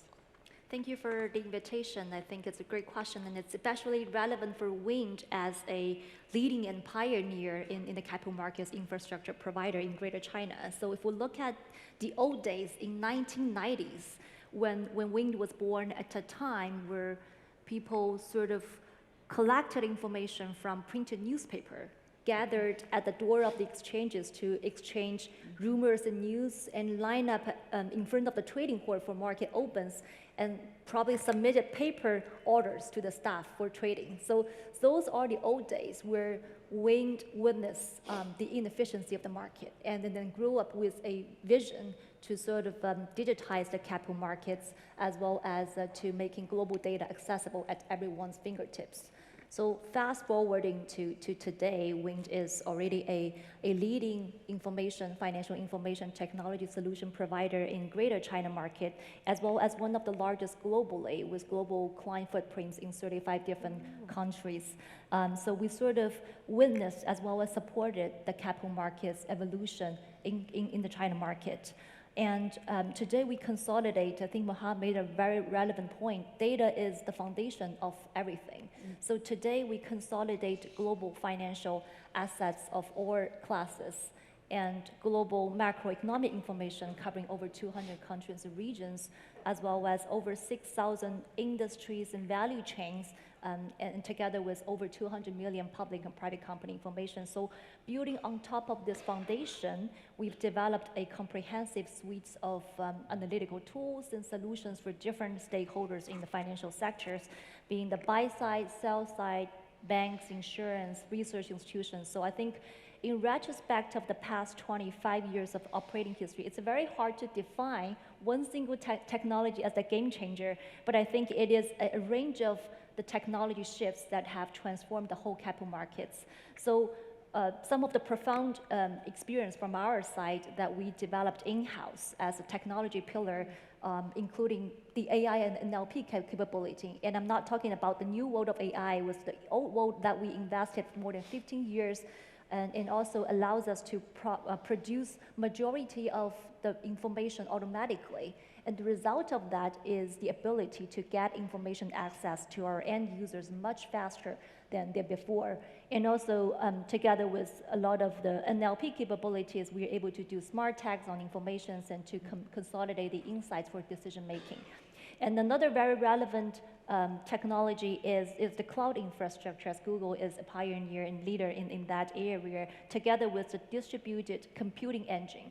So in 2000s, around that time, we developed proprietarily our finance cloud, which allow us to get real-time information seamlessly from the very mega raw database to the front end users in a very timely manner.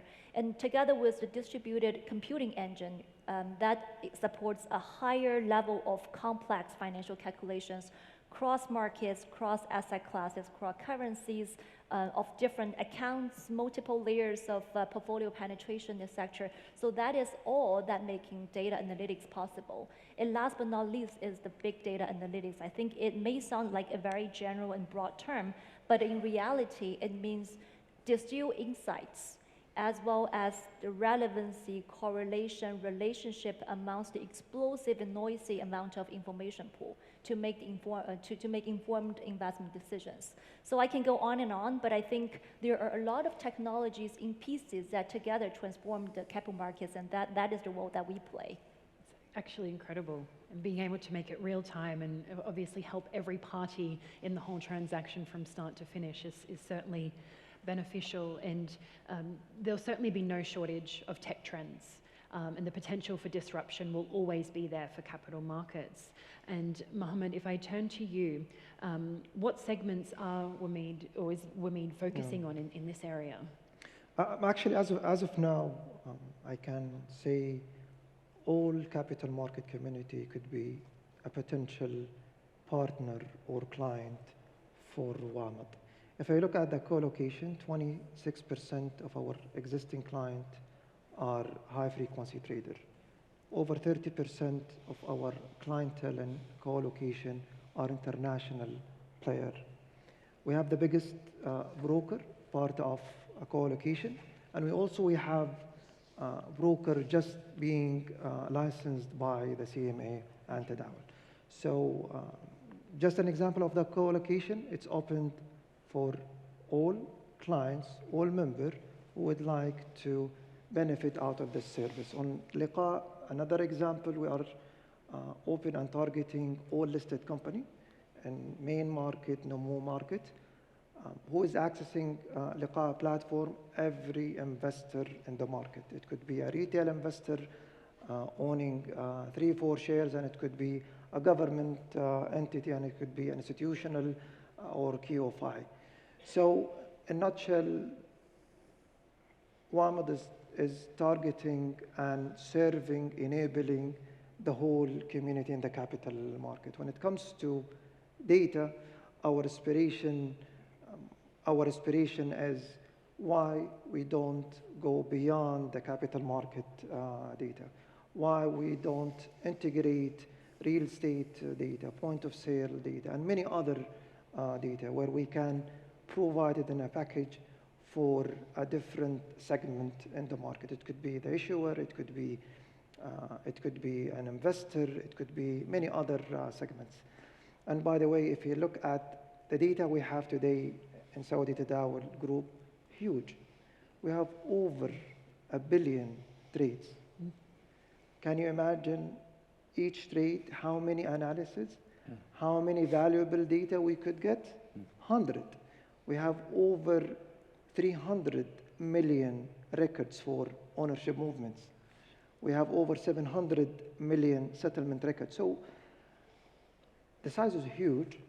However, our aspiration is bigger than what we have. We would like also to leverage other source of data that will allow us to get in a stage where every member in this community, I mean in the capital market, could get more information, valuable information that will enhance the experience of the issuer, of the investor, or price dissemination company. That's Fantastic. And I did want to ask Butter a question about tech trends, but I think it would be good to go to you, Paul, given the mention of data. And I think you're our resident expert on data, which is fantastic. How has the focus shifted from speed to intelligence, where previously the emphasis was on first to post and to act on market data, but now it's about prioritizing the strategic use of data for making those informed decisions? Well, certainly my belief on that is that the speed race is almost over, and the race for data and analytics is now firmly on. To the point you made about the scale of the data, we collect end-of-day level 3 packet capture from over 100 venues around the world. Just capturing the IBM order book on NYSE is 7 million messages a day. There's 16 venues, lit venues in the US that trade the same stock. They will all have 7 million messages too, and that is one stock out of 6,000 stocks. You can see how this multiplies up. So to understand that, it used to be the preserve of only the most sophisticated high-frequency firms. And one of the beliefs was that they were faster than everyone else because of the size of their machines and the width of their pipes and all of that. It's part of the story, but it's not the complete story. They had an army of quants mining this data, engineering it to make it usable, to put intelligence into their algo. So the reason they were able to rest an order on that example of IBM at that point and get transaction first is they knew what was going to happen next, and it made them look extremely fast. 80% of a quant's time is typically spent scrubbing, munging, gathering, and organizing data. And if you're lucky, 20% of their time deriving something actually useful from it. And it really turned into an unfair playing field. That's one of the things that certainly we do, is we've tried to democratize that environment to give that quality of level of data to those that are unable to manufacture it in such a way. And we talk about the advance of AI. AI relies on quality data. If you're putting rubbish in, you're going to get rubbish out. It's quite as simple as that. And like I said, it's been the preserve of only a handful of firms for many, many years, and it's only recently that that's really changed. Absolutely insane figures that you've just given us then. And I will go back to you, Butter, when we're talking about the tech trends, but also I'll integrate some points on data, because I would like to hear how Google Cloud will play that pivotal role in changing or shaping even the future of innovation in the tech markets. But what are your views on the use of data in such a disruptive technology? So, I mean, we at Google believe that we're a company that born in, to make the data more accessible to people in general. So now we believe in openness for sure. So what we do right now, that the fact that we are in Saudi now, we're getting closer to the customers in Saudi. So this enables the whole financial system community to be close to the kingdom, and also to stimulate that innovation ecosystem that we have. In terms of the way we look at it, definitely, I mean, every day in our phones we use Google technology, Maps, YouTube, and we see the amount of intelligence that has, and building the customer personas that are there. Actually, in Google, what we're trying to do, we're trying to reflect that on a bigger scale, on a more of a sectorial, industrial, way of looking at things. So in the financial sector, we believe that the technology that we have is reliable, secure, and of course, it's creating some sort of a disruption, but without forgetting the facts of what the sector is all about. When we talk about here about security, so on Google, we believe that we have a very resilient, solid infrastructure that enables our clients to trust our technology. We have things like zero trust technology, where actually everyone is doubtful until he proves I mean the opposite. We're talking about our capabilities in AI and ML. We've seen a lot of cases where we leverage our machine learning capabilities and LLMs to produce data, to leverage actually the historical data that the financial institutions have to give better insight in a very, very simplified manner. Wonderful. And Nick, I don't want to give you a yes/no question, so please don't take it as that, but is the increasing use of technology in capital markets always beneficial? So looking at it as a Google DM, of course. Oh, I was going to say, okay, please continue, and then Nick, I would love to hear from you on that. No, sorry. So taking it, definitely it's something useful for us. That means more analysis, more more insight, and more clients. That's it. Data is key, definitely for your industry and clients. So, and then Nick, yourself? Yes, to not give a yes/no answer sometimes. So I think the challenge really is that technology is great. We've established that we can't hide from the fact that technology will continue to kind of evolve in life, in financial markets is no different. I think the challenge really is that the marginal gain of certain pieces of technology or data isn't always worth it. So because these buzzwords are so ubiquitous and everybody's looking at similar things, the cost of an alternative data set diminishes very quickly because the more people you sell it to. So we often get approached as a big firm like us who is a big consumer and a lover of data, of new data sets we can use for lots of different things. And often the people selling the data don't know what we're going to use them for other than they might have some interesting data to sell.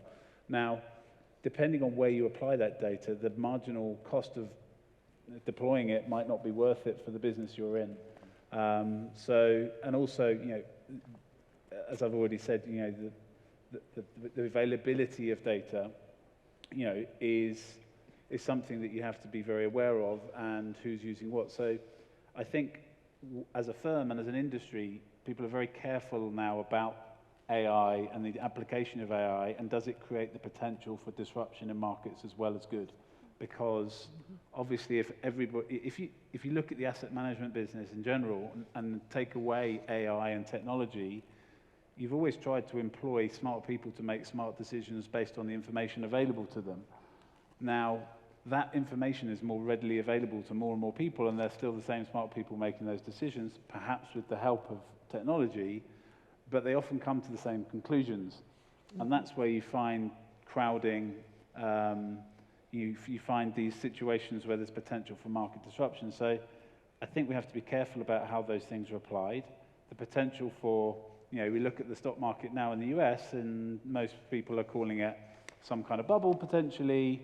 You've got companies that have, NVIDIA is the best example, obviously, given how big it's become and how much the stock has rallied, and the fact it reports earnings this week, of the computing power required to manage all of this data and come up with AI models. It's literally the epicenter of all the companies that do that. They provide the chips to do it. So, at the same time, you've got to worry whether we're getting a bit ahead of ourselves, because the cost and the effort to deploy all of this is significant. It's not easy to do this, especially in big organizations. So I think, is it good? Yes, generally, but at times, you've got to pick and choose your battles, what data you deploy, what methodology you use to do that, and whether there is the marginal benefit for the business you're in to go down that path. And it's great that you mention artificial intelligence, because I do want to speak and hear from Casey about that, because it is inescapable, but it certainly is on a spectrum at the moment in terms of how much it is implemented. So I wanted to hear from you about AI and its role within capital market innovation and what impact it will bring, but then also you mentioned Wind is a leading Asian financial institution and technology solution provider. So what has it been doing to capitalize on such technology to better service the capital markets? Sure. Wearing my historical banking hat, I understand the operations of the finance sector. And then sitting in my current role, I feel more excited to sort of not just providing value to one institution, but to the tens of thousands of institutions with our capability. So I think there are four major areas that AI can really add value. on lead generation, for example, helping the companies to identify potential new revenues with deep learning, with knowledge graph kind of technology, able to help corporate banks to identify quality small and medium companies with financing needs, or helping financial advisors to identify the fast-growing companies before they even become unicorns. And also, AI can help in the world in customer engagement. I think a lot of corporates are using that. The mass affluent adoption today is when it comes to use robots to provide customer services through analyzing the text and sentiments.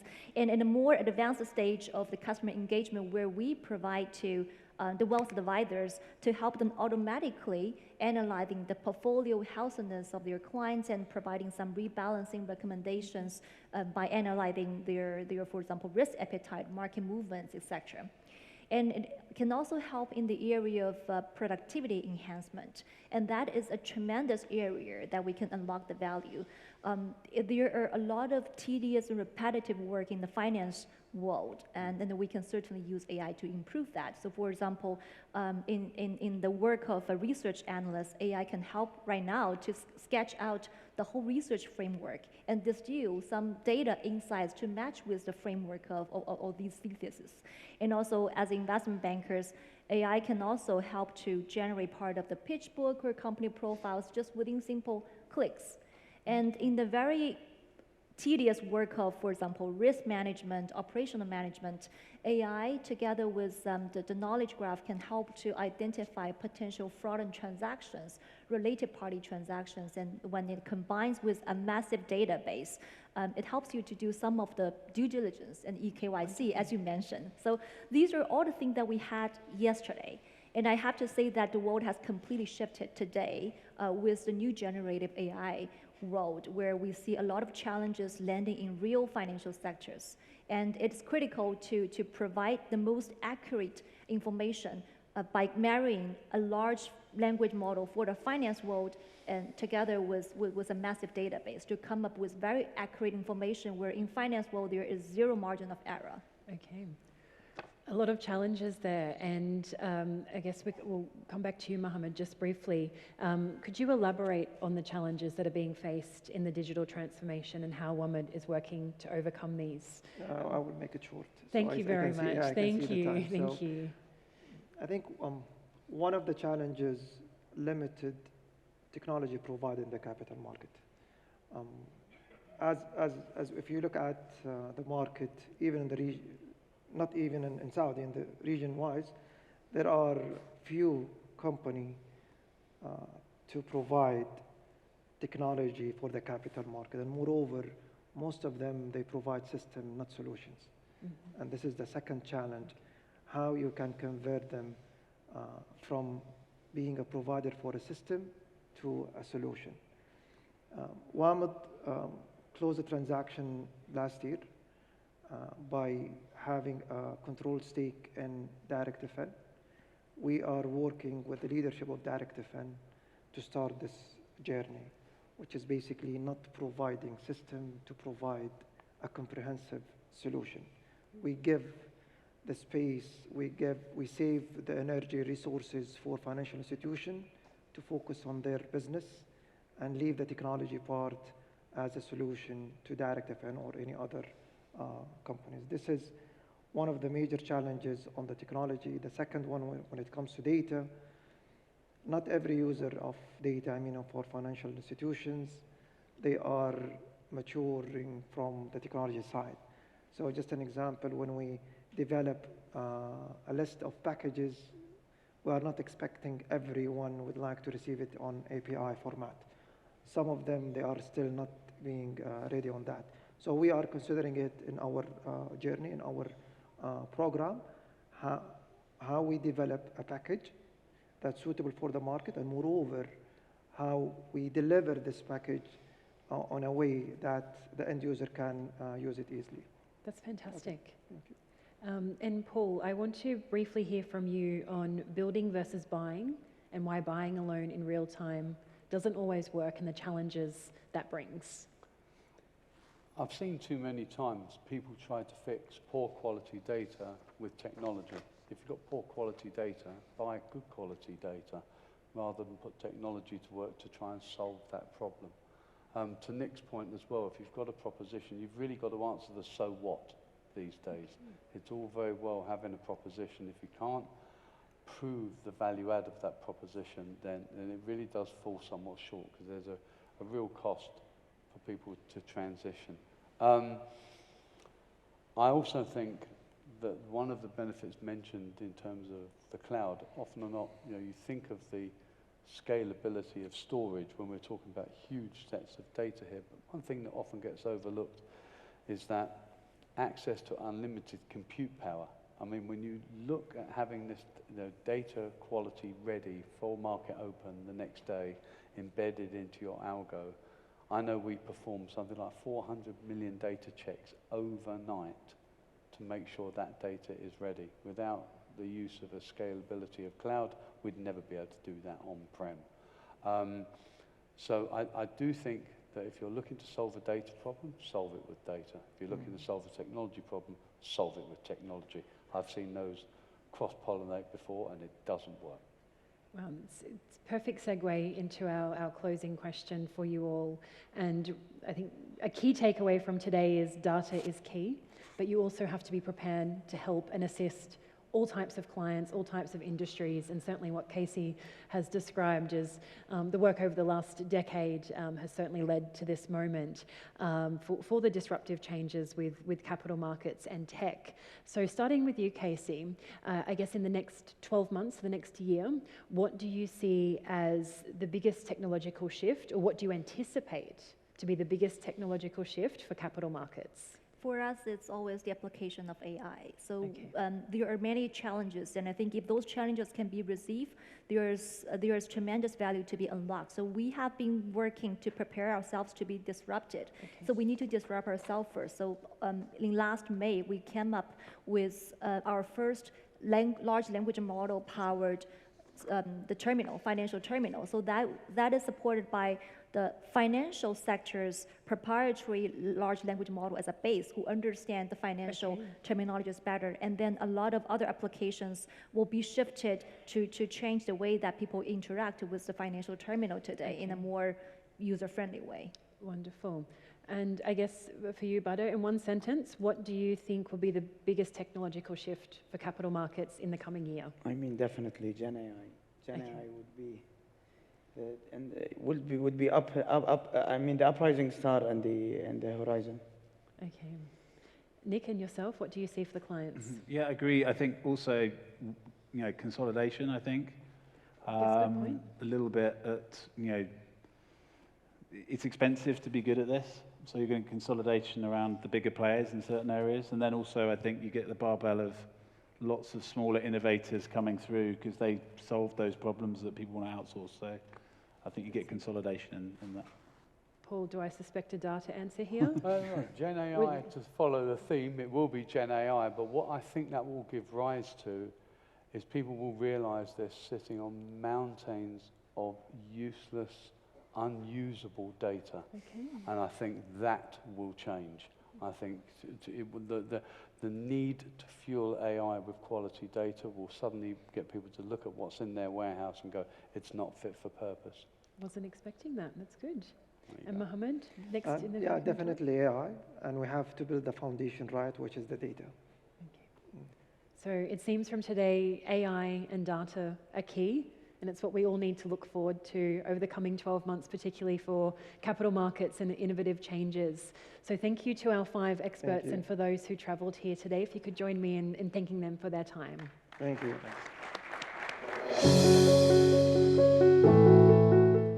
Thank you all for a great session, illuminating the cutting-edge innovations and disruptive technologies that are reshaping the way we envision the financial landscape.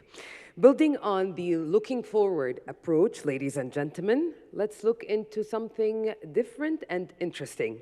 Banking beyond borders, the future of digital finance in Saudi Arabia. So please join me in welcoming back to the stage the moderator of this session, Dr. Maliha Hashmi, renowned futurist, World Economic Forum Global Future Council expert, and her esteemed panelist, Mr. Philip Drury, Global Head of Technology and Communications, Banking, Capital Markets and Advisory, Citigroup. And we have also with us Mr. Majid Faqih, General Manager of Corporate Banking, Saudi Investment Bank, and Mr. Nicolas Morrison, Managing Director, Eventi Consulting. So please join me in welcoming the moderator and her esteemed panelists. Welcome all to the stage. Bismillahirrahmanirrahim. Assalamu alaikum and warm welcome to all the visionary thinkers, speakers, and guests today. It's a pleasure to have you all today, and what a fitting way to complete the session for this evening on futurism, the future of banking, digital banking, and banking beyond borders. In this era of digital innovation, we can't think of anything but convergence, and Saudi Arabia is in the forefront of that. We have a great list of speakers today, futurists, forward thinkers, who will tell us more about this topic. Let's start with Mr. Majid Faqih. Welcome. Thank you. Hope you're Thank you doing for well today. having me. Thank you. So your question, we'll start with Saudi, of course. How is Saudi Arabia growing? Is Saudi Arabia growing as a market for digital banking? I think definitely is. If you know the Saudi market, you know it's well set for great growth in digital finance in specific. I would say three main things are fueling this. One is the infrastructure, IT infrastructure in the country that is very well developed. I would say also the regulatory encouragement and all the flexibilities provided to the financial institutions to explore all the new technologies. And lastly, but most importantly, the great, I would say, tech-savvy young nation that we have in Saudi Arabia that is adopting so many technologies, including definitely banking, new technologies. So these three elements, I would say, sets the country for great growth in finance technology. Great, thank you. It's a great point about the youth and their interest in building and growing. And one of the things you mentioned was regulatory environment, how that's evolving. And that will take me to the next question with Mr. Philip Drury and as well as Mr. Nick Morrison as well, is how is the regulatory market, the landscape evolving in Saudi Arabia to support the digital finance market, including fintech startups and digital banking, and where do you see it going? Nick, it's never good to be second, so I'll lead off here. Look, I think the results speak for themselves. Yeah. There are 147 fintechs in operation at the end of 2022, right. And there were 10 in 2018. So what we've come to learn with the kingdom is that the commitment to Vision 2030 means that transformation happens where there's that commitment, and we're certainly seeing that on the field of fintech. The ambition is high, so there's an ambition for 2025 for 70% of payments to be non-cash. So there's a lot of work still to be done, but the reality is there are a lot more fintechs here today than there were in the past. Regulation is evolving. The sandbox is a great example of that, where fintechs have the ability to experiment, and then there's a feedback loop, and that evolves to positive regulation change. So there's a lot of good things that are happening. We've come a long way, and I think the future continues to be bright, but would love to get Nick's additional thoughts. Oh, thank you. And maybe if I can just begin by saying that I think it's a wonderful privilege to be here and to be supporting this conference this year. It seems to get better year after year. And Peter, to really pick up on the points that you've raised, I would say, actually going back to the first question, I would say that it isn't growing. It's doing even more than that. It's really leaping forward. And the stats that Peter has given with respect to fintechs, I think supports that line of thinking. The government, the monetary authority, the Capital Markets Authority have put regulatory frameworks in place that are designed to really accelerate digital banking and fintech introduction within the region. So is it growing? No, I would say it's leaping forward. I love that. It is. It's leaping forward, and the future is now, so it's happening as we speak. And just going back to what you said, Mr. Philip, Jure, what are some of the challenges? You were talking about, the opportunities. What are the challenges that these traditional financial, institutions will face when they embrace this digital banking? Yeah. What are your thoughts on that? Look, challenge is resistance to change. We're all human. Yes. We're used to our ways, and we're being asked to adapt. We're being asked to evolve. We're being asked to show a greater level of agility. But we're all competitive at the end of the day, and the reality is that the market will advance. Yeah.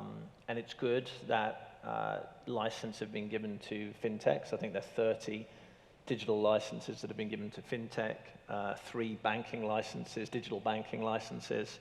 So it's creating competition, and competition will require traditional finance, or TradFi as it's sometimes referred to evolve in order to compete. That's the challenge. The opportunity is a greater TAM, greater addressable market, greater inclusivity, greater opportunity, and with that will come a greater customer experience, more breadth in terms of service, and more business. So, yes, there will be challenges. Yes, change is difficult, but change is worth it when you come through, and the commitment that the regulatory authorities are putting forth will enable that change. I think a key point is coexistence. Yes. So competition is healthy, but coexistence is critical. Yeah. And I would encourage traditional finance to embrace fintechs. And there's a great number of areas where they can coexist and work together. And that coexistence and integration and learning from each other, I think, will be really important here in the development and growth of the kingdom. Absolutely. I love that. Coexistence with healthy competition is definitely a driver. Yes. And Mr. Nick Morrison, same question to you. What are the traditionals, what are the opportunities and challenges as the traditional side meets the future side? Yeah, absolutely. So I would say that for traditional institutions, they've already made a significant infrastructure investment. They have already established a staff base that sees the world a particular way. The challenge will come because I believe that their customers, their demands are increasing. Their expectations for higher levels of integration, faster turnaround time on service requests, and more personalized services being provided to them are the demands that are coming from their customers. And the challenge is to make the right decisions around capital investment. They need to keep pace with regulatory changes as well, because the regulators are presenting new sets of demands, and those changes are happening with a frequency that they will have to keep pace with. But as Peter has indicated, the challenges themselves open up opportunities, and those opportunities will lead to these traditional institutions being able to optimize their operational platforms, optimize their processing, in all likelihood move to a lower cost operating base, and of course deliver more to their customers. So there are a huge amount of positive incentives there to encourage them to continue to take those moves forward. And I would say in closing on this point that the other opportunity that is available to the traditional institutions is to identify the right strategic fintechs to partner with for change. Nice. Beautifully said. Thank you. Mr. Majid Faki, what are the established banks doing, at the moment in this digital banking space? I think there is so much going on, and in banking in Saudi in specific, and as mentioned, it's a very agile and dynamic sector. What we have noticed that a lot of banks are building capabilities in the digital arena, whether in-house or through joint ventures, and embracing, you know, all the new fintechs and trying to make the maximum out of these new technologies coming out. I think most of the banks, if not all, have already digitized most of the journeys. Now it's going beyond that. It's not about the customer journey anymore. It's about linking that journey to the customer lifestyle and ensuring that you can meet the expectation at the right time of the customer instead of waiting for the customer to come and approach you. So I think definitely banks are investing and will continue to invest in the infrastructure, and they're following the international developments and the fintechs and what's happening in the Saudi fintech market as well. You know, in the past, the barrier to entry to the finance sector used to be huge. Yes. Today, a small fintech can come in and change the whole way that you look at things. So it's definitely very interesting times. Actually, in this day and age, the only thing that's constant is change, right? Absolutely. So we have to embrace it, right? Absolutely. In one way or other. Mr. Philip, yes. How can Saudi Arabia further promote financial inclusion through digital financial initiatives? You mentioned that, you know, it's important, but what can we do? How can we ensure more access for all segments of the population? I think it's perfect sequence of questions, well, not planned, but Majed, I think, touched upon it. I mean, we've up to now, we've been talking about, you know, how the financial institutions are going to have to change, TradFi, fintechs. What we've not talked about is the consumer of financial services. So, I mean, there could be a long answer, but what I would focus on is customer adoption. Yeah. So I think there needs to be an exercise in terms of financial literacy education, because unless the populace is aware of availability of financial services, the applicability of financial services, you know, then we might have all the capability that we want, but we're not going to have the adoption.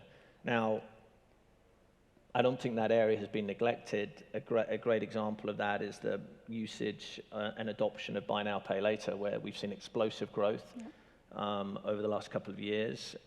They're two fabulous private companies, homegrown, you know, that can potentially be, you know, future IPOs, and the kingdom should be proud of them and is proud of them. But that's an example of customer awareness and consumer adoption, and a great example of inclusivity. Yes. So continuing that financial literacy, also making sure we have the right guardrails, obviously. So, you know, with evolution and technology and capability, needs to come security. Open source banking is a great initiative to provide greater security in terms of providing data to third parties. Right. But look, the answer is adoption, financial literacy, in order to have the demand to meet with these wonderful capabilities that are fast evolving in the kingdom. Beautifully said. I love the adoption and education.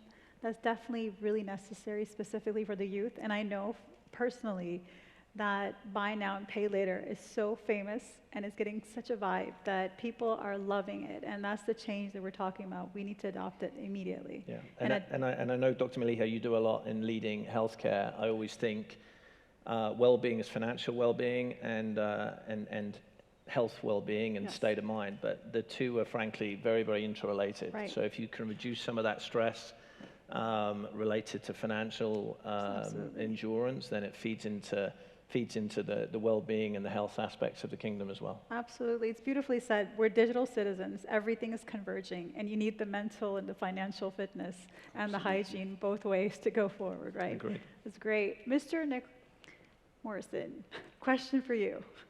So what collaborative efforts are being made now between like financial institutions, fintech startups, and government agencies to drive this digital finance forward?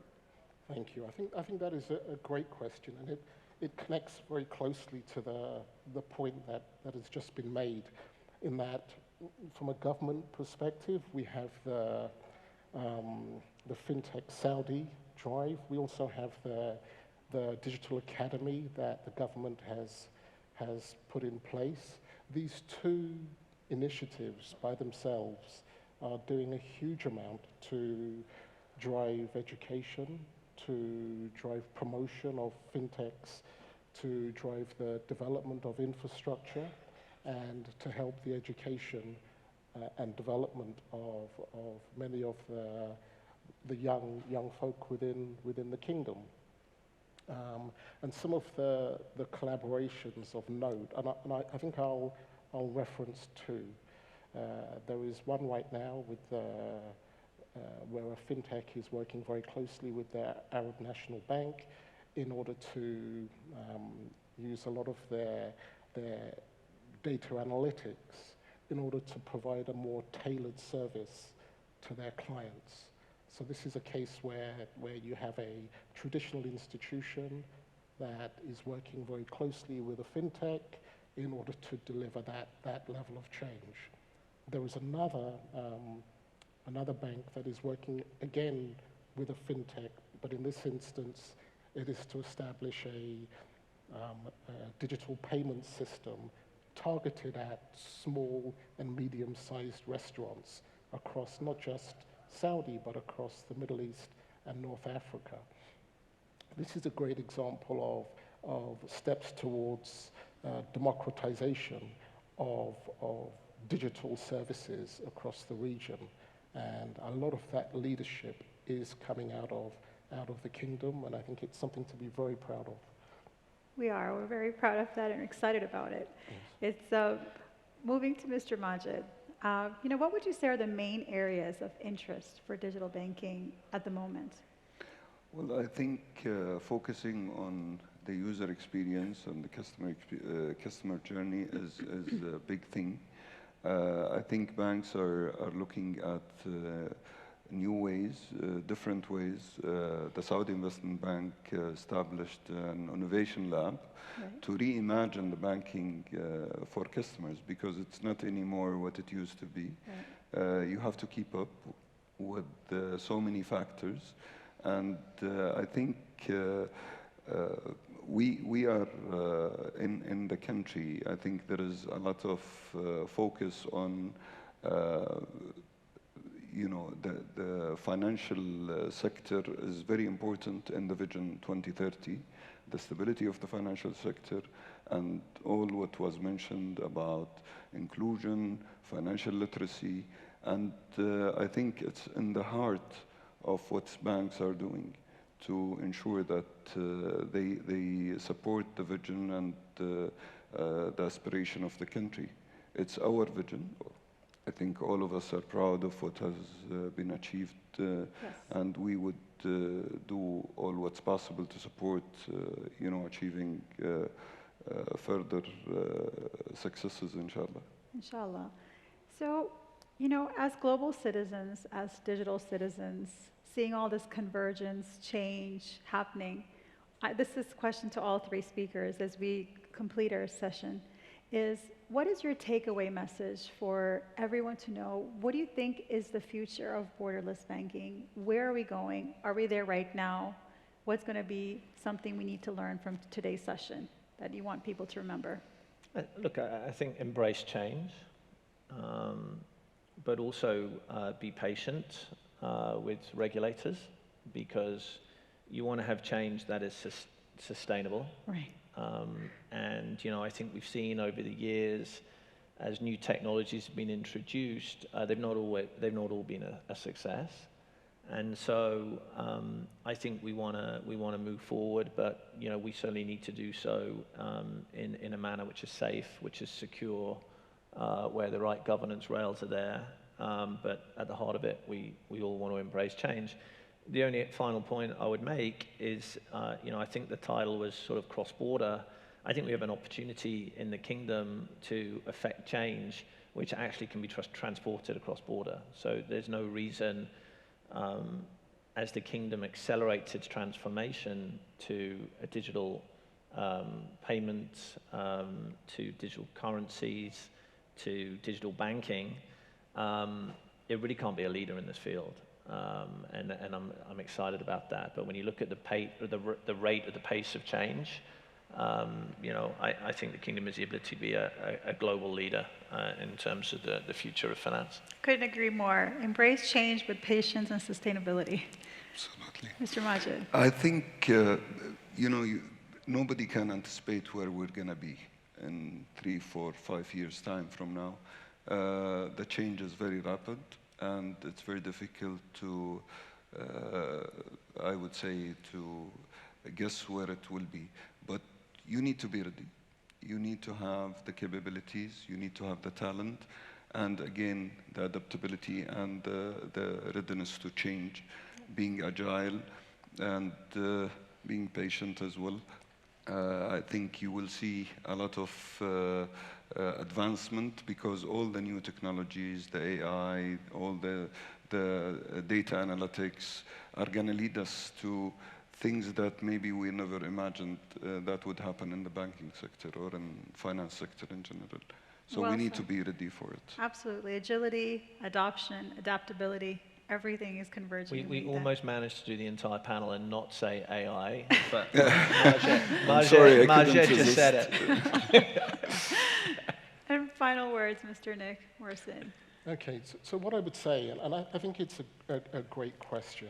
What I'm seeing is a very real convergence.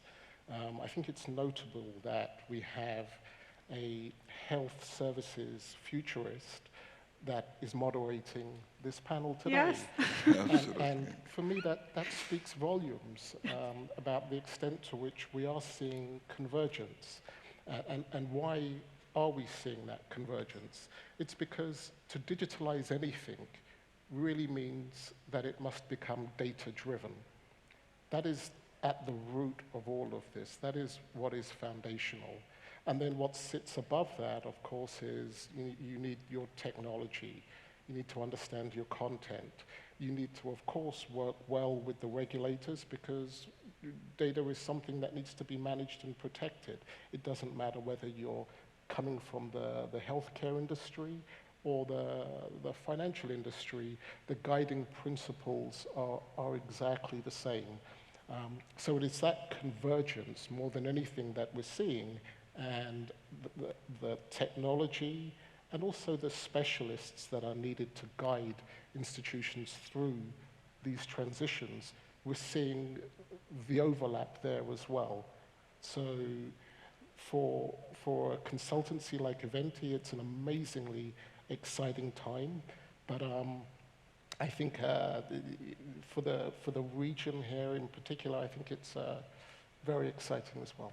Great. Thank you so much. I couldn't have said it better.